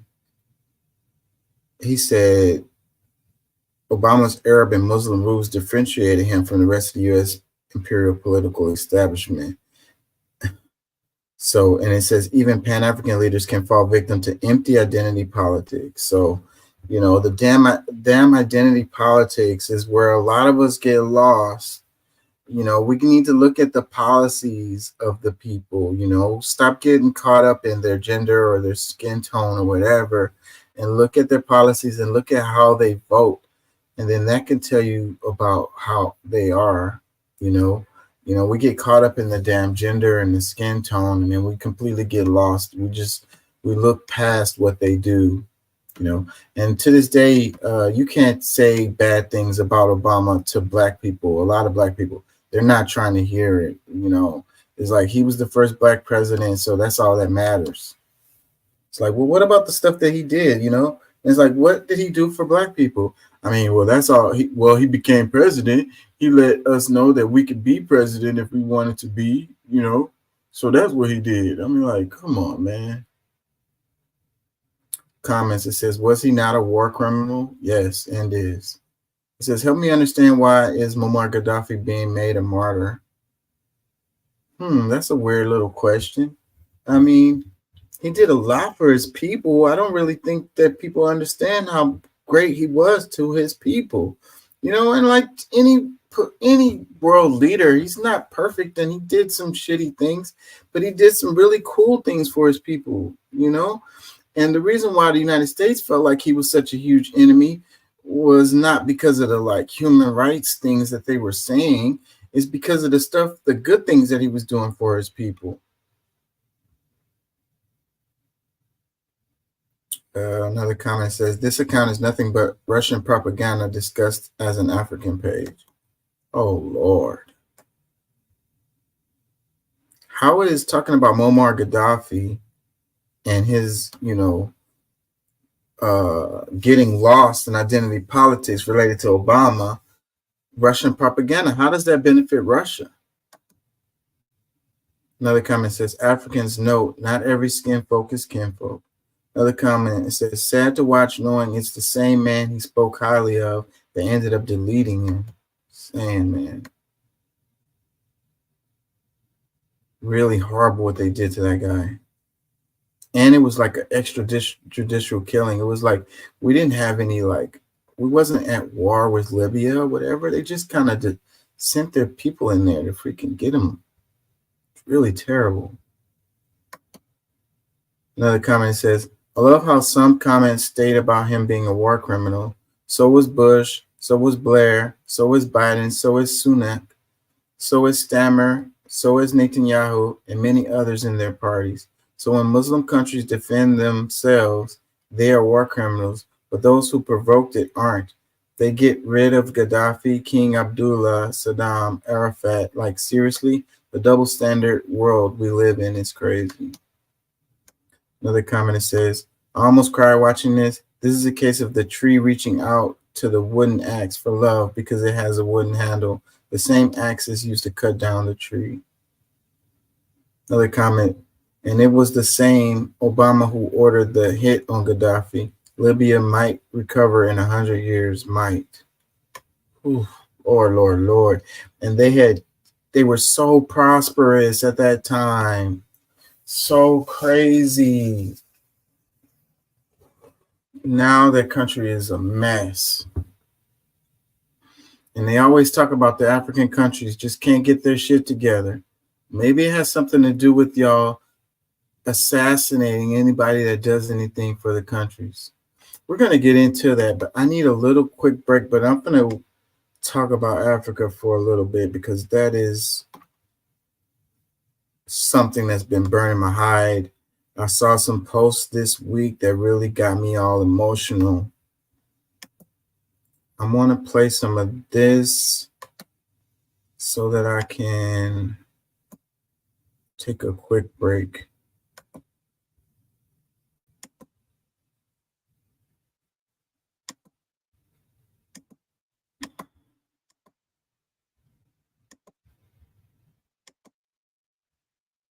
Yeah, I saw some posts that got me mad emotional about the way they're talking about this stuff. It's really pissing me off.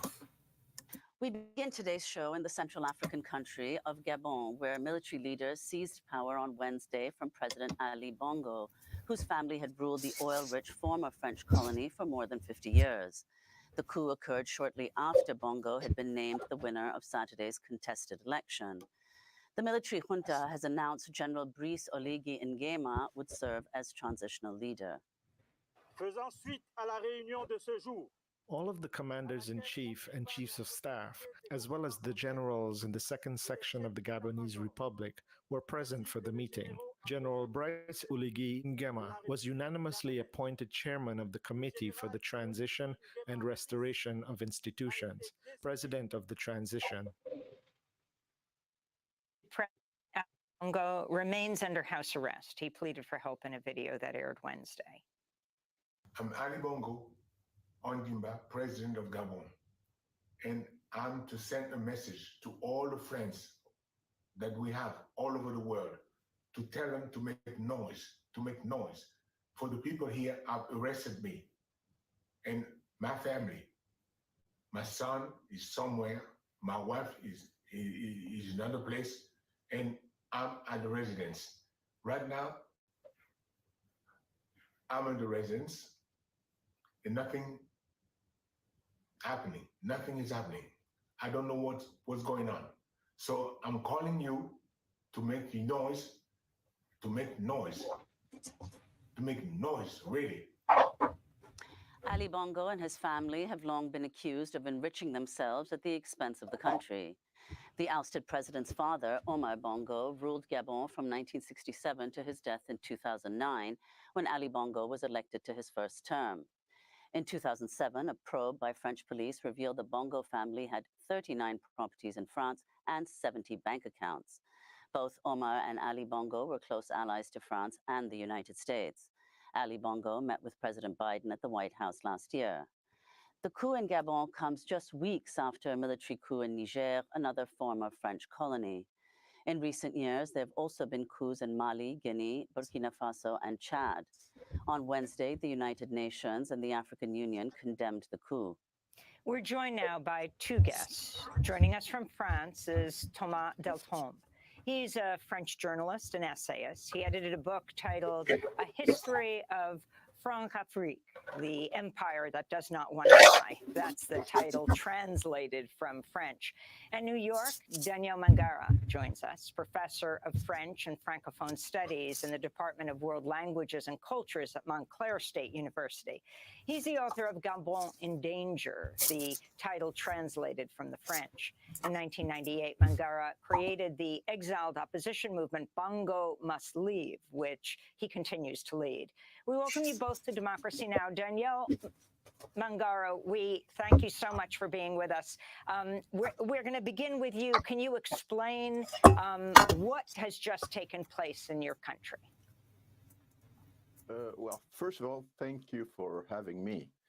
Now, I think that I heard in your segment that the international community was condemning what was going on in Gabon, especially the UN and the African Union.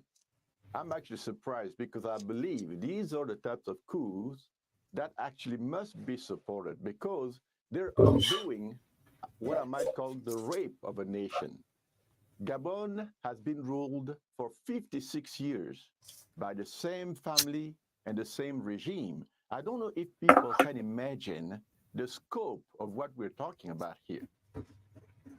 Omar Bongo came to power in 1967. He ruled for 42 years. And when he died in 2009, his son took over and has now ruled for 14 years. What that means is that Gabon is today one of only 2 republics, and I mean non-monarchical republics, to have been ruled for 56 years by the same family and the same regime. And for Americans who are listening here today, 56 years is equal to 9 American presidents under Omar Bongo from 1963, Lyndon Johnson, to Barack Obama. And so the Bongo family has ruled without regard for democracy. All the elections in Gabon have been stolen. And I think that the coup is actually a restitutive coup, in a sense that it's actually restituting to the Gabonese nation a voice that will allow them now, perhaps through dialogue, to rebuild after 56 years of what I might call a disaster. And so I tend to believe that we should support the coup leaders in Gabon. This is a type of coup that we should support because it is the result of, it is in fact a reaction to the fact that once more, Ali Bongo, the Bongo family, tried to steal an election.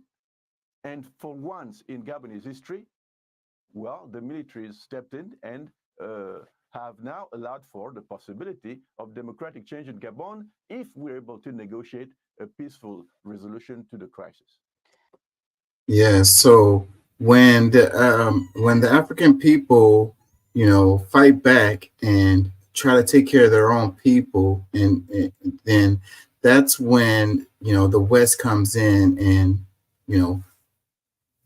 stops them. And when they're saying that all these African countries have corrupt leaders or whatever, those same corrupt leaders are the ones that get installed and propped up and maintained by the West, and it really just angers me, that the comments that people make related to these topics. So when these people fight back and try to do their own thing and take care of their people, then that's when the West steps in and let me read this. It says military leader in Gabon seized power on Wednesday. This is August 31st, 2023. Military leaders in Gabon seized power on Wednesday, shortly after reigning President Ali Bongo had been named the winner of last week's contested election. Bongo and his family have led the country for close to 60 years, during which they have been accused of enriching themselves at the expense of the country. The military junta announced General Brice Oligui Nguema would serve as transitional leader in what is the latest military coup in former French colony, joining recent power shifts in Niger, Mali, Guinea, Burkina Faso, and Chad. The independence of Gabon has never been real, says the Thomas de Tombe, French journalist and an expert on the French African Empire. I think we might be witnessing a second independence, a new decolonization process. We also speak with Daniel Mangara, a professor of French and Francophone studies and founder of the exiled opposition movement Bongo Must Leave, which he continues to head. This is a rare opportunity for the Gabonese people to engage in national dialogue, says Mangara, who warns that the intentions of the coup leaders are still unclear. Some comments. It says, Bongo must go. No country owns another country. Another one that says, this is revolution, not a coup. Revolution must continue. Thank you, Gabon.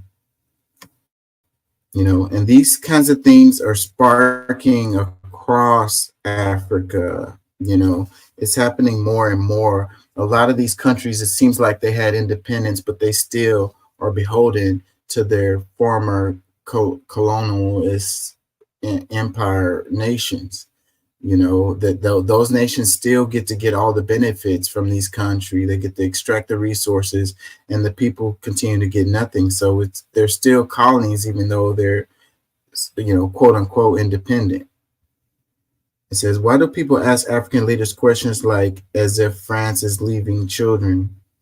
These are grown men who are tired of seeing their people poor and disenfranchised. It's not a coup, it's a cleanup. Another one says, congrats to people of Gabon, power to the people of Gabon. Thank you, Daniel, for explaining everything. We have been suffering since, and nobody came for help, and now let us, goodness. So it's like they want it's like the West is like, he said no one came to help. It's like these people want to take care of themselves. Like they don't want your help. Like we can do it on our own if you just leave us alone and stop meddling in our business. And you know, like I say, these corrupt ones are the ones that get propped up by the West. Let me go to this. Let me go to this one that kind of got me triggered on this topic, and we're gonna jump around a bit related to this. Hold on, let me see if I can find it, because these are the sentiments that they have, and they have the nuts to say it out loud nowadays. If you've been on TikTok for a while, you must have heard about a ton of Africans telling you that Europeans stole Africa's resources. And there's a lot to say about that. First and foremost, most of these resources are still in Africa, and they're not being stolen by Europeans. They're actually being sold to Europeans by the African state leadership. Your own elites. So yeah, the ones that were propped up and supported by the West so that these private corporations can steal their resources. He says that the resources are still there. Yeah, because Africa has fucking vast amounts of these resources, but they're continually being taken out. You know what I mean? Yeah, there's still some there, but they've been pillaging it for forever. Africa has so much that they can continue to take it. Are robbing you. It's not us doing it. Not anymore. The real issue, of course, is why aren't Africans using their own resources to do things? Why does Mr. Beast have to go to Kenya to build water wells? Why didn't the Kenyan government do it themselves? I suppose the Kenyan government could have done it themselves. They just chose not to do it. Nigeria is now a country of almost 220 million people, the largest country in Africa, but they only produce about 10% of the electricity that a small country like Hungary. Hungary only has 10 million people, but they produce 10 times as much electricity as Nigeria does. I mean, I know you want to have your Wakanda, right? But do you expect white people to give it to you? No, you're supposed to build it yourself. Having said all this, it is of course obvious that we Europeans in the North need to prepare for a possible, potential African rise in terms of technology and therefore also in terms of military capacity. And that means we in Europe need to already start looking ahead and thinking ahead about how we are going to win the war against Africa. Win the war against Africa because they are coming up and having more capacity to take care of themselves. Why does that end up being a war against them automatically? Like, so the Africans are just going to go to war with the Europeans because they have capacity or whatever? Like, this is him revealing what the real truth is, you know, that keeping the Africans down is what benefits them. And, you know, what did he say? They freaking, they want what? Do they expect the white people to come build their stuff for them or whatever?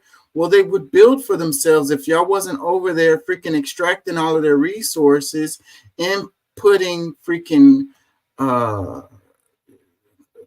upholding corrupt ass folks, you know, like, and assassinating the ones that are taking care of the people. Because there will be, if you've been on TikTok for a while, you must have heard about a ton of Africans telling you that Europeans stole Africa's resources. Now, there's a lot to say about that. First and foremost, most of these resources are still in Africa, and they're not being stolen by Europeans. They're actually being sold to Europeans by the African state leadership. Your own elites are robbing you. It's not us doing it. Not anymore. The real issue, of course, is why aren't Africans using their own resources to do things? Why does Mr. Beast have to go to Kenya to build water wells? Why didn't the Kenyan government do it themselves? I suppose the Kenyan government could have done it themselves. They just chose not to do it. Nigeria is now a country of almost 220 million people, the largest country in Africa, but they only produce about 10% of the electricity that a small country like Hungary. Hungary only has 10 million people, but they produce 10 times as much electricity as Nigeria does. I mean, I know you want to have your Wakanda, right? But do you expect white people to give it to you? No, you're supposed to build it yourself.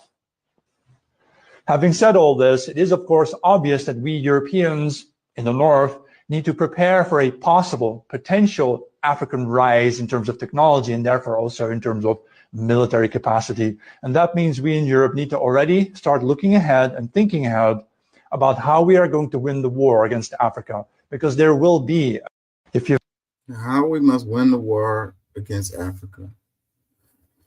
Oh man, where do I begin? Like, this thing triggered the hell out of me to the point where I left a comment on this, and I usually don't leave comments on social media because it's just pointless and people just like to argue back and forth and it gets nowhere. It's pointless. But my comment on this, I says, wait, so Gabon and Burkina Faso starts to do for their people, and here comes these European countries to stop them from doing it.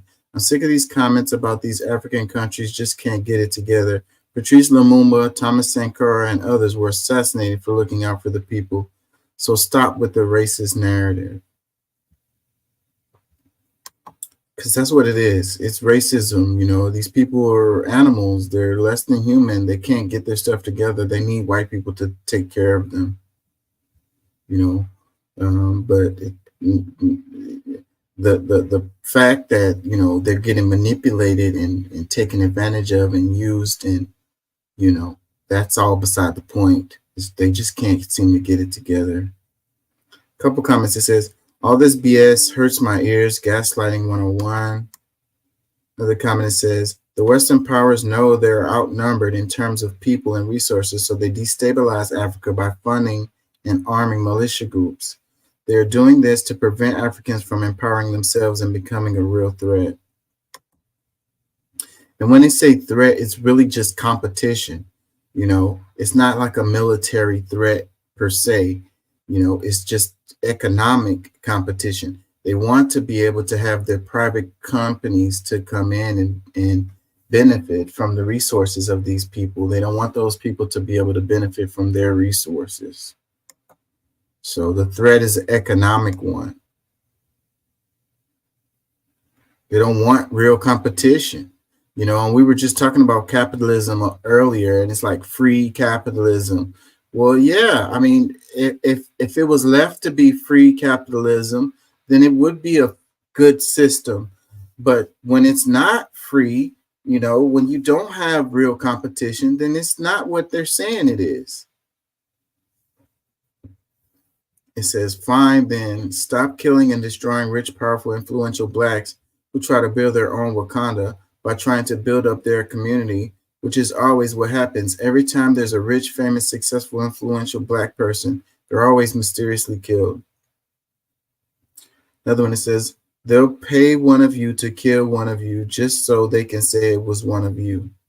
Telling you, and that's what happened with the Patrice Lumumba situation. Exactly what happened with that.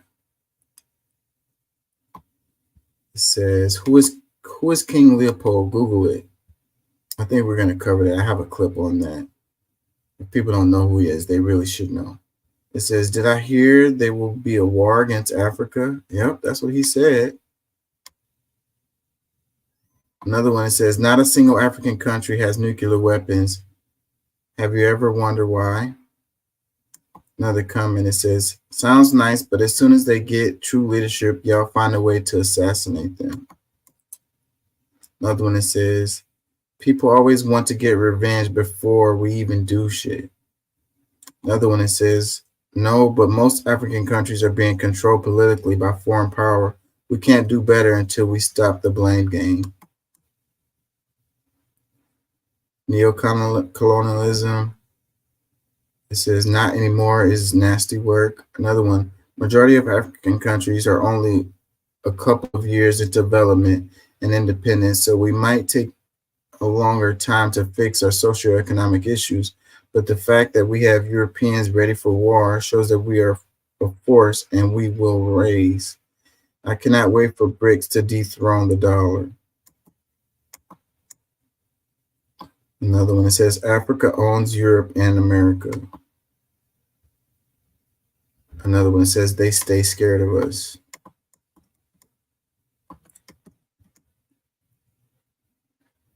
It says colonialists, we're going to rob you and suck you dry and remove all of your capabilities of operating on your own.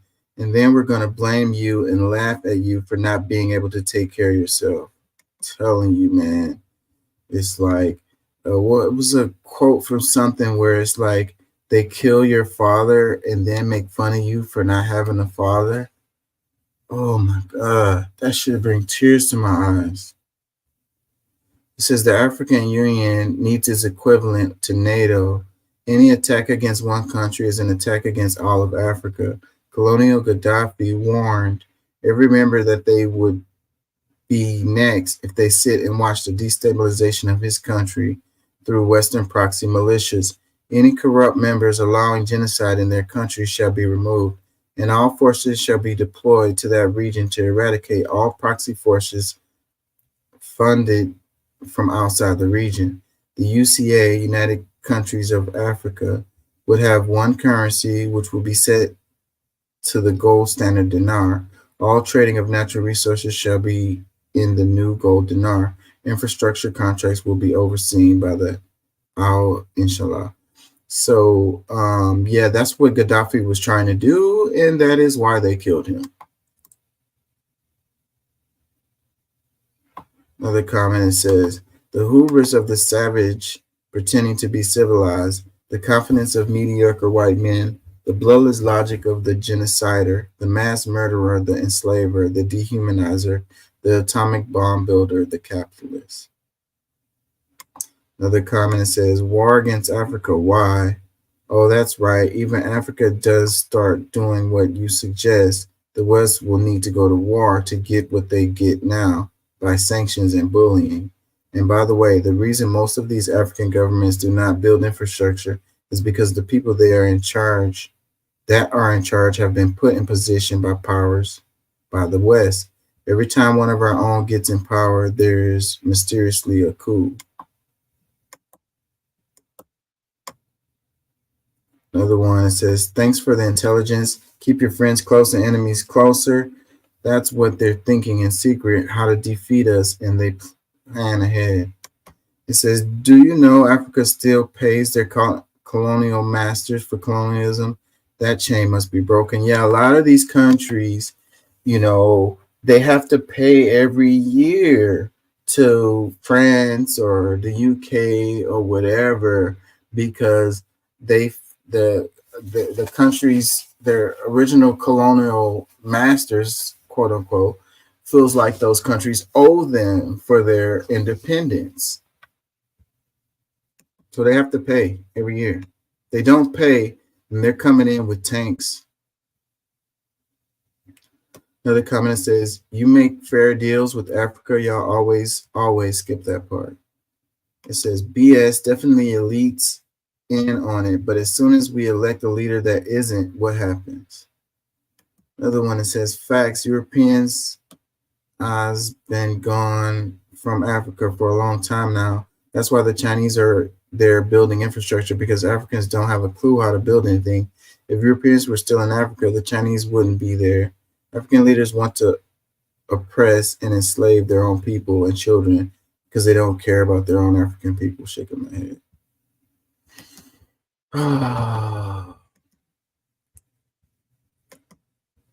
You know, they make these things true after the fact.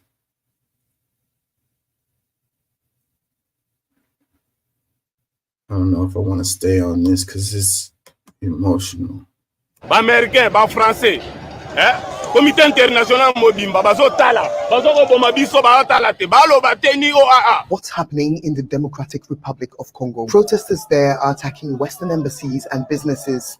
They say the international community is ignoring the violence in the east of their country. Government forces and a rebel group called the M23 have been fighting for control of East in DRC for over a decade. The region has a lot of minerals, including coltan, which is used in all of our mobile phones and laptops. So whoever controls the region stands to make a lot of money. The violence has intensified in recent weeks, with M23 targeting villages and towns in a region called North Kivu.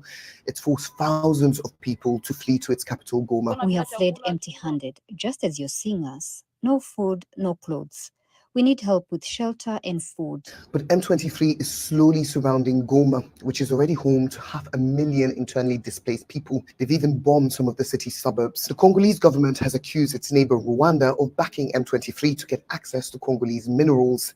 The UN says it has evidence that Rwanda is backing the rebels. Rwanda denies this. Still, protesters in the DRC want Rwanda's Western allies, like the UK, to pressure it to stop supporting M23. The BBC has reached out to the Rwandan government and to the British Foreign Office. Pourquoi Américains, Français, Comité international mobimba bazotala, bazokoboma biso. It says protesters in Democratic Republic of Congo are attacking Western embassies and businesses. Government forces and a rebel group called M23 have been fighting for control of Eastern DRC for over a decade, but why has it intensified recently? Comments. It says, typically blaming Western countries for their own failures. European powers gave back Africa to self-determination after the Second World War. Some before that, and what have they done? 80 years of cronyism and corruption, coup after coup. Promises made, then broken, with failed leadership either killed or run off with millions, while their people starve and die. Clean up your own mess and stop blaming the West for your problems. Oh my God. It's the same damn argument over and over and over, and it's fucking not true. Like, okay, if it's the case, then stop meddling with their shit then, you know? If they, they won't be able to blame you for anything if you're not meddling in their shit. It says, without government of the United States and Israel, most Western governments, the world would be a better place. It says, tell the Western world to leave Africa to Africans. Another comment, it says, Congo produces over 70% of cobalt in the world, which is used to make phones, laptops, computers, electric cars, and so on. The Western are destabilizing Congo so they can steal and smuggle our minerals, killing millions of Congolese, and they don't even care. Shame on you all. Free Congo. Get out of here. It says, leave my country out of this. You know, it's not a coincidence that it's a mess in the DRC, you know. They want it to be a mess, and that way they can freaking take the stuff. They slide out the back door with the bag while it's just a mess, you know. They fund rebel groups to fight against each other, and then they can blame the Africans and say that they don't have their shit together. Get out of here, man.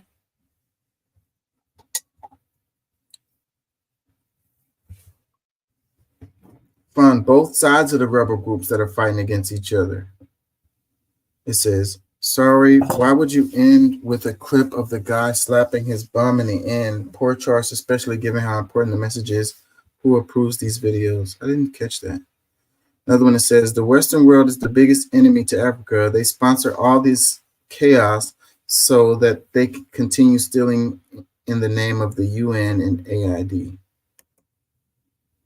That is what's really happening. Another one says, free Congo. You can't see the Western or the Arabs praying for Congo, but if it's Ukraine issues or Palestinian, you will see the whole internet talking about it and sending support and prayers. But as long as Africa is no problem, they are not important. Millions upon millions of people have been killed in Congo, more anywhere, but you won't see the media talk about it because the West controls the media. Africans should wake up and stop being decisive by all these people. Yeah, so it's weird how it is, you know, and I am sensitive to the whole Palestinian situation, and I've been covering it forever, and before I even was doing this show. And I don't know, it's just something that is close to my heart. But you know, the atrocities that are happening in Palestine is not the only thing that's happening in the world, you know, and it's people don't care, you know, they care about certain things. Their outrage is selective, you know. When it comes to Africa, they just like, oh, these people just can't get their stuff together, so that's the reason why it's a mess, you know. But meanwhile, they get on their cell phone and don't even realize that the stuff that made their cell phone came from Africa, and the people there don't get to benefit from that at all. And you got children working in mines, and it's just a huge mess. I mean, from left to right, from top to bottom, when you talk about chocolate, really almost anything that you can think of as far as consumer goods, there's some part of it that's coming from Africa, and it's also being exploited where the people don't get benefits from that, you know, those resources, you know. But the media doesn't cover this stuff, you know. It's because, you know, it's Africa, so it's like, whatever, screw Africa. And another comment says, but what causes all this in Africa? Another one, it says, finally the world is hearing out Congo. Another one says, blame UK, US, France, and Belgium.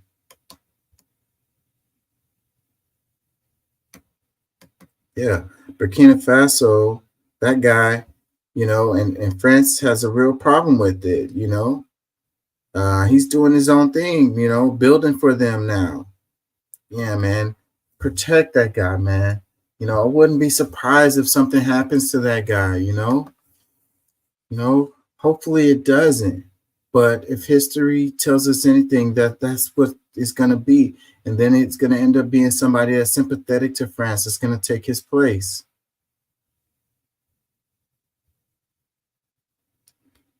It says they're only concerned about Palestine because they hate Israel while people are dying in Congo. God have mercy.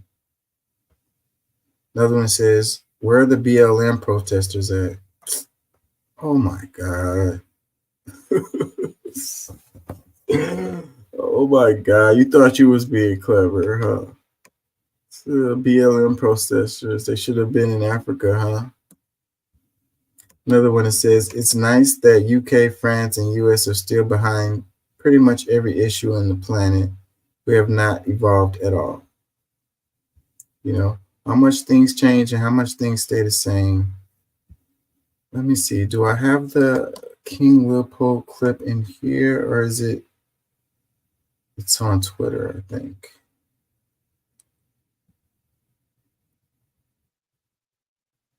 I thought I had one in here too.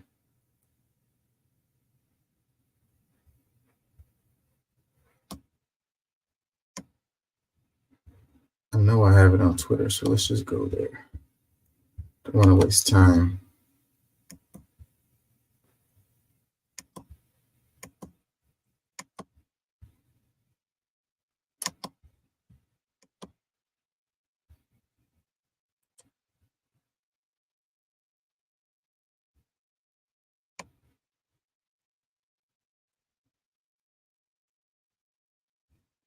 Well, let's do this one really quick before we get to that.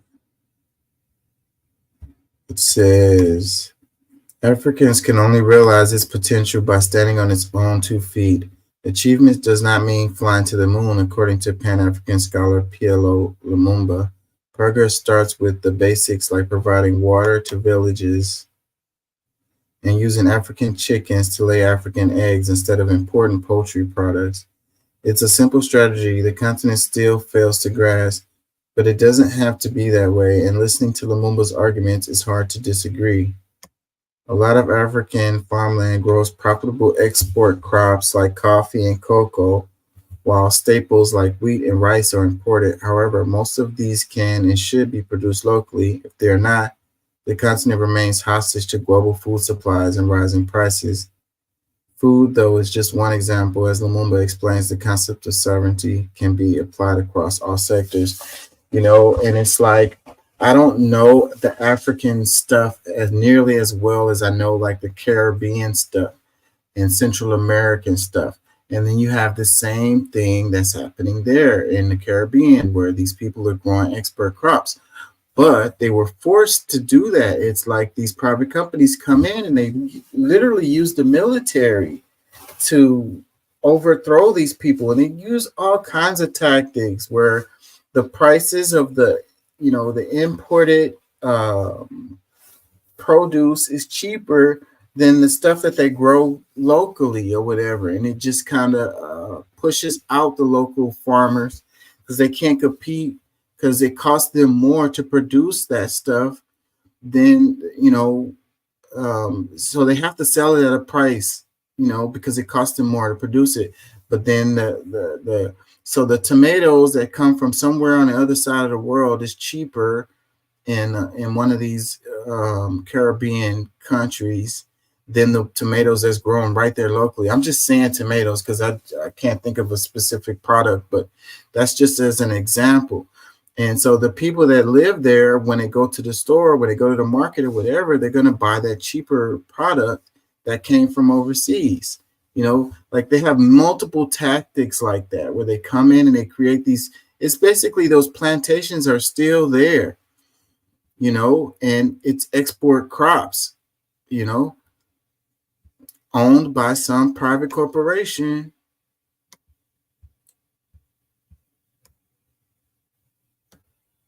And we must therefore remind ourselves that we have the wherewithal to catapult Africa into a different orbit. And Nyerere of Tanzania once said, we must also define what development means. And he said, development does not mean necessarily the building of skyscrapers. There is nothing wrong with that. But let the Americans go to the moon. We are going to provide water to our villages. We must define what development means. And once we define what development means and we define ourselves, then Africa shall realize the potential. The Chinese define themselves. The Indonesians define themselves. The Koreans define themselves. We must define ourselves and begin to believe in our institutions. And I see it in this part of the world. When we want to look at our economy, we say, what does Moody's say? And Moody's is very moody when they come to Africa. They are the ones who come here and tell us how our economy is behaving. When the American dollar as much as sneezes, the Naira goes into a coma. Why? 63 years after independence in Nigeria, 66 in Ghana, 61 in Kenya, and many other countries, we still believe that somebody else's currency is what must define us. 63 years after independence, we are still importing chicken as if our chicken forgot how to lay eggs.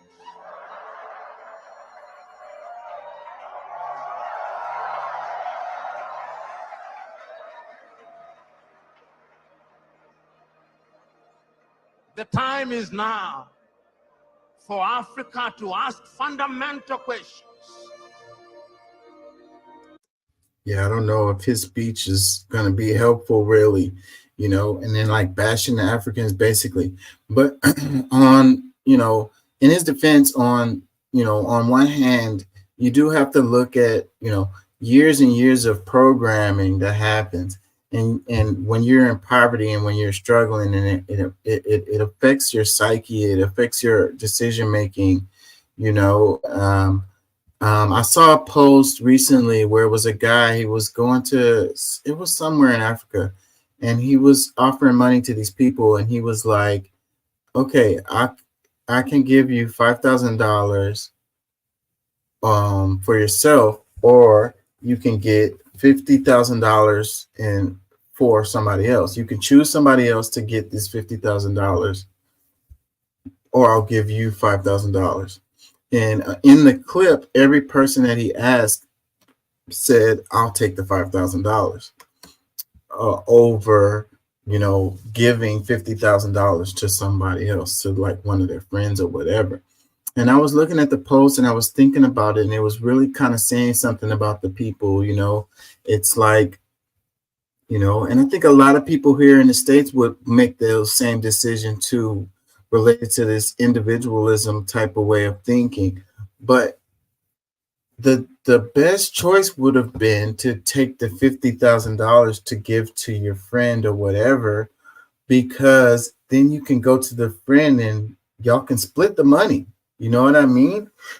And then instead of getting the 5,000, you would get 25,000, you know, but your brain isn't thinking that way. You're just like, I want the 5,000. I'll just take that, you know, for myself, you know, and it's like one hand washes the other, you know. For us to grow and prosper, you know, we need other people. And then we have to think like a community, you know, and it benefits ourselves even more when we think like a community. And it's really fucking simple, but we can't, it's that initial knee-jerk reaction of just, I'm starving, I'm hungry, I need something for me right now, you know. And it's like, there's another post that's going around social media where a teacher blew up balloons and put the name of all the students on the balloons and put them in the hallway, and then told the students, go find your balloon. And so then after a time period passed, no one had found their balloon. So then she said, find your classmate's balloon and give it to them. And within a short amount of time, everybody had their balloon with their name on it. And that just shows how it works, because as an individual, you're going and you're looking for your balloon amongst, you know, however many it was, 50, 100 balloons. And that is difficult, you know. But when you work together, when you're not looking out for yourself individually in that way of thinking, then it worked out way quicker for you to be helping your friend instead of doing it on your own. If that makes any sense. I'm not explaining this very well, but it's like, this is the concept that we need to try to understand. And this is an issue that we have with people, you know, and that part of it, I can say is true, you know, when you're trying to criticize these people.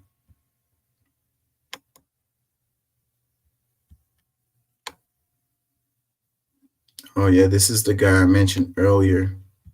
Can y'all hear me?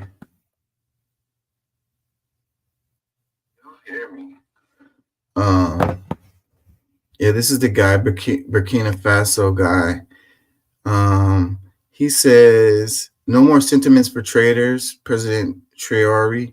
President Ibrahim Traoré declared on Saturday that anyone who betrays his homeland for the benefit of imperialism will be treated as such. We no longer have feelings for traitors, the head of state said in front of thousands of members of the Citizen Visual Committee, commonly called Waigiganians, gathered at the Ouga 2000 Sport Palace. It says, Captain L 266, now we're talking. What happened to Thomas Sankara should never happen again. Any sellout or traitor among you, take him out. Goti Asimi and General Tiani, the same goes for you. Aluda continue. Yeah, so this is the guy who kind of made himself a leader after the coup in Burkina Faso.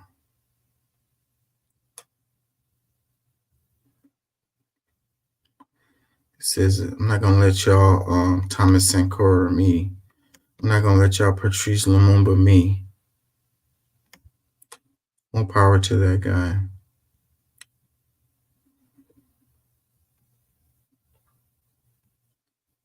Come back to that.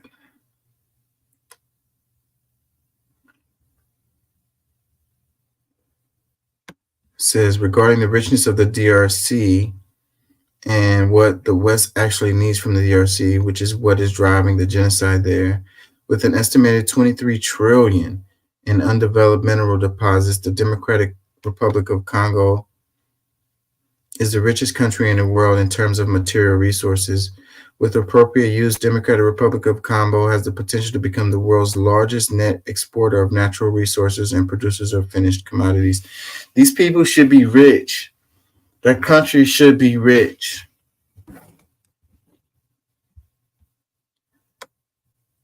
The Congo, nearly 60% of the cobalt produced worldwide comes from DR, making it the greatest producer in the world. Regretfully, it is exported to produce ceramics, batteries for electrical goods, and engines for automobiles and aircraft.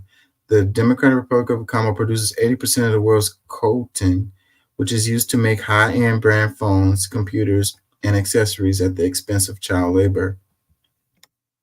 A sizable uranium deposit exists in the Democratic Republic of Congo. In truth, Congo's DR's mineral resources were used to make the atomic bombs for World War II, which accounted for 80% of the U.S. nuclear weapons.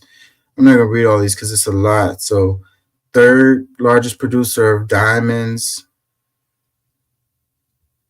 one of the world's top producers of gold,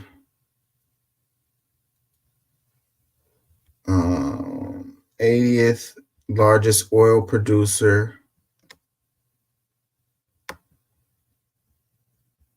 10,000 animal species, 600 tree species. It has a rainforest. Top exporters of wood. It says Congo is a net exporter of entertainment. Music was primarily exported in the 1990s. The DR has the world's highest power production capacity of 40 gigawatts. Country should be overwhelmingly rich. You know, if you want to talk about Wakanda, then there it is right there. Okay, here's Leopold. That's what I was looking for. It says, you won't learn this in school. This is Leopold II of Belgium. He was the private owner of Congo. He made Congolese labor on rubber plantations, chopping off the limbs of those who failed to meet the daily quota. He ruled Congo for 23 years and 10 million people died. Hitler is hardly a better criminal than Leopold. Yet they don't teach us about that guy. We know all about Hitler. People don't even know who Leopold is.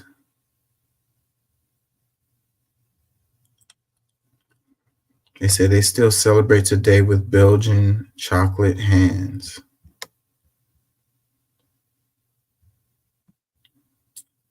I had another one. It says, why is this Holocaust rarely talked about? Because it's Black people. It says, you forgot to add, he did all this without ever setting his foot in Congo. It says, Leopold II of Belgium compared to Idi Amin Dada of Uganda and Mobutu Sese Seko of Zaire. Who was worse? Or does one get a free pass if one is an African leader? Africa needs to move forward by example.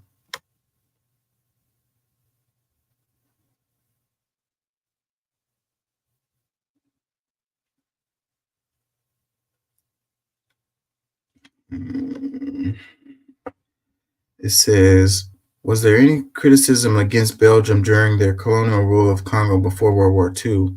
Belgium just didn't have the same success in colonizing the world like other European countries did. Most of their colonies failed, but the Congo was a different story. With the beginning of automobiles, the rubber industry took off, greatly enhanced Belgium's economy. King Leopold seized the opportunity to get wealthy. Congolese workers were sent out into the jungle to slash down vines and layer their bodies with rubber latex. As was the case in most of the enterprises of colonial Africa and Asia, at work was dangerous and intense. The irony of the name of the Congo Free State is that it quickly evolved from a vanity possession into a slave plantation. ... Tortured just about everywhere they looked, and talk about perspective. Prior to Germany's killing of 6 million and prior to Russia's killing of 12 million, the worst bloodbath talked about was King Leopold and Belgium's terrible rule. Estimated for the number of people killed ranged between 2 and 15 million, easily putting Leopold on the top 10 history of mass killings, I guess. Why I can't see it.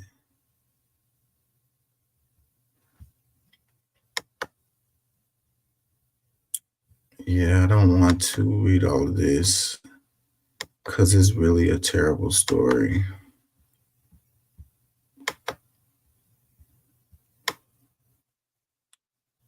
It says, there's no question it's pretty horrific that then Belgian king did to the Congolese. I've read quite a lot about it and others should too. It says, literally everyone learns this lie in school. What lie?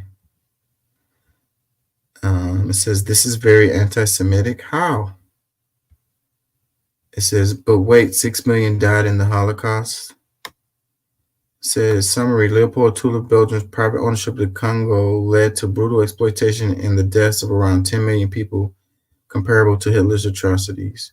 It blows out he blows him out the water. It says, stop lying on Leopold. He never set foot in the Congo. The murderers to which you refer were all black men from different African clans that became the force publique. These black men murdered between 5 to 10 million black people from 1885. Bayer Fran genocide, almost 2 million. Come on. It says fake, never happened. It's all lies. He wasn't a bad person. It says, I did learn it in school, but Hitler was worse. He didn't stop at war to achieve his end goal. Both men were ruthless and lacking sympathy. Hitler was worse? Oh my God. Talk about revisionist history.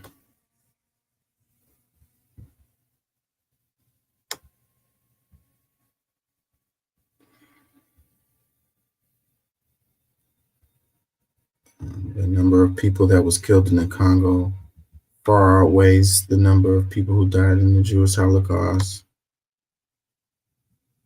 You know, but history cares more because of the skin tone of those people.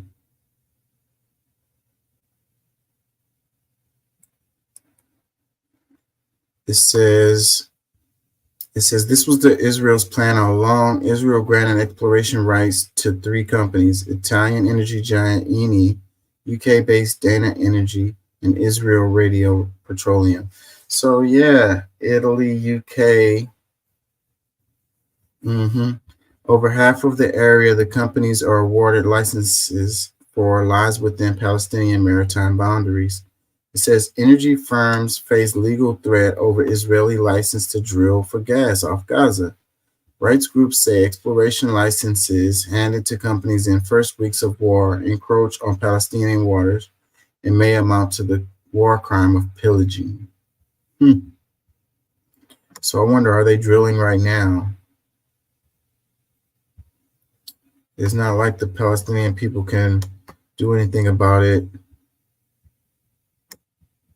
while they're getting bombed.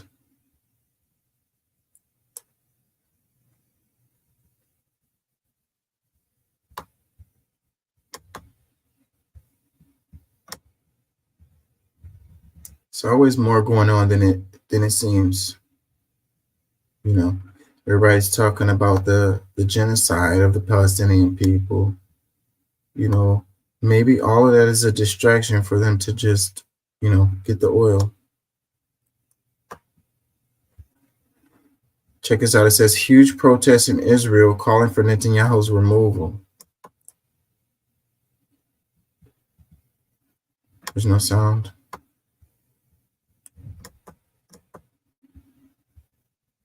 Yeah, we don't know because we can't see any of the flags and we can't hear any sound. So, I mean, who's to say what this is?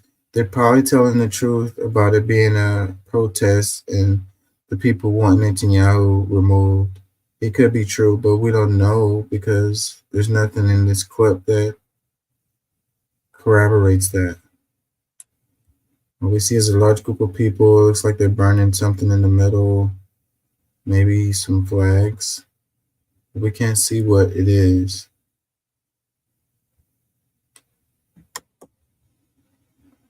You know, And as far as we know from this clip, how do we even know this is in Israel? Can we see those trucks? Those cars? We can't even see what's written on them. This could be anywhere in the world, like.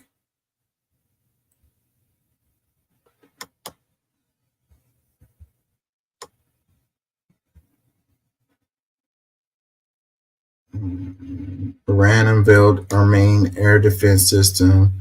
Armain can detect 24 targets at a distance of 180 kilometers and simultaneously engage 12 targets in less than 20 seconds and engage strategic bombers and short-range ballistic missiles. Damn.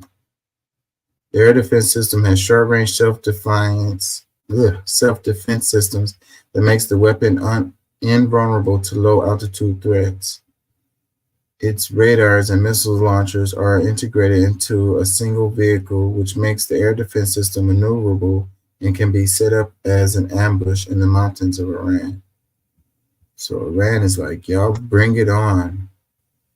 We got something for that ass.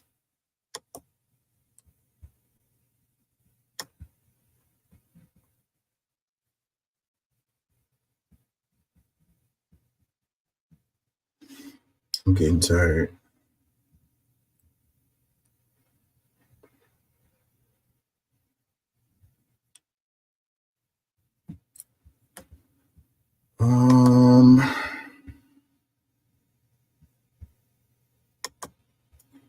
Let's see if we got a couple of stories we can do before we get out of here, because we're at 5 hours.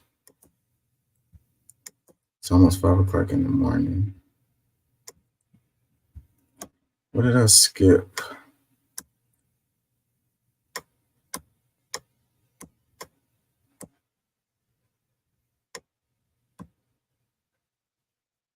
Safe zone. Safe zone my ass.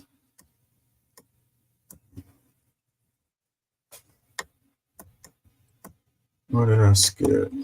We want to do this one. It says Olive Garden is using AI aliens to test applicants' personalities. This in a cyberpunk dystopia, service jobs are now employing a bizarre AI quiz to vet the personalities of new hires. What's happening? Service jobs like FedEx, McDonald's, and Olive Garden now use a Paradox AI personality quiz in their hiring process. The AI-generated quiz features questions with 3 components: a caption, a related image of blue humanoid aliens, and the answer options me or not me. Some of the quiz's 60-plus questions make sense, but others border on existential and indecipherable. It's better if you see for yourself. Me or not me? I don't know. I will have to go with not me. I don't know. Not me. I'm gonna say not me for all of them because it's blue people. Oh, she hurt her knee. Not me. Man, I just want a dishwasher job was the title of one thread on Reddit in the community of food service workers. The post shared a screenshot for assessment instructions. For part of the hiring process at Olive Garden, the instructions tell the applicant to go with your gut and answer honestly, and that there is not one right answer. They then include an image of a blue humanoid alien they introduce as Ash, who will represent you in each image. For each image, simply click me if the image describes how you generally are, and not me if it does not. Really weird. So this person fell and hurt their knee, so I would go with not me. Like, I'm not gonna fall off my bike and play with my knee. This one looks like what? He's got an avocado in his hand or something, and she's looking at him holding the avocado. I mean, yeah, man, that would hurt my brain trying to figure out what the hell the answer that they want. This guy here looks like he's drunk or high or something. I don't know. It says AI technology tends to yield questionable results. This new personality quiz from Paradox AI is no different, but it's still implemented in service industry hiring process.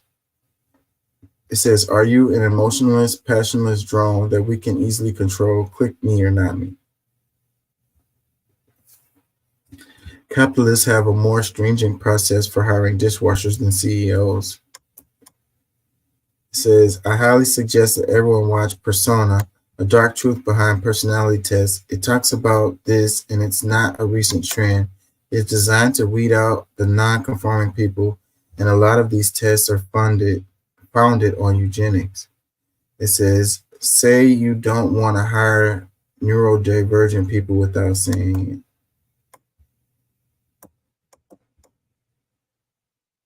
it. And a lot of these jobs, if you don't make it past these personality tests, you can't. They literally. I used to be in the hiring process, and I used to have to look at the results of these quizzes. And if you don't pass, they literally can't hire you. Like if I was to override it and go ahead and hire you, then I would get written up for that. They would be like, the thing said this person is not desirable. I can't remember what exactly it would say, you know, not desirable, something like that. And if it said that, then you can't hire them. Like, you have to make it through these personality tests to be able to get the job, regardless of anything else. Like all your credentials, everything could be good, but if you fail that stupid test, it says, have things ever happened to you? Another one says, the fact companies waste actual money on this garbage rather than paying current and potential employees is beyond pathetic and out of touch. Another one says, now make the CEO take it. Another comment, it says, before we let you start washing dishes, please demonstrate the difference between sympathy and empathy to these overgrown Smurfs. Another one says, Olive Garden, when you're here, you're non-denominational, gender-neutral cutout of a human being painted blue and forced to endure psychological conditioning by your employer and your family. Another one says, traditional seems like a blatant way to discriminate. Crazy, crazy world we're in.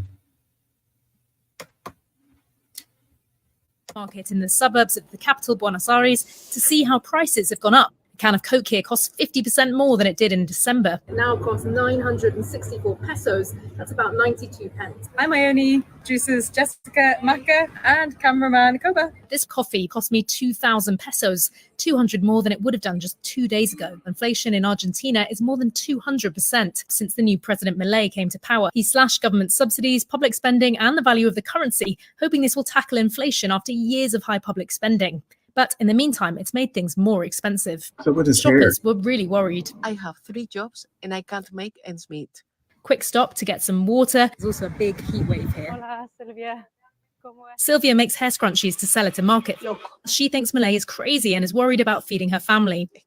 But her sister, Adriana, says she likes his honesty. Today we have someone who tells it how it is.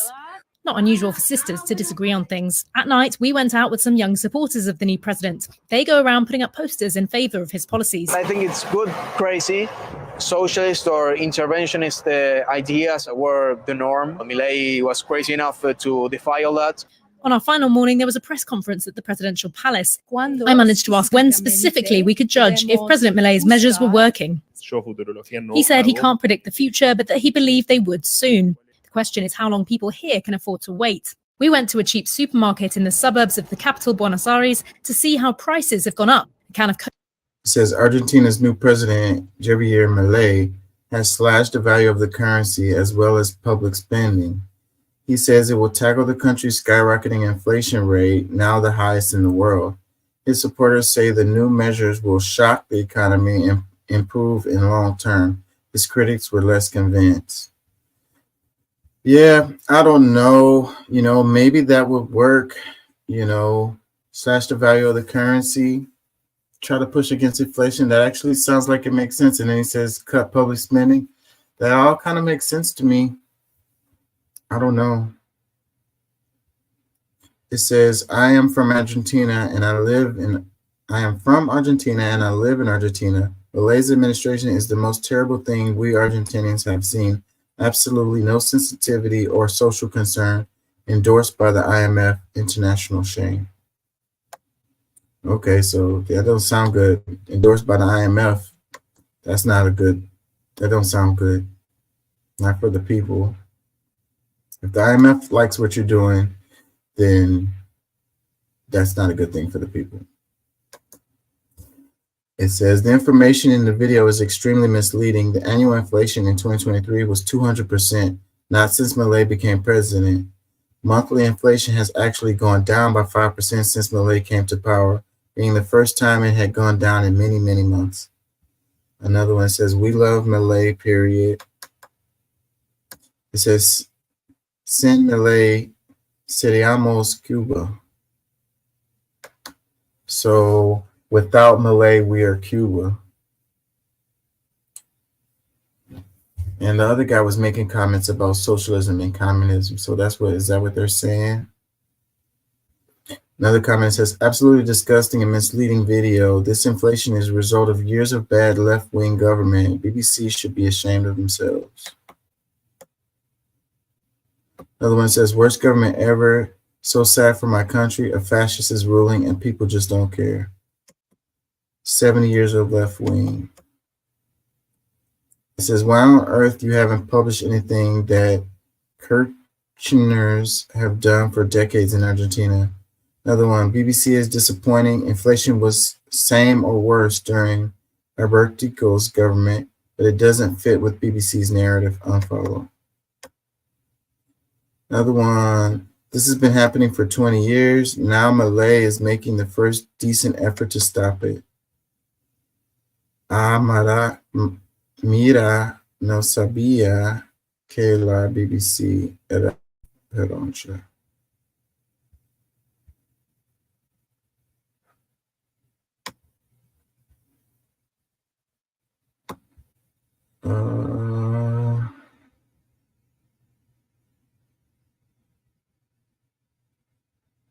Este es camino correcto. La Argentina se merece que termine todo lo que los que represento. Viva Milei. This is the result of 60 years of corruption of the Peronist Kirchner government. Milei is trying to correct the wrongdoings of CFK, Fernandez, Mesa, and the rest of the gang. I don't know enough about this to really make comments. It says this is misleading information. The annual inflation rate. Oh wait, it did that thing where it was doing earlier where it repeats the comments. Man, this dude's comments really pissed me off.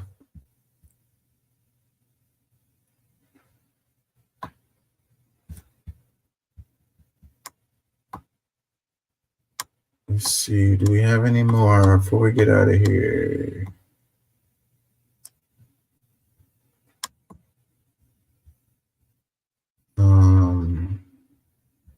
CEO of Nintendo cut his own salary by 50% instead of laying off employees.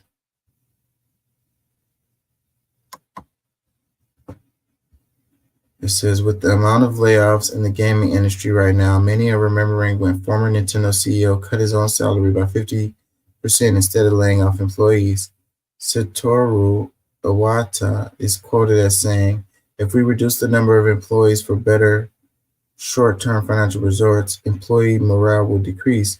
I sincerely doubt employees who fear they might be laid off will be able to develop software titles that could impress people around the world. What are your thoughts?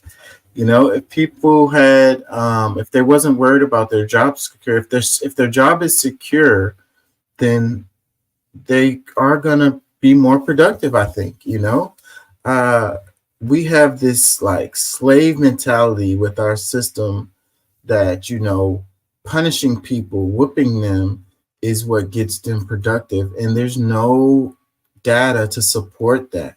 You know, people are more productive when they are in, you know, environments that are conducive to their like work-life balance, you know, to their mental stability, you know, to taking away their anxiety and fear, you know.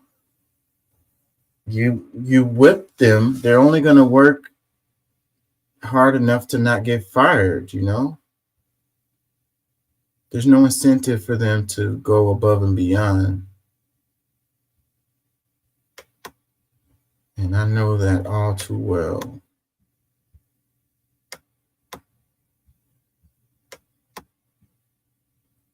Oh yeah, I meant to do more on what's her name. That's what I skipped on.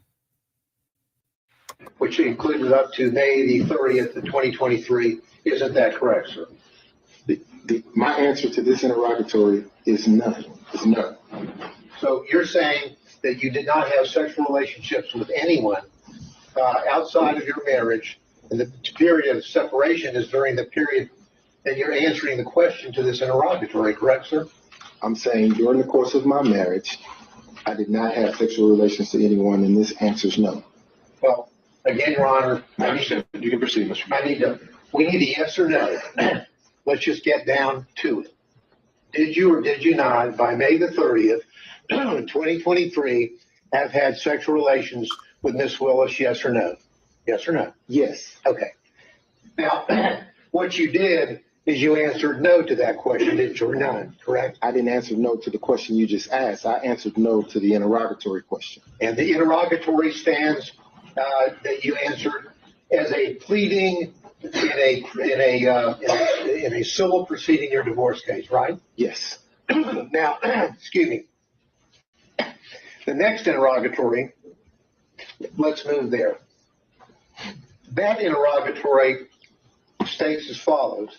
Identify any and all occasions in which you entertain a member of the opposite sex other than your spouse who is not related to you by blood or marriage.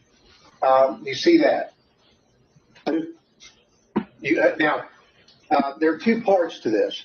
The second part is, I read on, or in which a member of the opposite sex, other than your spouse, not related to you by blood or marriage, entertained you. And then it goes on to say, including but not limited to dining, drinking, in restaurants, bars, pubs, hotels. You see that, correct? I do. Now, as of May the 30th, 2023, when you filed this interrogatory, you had in fact entertained Ms. Willis on many occasions, had you not? Again, during the course of the marriage was irretrievably broken in 2015. Well, the answer is still no. Let's read what the interrogatory says about the time period required to answer the interrogatory. Because what it says is, it goes on to say, including but not limited to dining and or drinking at any restaurants, bars, pubs, hotels, or persons' homes from the date of marriage to the present. You understand what the word present means? I do. And present means the filing on May the 30th, 2023. Isn't that right? It is. So as of May the 30th, 2023, you had done a lot of entertaining of Miss Willis, had you not? I had done some, yes. And in fact, under your testimony, you would have said that she had also entertained you. Isn't that correct? Yes. And so your answer to this interrogatory is false, is it not, sir? No, it's not false. Well, hate to dance around the. The answer is yes, you did entertain Miss Willis, correct? Right? Yes. She's not your spouse at that time or any time, correct? That's correct. She's not related to you by blood or marriage, correct? That's correct. But you entertained her, right? Yes. And during the course from your marriage, the period of time up to the present, so the answer would have been, yes, I did entertain somebody, correct? During the course of the marriage, no. Mr. Wade. Mr. Gillen, I think we've made our point. I think it speaks for itself, and we can save that for our. I'll just follow up with one quick question. Do you understand what the word present means? Your Honor, I think we did cover that already as well. Okay. Now, what has happened is separation. Yeah, man, the media loves this kind of stuff, right? All the stuff going on in the world. It says Nathan Wade admits under oath he had sex with DA Fannie Willis. Okay. All of that line of questioning to come to that conclusion. Blue Pill posted this. He says, the only one who can save Fanny is Mona Scott. Make the Real Housewives of Atlanta, launch it on Zeus and say F it. That's the only option. Everything else is futile at this point. So save her from what? I mean, if she ends up getting removed from the case, then she's removed from the case. I mean, like, she's not going to jail. Like, that's what people are acting like this is. Comment says that this like a movie. Another one that says, that's what you got out of today's testimony. Another one that says, I'm so happy to see all this support for Black women. Another one, should have left Trump alone. Another one that says, who cares? There are children being sold as sex slaves in Atlanta. It says, Black women getting caught up letting the Dems use them to go after Trump. Shaking my head. If the DA of Atlanta is willing to go 50-50 with her boyfriend, all these dusty chicks need to be quiet. Another one that says, Black women in politics get used and abused. Another one that says, what's this about? They adults, so what? I'm saying. Another one says, damn, how'd they even get busted? Another one that says, I mean, does it really dismiss all of Trump's-ish, though? Another one that says, why this Black woman let herself fall from grace like this for some peen? Another one that says, he's the homebreaker. Also, don't you think he made a vow in a church to his wife? Fanny didn't make a vow to her. One more says, she should have let Trump go and stick to her rapper cases. His money too long and got too many resources. All that dirt he found on Biden and his son, and she thought he wouldn't dig up dirt on her. Yeah, like the internet is all on it. Well, I want to do this one too. I'll probably end on that one. But let's finish up the Fannie Mae stuff. Has objected to us getting Delta records for flights that you may have taken with Mr. Wade. Well, no, look. I object to you getting records. You've been intrusive into people's personal lives. You're confused. You think I'm on trial. These people are on trial for trying to steal an election in 2020. I'm not on trial, no matter how hard you try to put me on trial. So my question was, do you have any problem? I object to getting any personal records of mine. We're not dealing with privilege through a witness. And I'm not dealing with privilege. What we had offered to put them in camera for the court to review, and I just want to know if she has any That's not problem. something you deal with a witness. Your office objected to us getting Delta records for flights that you may have taken with Mr. Wade. Well, no, look.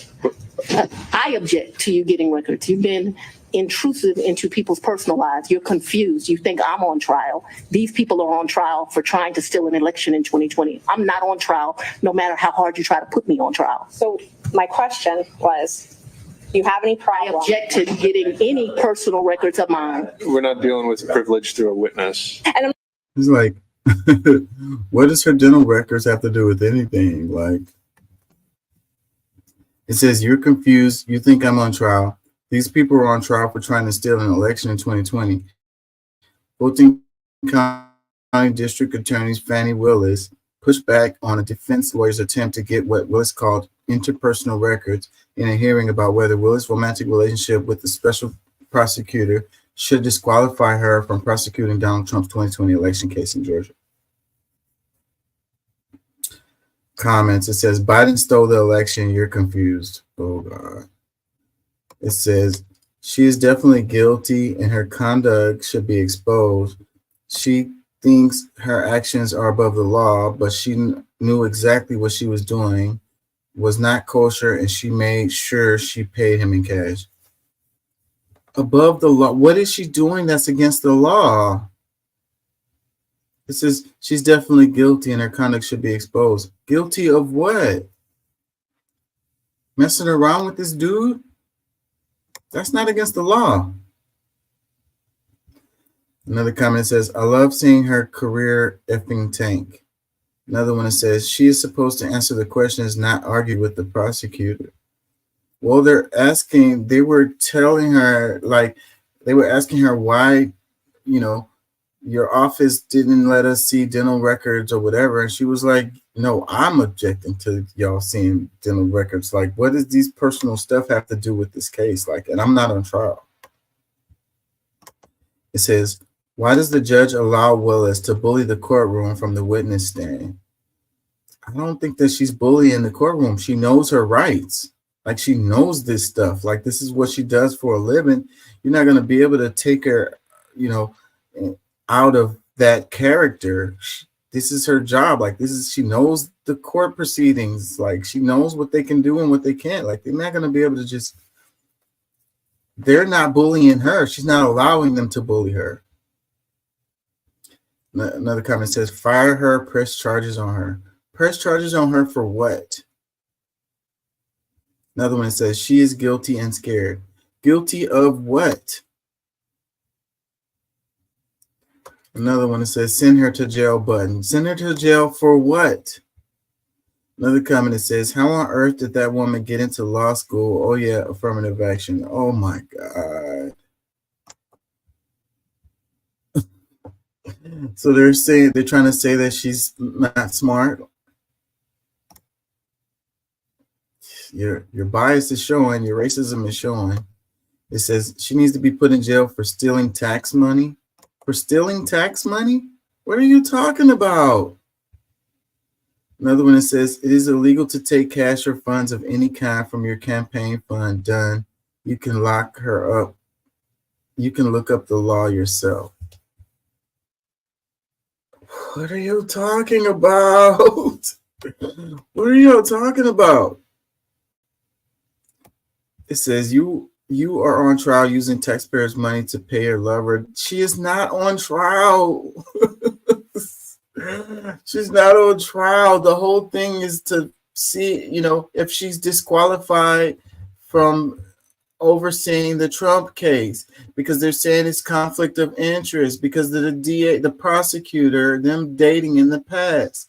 And then, you know, it came out that they were dating long before this case. So whatever. So it's not like present time, but I could see the argument that there's you know, there could be a conflict of interest. I could see that. But as far as her being on trial, that is not the case. And them messing around with each other isn't against the law. Another comment is, y'all sound so stupid by trying to just like, you know, you want to defend Trump no matter what. And you really just making yourself look stupid. And then your racism is showing. Like, can we come back to reality here? Another one that says, sums up the entire Democratic Party. Another one that says, belligerent, answer the question. Another one, she's guilty as sin. Another one says, guilty of lying in court. What did she lie about? Another one that says, she mad she got caught clapping cheeks with the married man that she was paying over $200 an hour to go after Trump. Well, none of that's illegal. Another one that says, she is confused, she is guilty. It says, the judge is weak and should not be the judge. Willis is acting like she's the judge. Guilty of fuck. It says, haha, the shoe is on the other foot. Now the regret sets in. Guilty lady. Guilty of what? This has guilt written all over her face.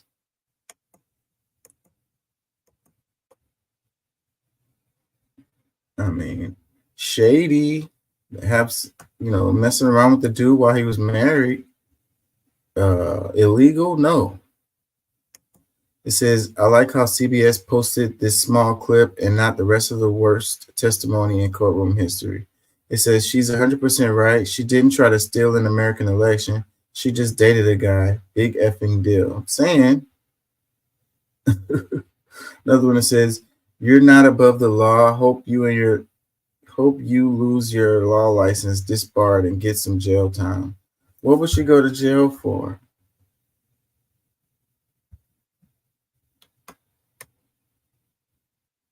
Another one that says, so Trump is above the law, though. That's how y'all feel, right? Trump is above the law. He's the one that's on trial for breaking the law. It says, she didn't break any Georgia laws, but Trump did. Watch this backfire in Trump's face, and he's still going to trial. Lock him up. It says Supreme Court Justice Clarence Thomas and John Roberts can receive illegal gifts and take illegal trips with no consequences or any hearings. But Fani Willis has to prove her innocence before she's able to persecute the crime mob who tried to steal the election, only in the U.S. Another one that says, this trial is absolutely unacceptable. You should be able to date your coworker without having a trial. It says, speak up, judge, get control of the court. Another one, so proud of her for standing her ground.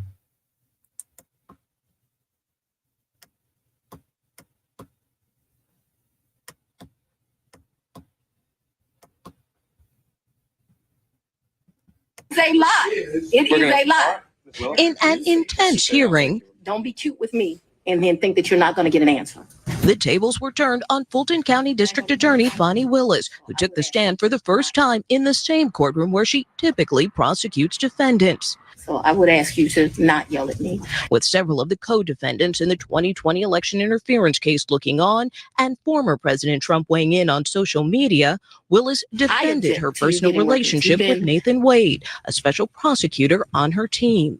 You think I'm on trial. These people are on trial for trying to steal an election in 2020. I'm not on trial, no matter how hard you try to put me on trial. The hearing was prompted by a complaint from co-defendant Michael Roman, a former Trump official. His attorneys, plus another representing Trump, want Willis removed from the case because they say the relationship shows a financial conflict of interest.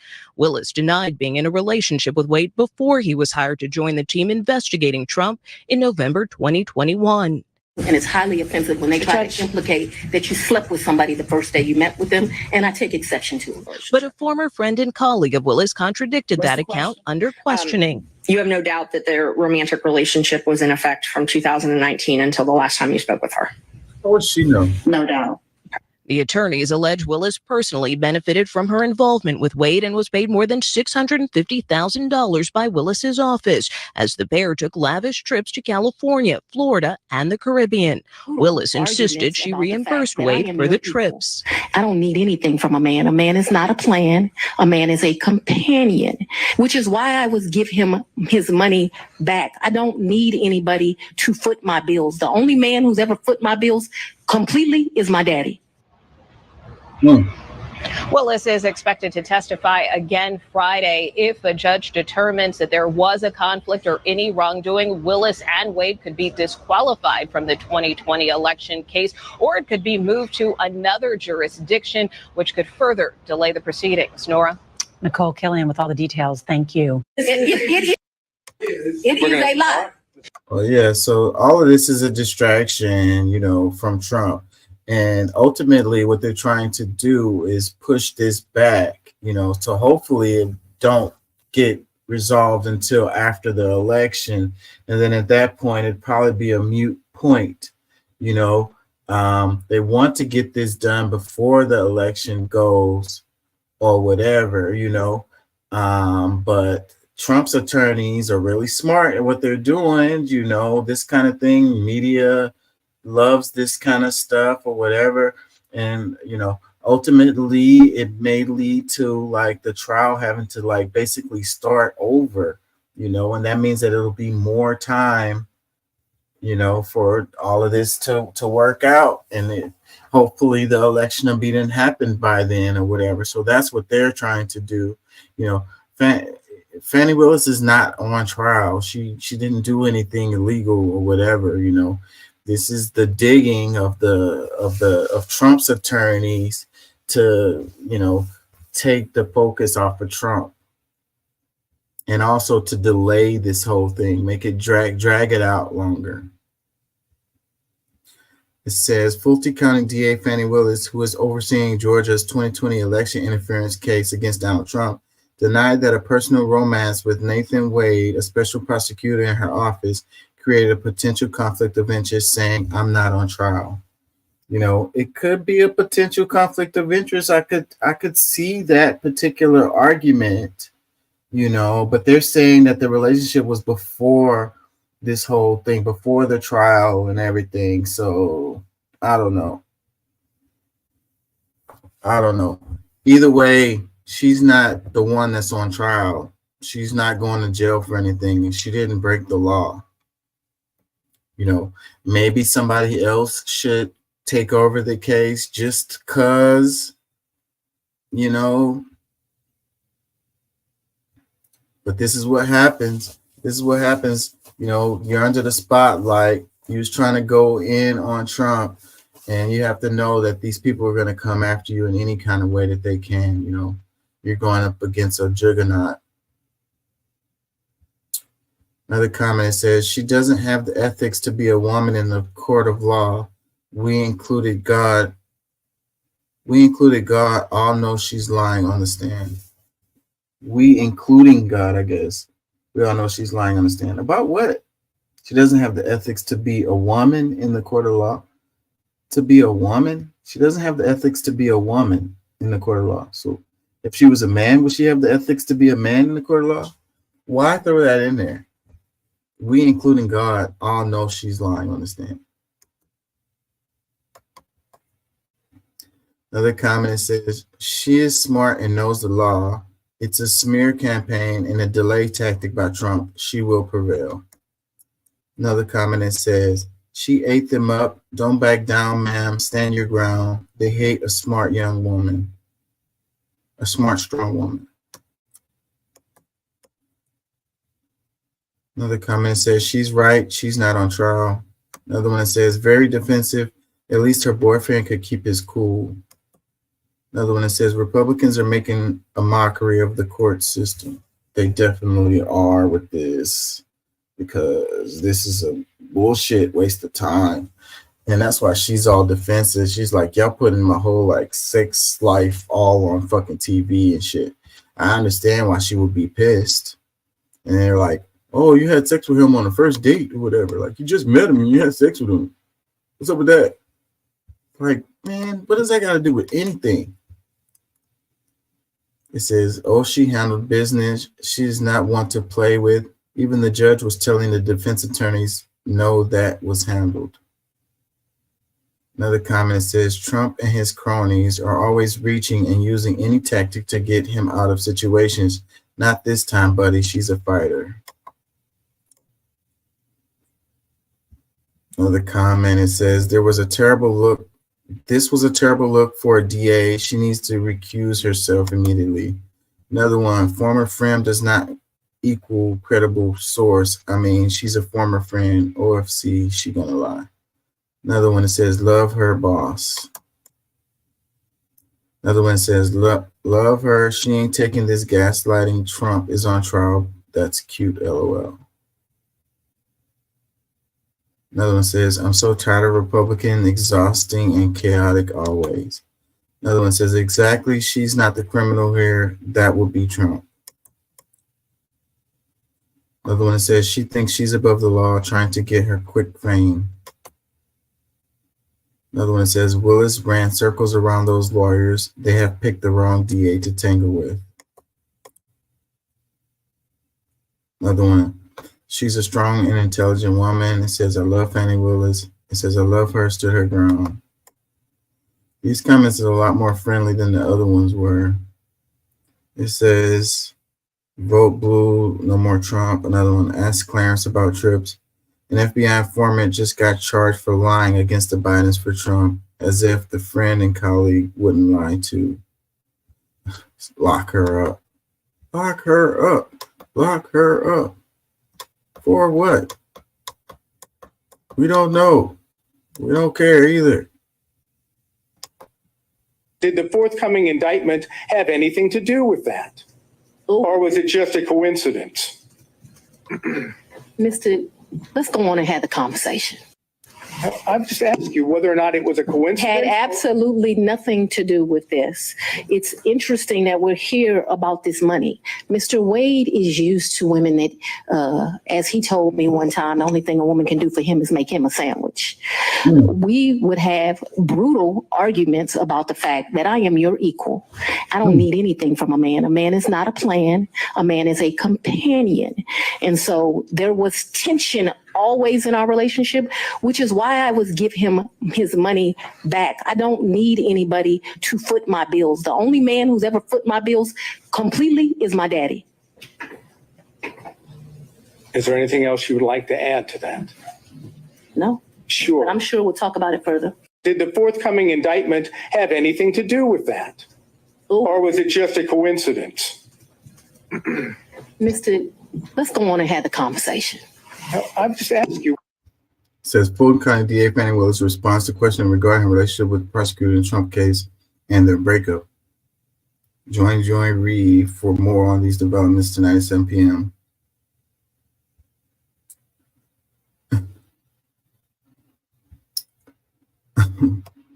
It says, I wouldn't care if she was sleeping with Mr. Potato Head. She never asked the Secretary of State to find 11,780 votes.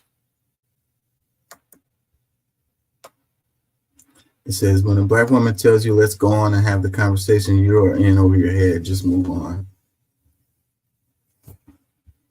It says, only in America does a black woman have to answer questions like this. It says, her confidence intimidates the hell out of them folks. It says, I'm impressed with the way Fannie clowned those MAGA lawyers. They were all out of their depth.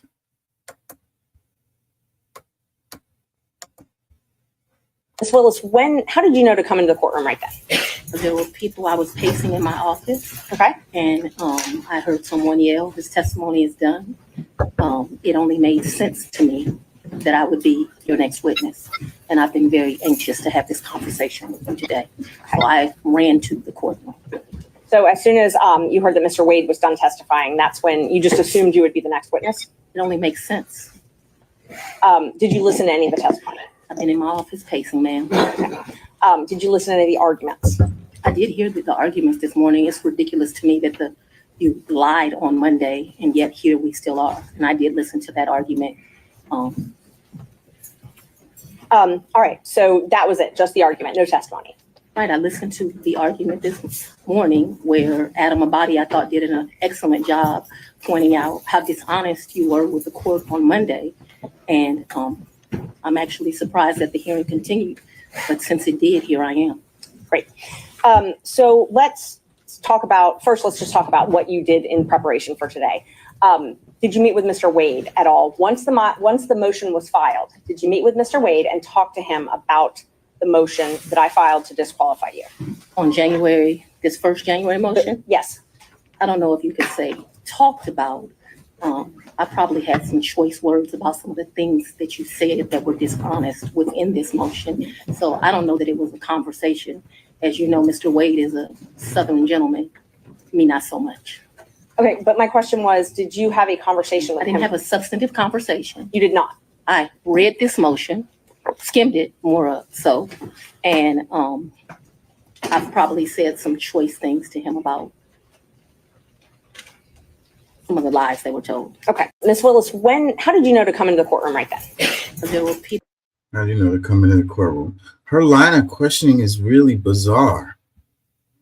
It says, Fulton County District Attorney Fannie Willis, who brought the election subversion case against Donald Trump, testified in the hearing seeking to disqualify her from the case in regards to alleged misconduct with her lead prosecutor. She engaged in a tense back and forth with a defense attorney seeking to disqualify her from the case. It says, she's too emotional. You can hear the tears in her voice. That's anger. That's not tears. It says she's lying and it's obvious. She is acting like a person who got caught and is trying to turn it around. If you did nothing wrong, you would be sitting here and answering the questions. Hostility always shows guilt. Lock her up. Lock her up. Lock her up. Lock her up. In other one says, let's be honest, Trump's lawyers knows he's guilty. They're going after this woman as a deflection. Boom. It says, she was not playing. I love her. It says, who the heck does this woman think she is?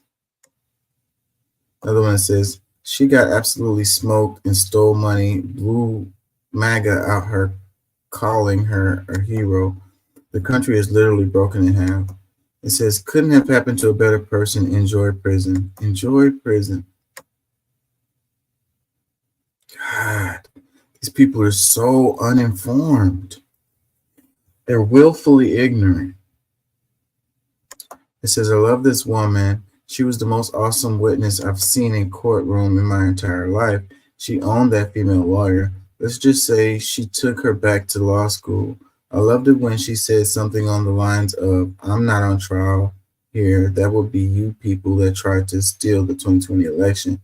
That was just brilliant. I want to move to Atlanta and be her BFF. Another one says, I hate when you're smart and they hate when you're smart and educated. She knows which words to say and use. She's not going to back down.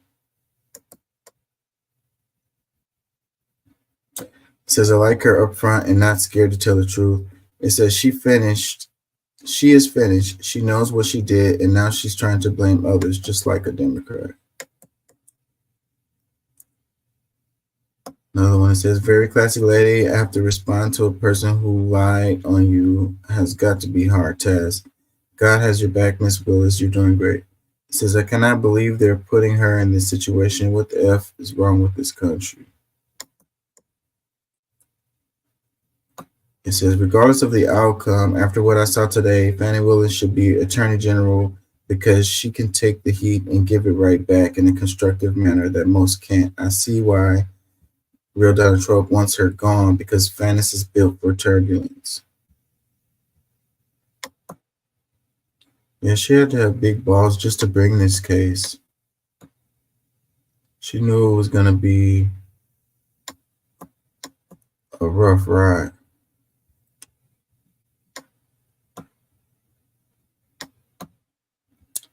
This guy with the acorn.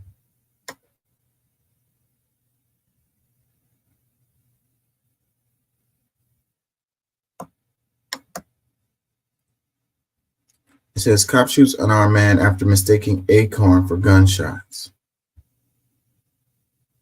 Can I share this? Am I able to share this? I don't know if I can share this. I don't want to risk it. They might get me for that. Let's move on. Anyways, if y'all didn't see that, look that up. It's hilarious. Let's end on this one. It says, Americans are experiencing a friendship recession as a massive drop in close friends has been reported. A survey highlighted America's friendship recession, revealing a significant decline in the number of close friends reported by Americans, especially among men.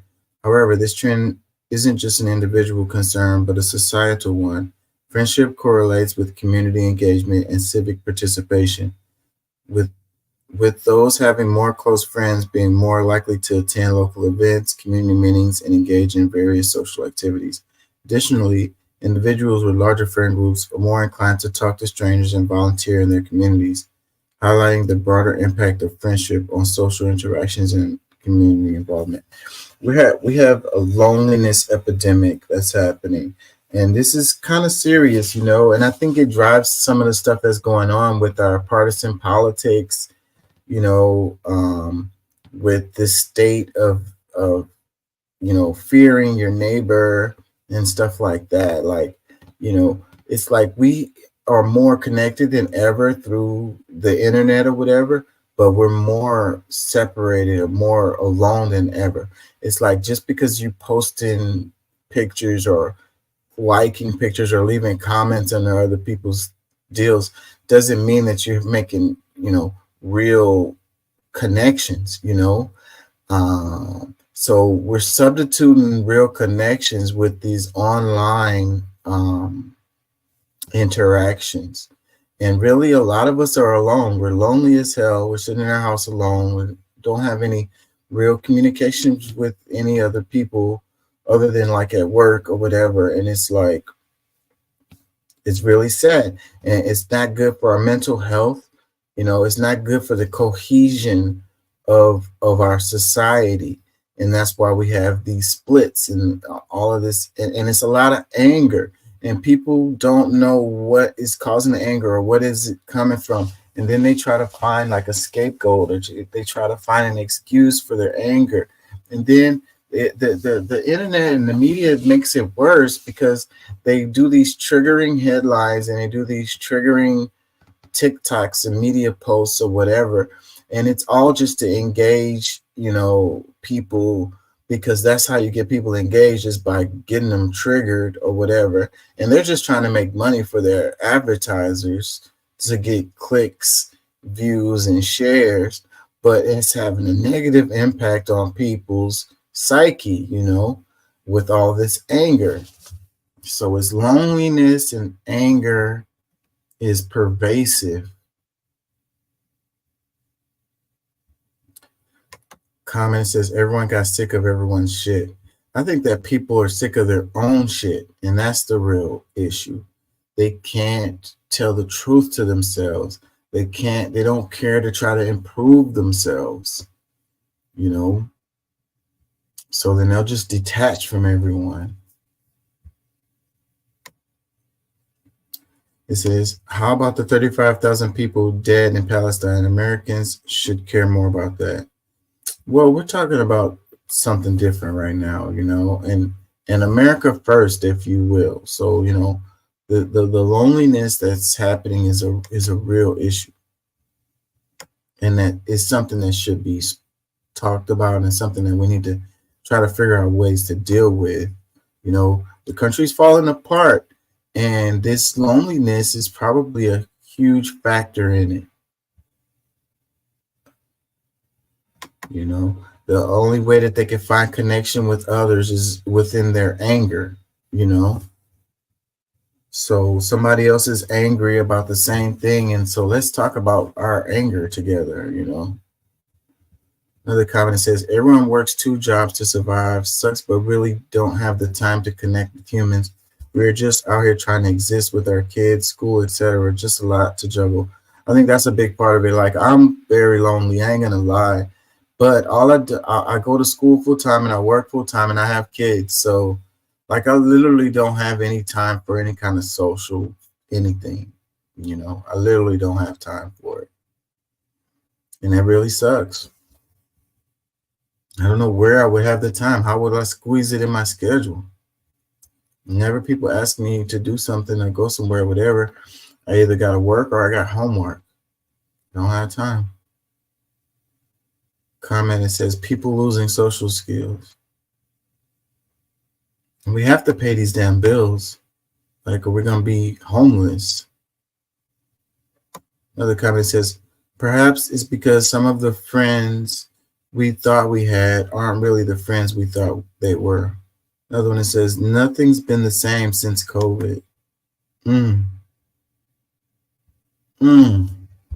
They separated us and, you know, they made us stay home. Yeah, man, COVID was a thing. God, so we haven't recovered from that. Another comment says, trustworthy friends are hard to come by now. Another comment, technology is to blame. It's done the opposite of what they said it would. Another one says, maintaining a close relationship, a close friendship requires emotional availability, and with everyone going on, people are really exhausted from work to family, and the bandwidth to keep everything balanced is just not there anymore. And a lot of it I know is my fault. When people call, I don't answer. You know, I prefer texts, and because I'm always busy and I can reply to text on my own time. A lot of times when the phone calls come through, I'm doing something. Like I'm in the middle of something at that moment. I would like to have a conversation with you, but you hit me at a bad time. And then people get offended when you don't answer or you don't call back right away or whatever. It's like, I'm supposed to be available to you 24/7. Like, can you imagine that I could possibly be doing something? Another comment says, that's because the digital age is harder than ever to make friends. Another one that says, what was to expect from a country that celebrates individualism and selfishness instead of community and collaboration? Boom.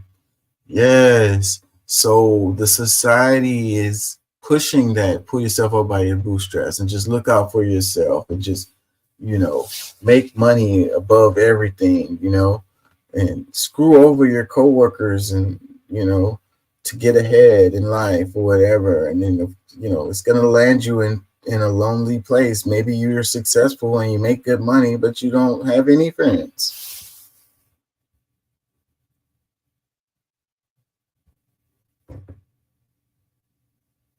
And this is what they condone. This is what we big up. The people that's on the head of the magazines, on the cover of the magazines, people like Elon Musk and Bill Gates and, these people, because this is what we value. This is what we, they're the epitome of success because they hoarded so much wealth. So, and a lot of these people screwed over people on the way. And it's like capitalism, like profit over people. Like, so, when you make your decisions, it's not to benefit others, it's to benefit yourself. So yeah, of course you end up not having very many people liking you. And the people that's at your job just pretend to like you because they trying to get something from you or whatever. They don't want to get fired or whatever. They don't really like you though. Another comment says, we're too busy working. It says, we all owe Tom from MySpace an apology. Top 8 kept friendships together. Another comment says, elites got what they wanted. COVID killed what humanity had left. Everyone hates each other, is a homebody and stays home, stressed beyond belief and overpaying for every necessities, the American dream. Really sad. It says life is too expensive to hang out in the outside. That's another part of it. I mean, most of my money goes to bills. So whenever I do think about doing something socially, I have to like plan it or whatever. It has to fit in the budget. And a lot of times it just doesn't, I'd rather stay home than go somewhere and spend a bunch of money. You got to pay for parking. You got to pay to get in. You got to pay for overpriced drink, And then you end up not really having fun, and you feel like you just wasted your money. That's how I feel anyways. I feel like I waste my money a lot of times when I try to go places and do something.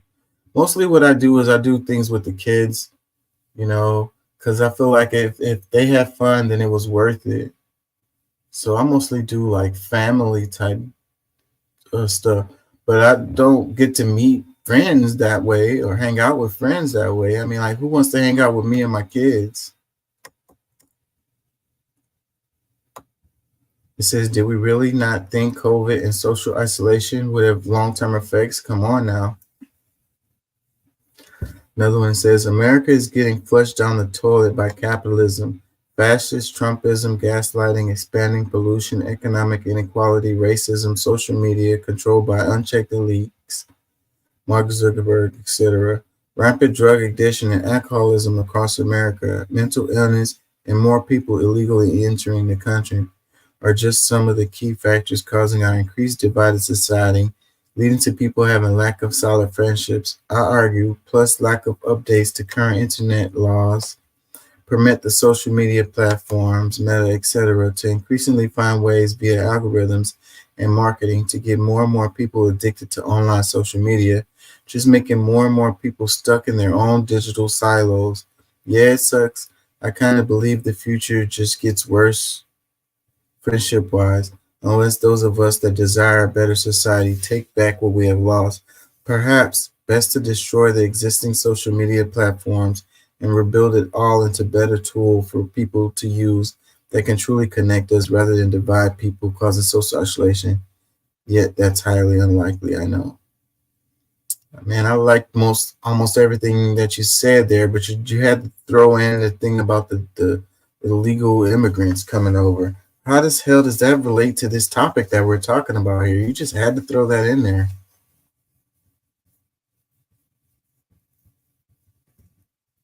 And the social medias, yeah, man, throw them away and build some different kinds of things, but it's never going to happen because these people have created, it all comes back to capitalism, because you have these major conglomerates, these damn monopolies, you know, and they all about making money. They're making ad revenue. So actually promoting social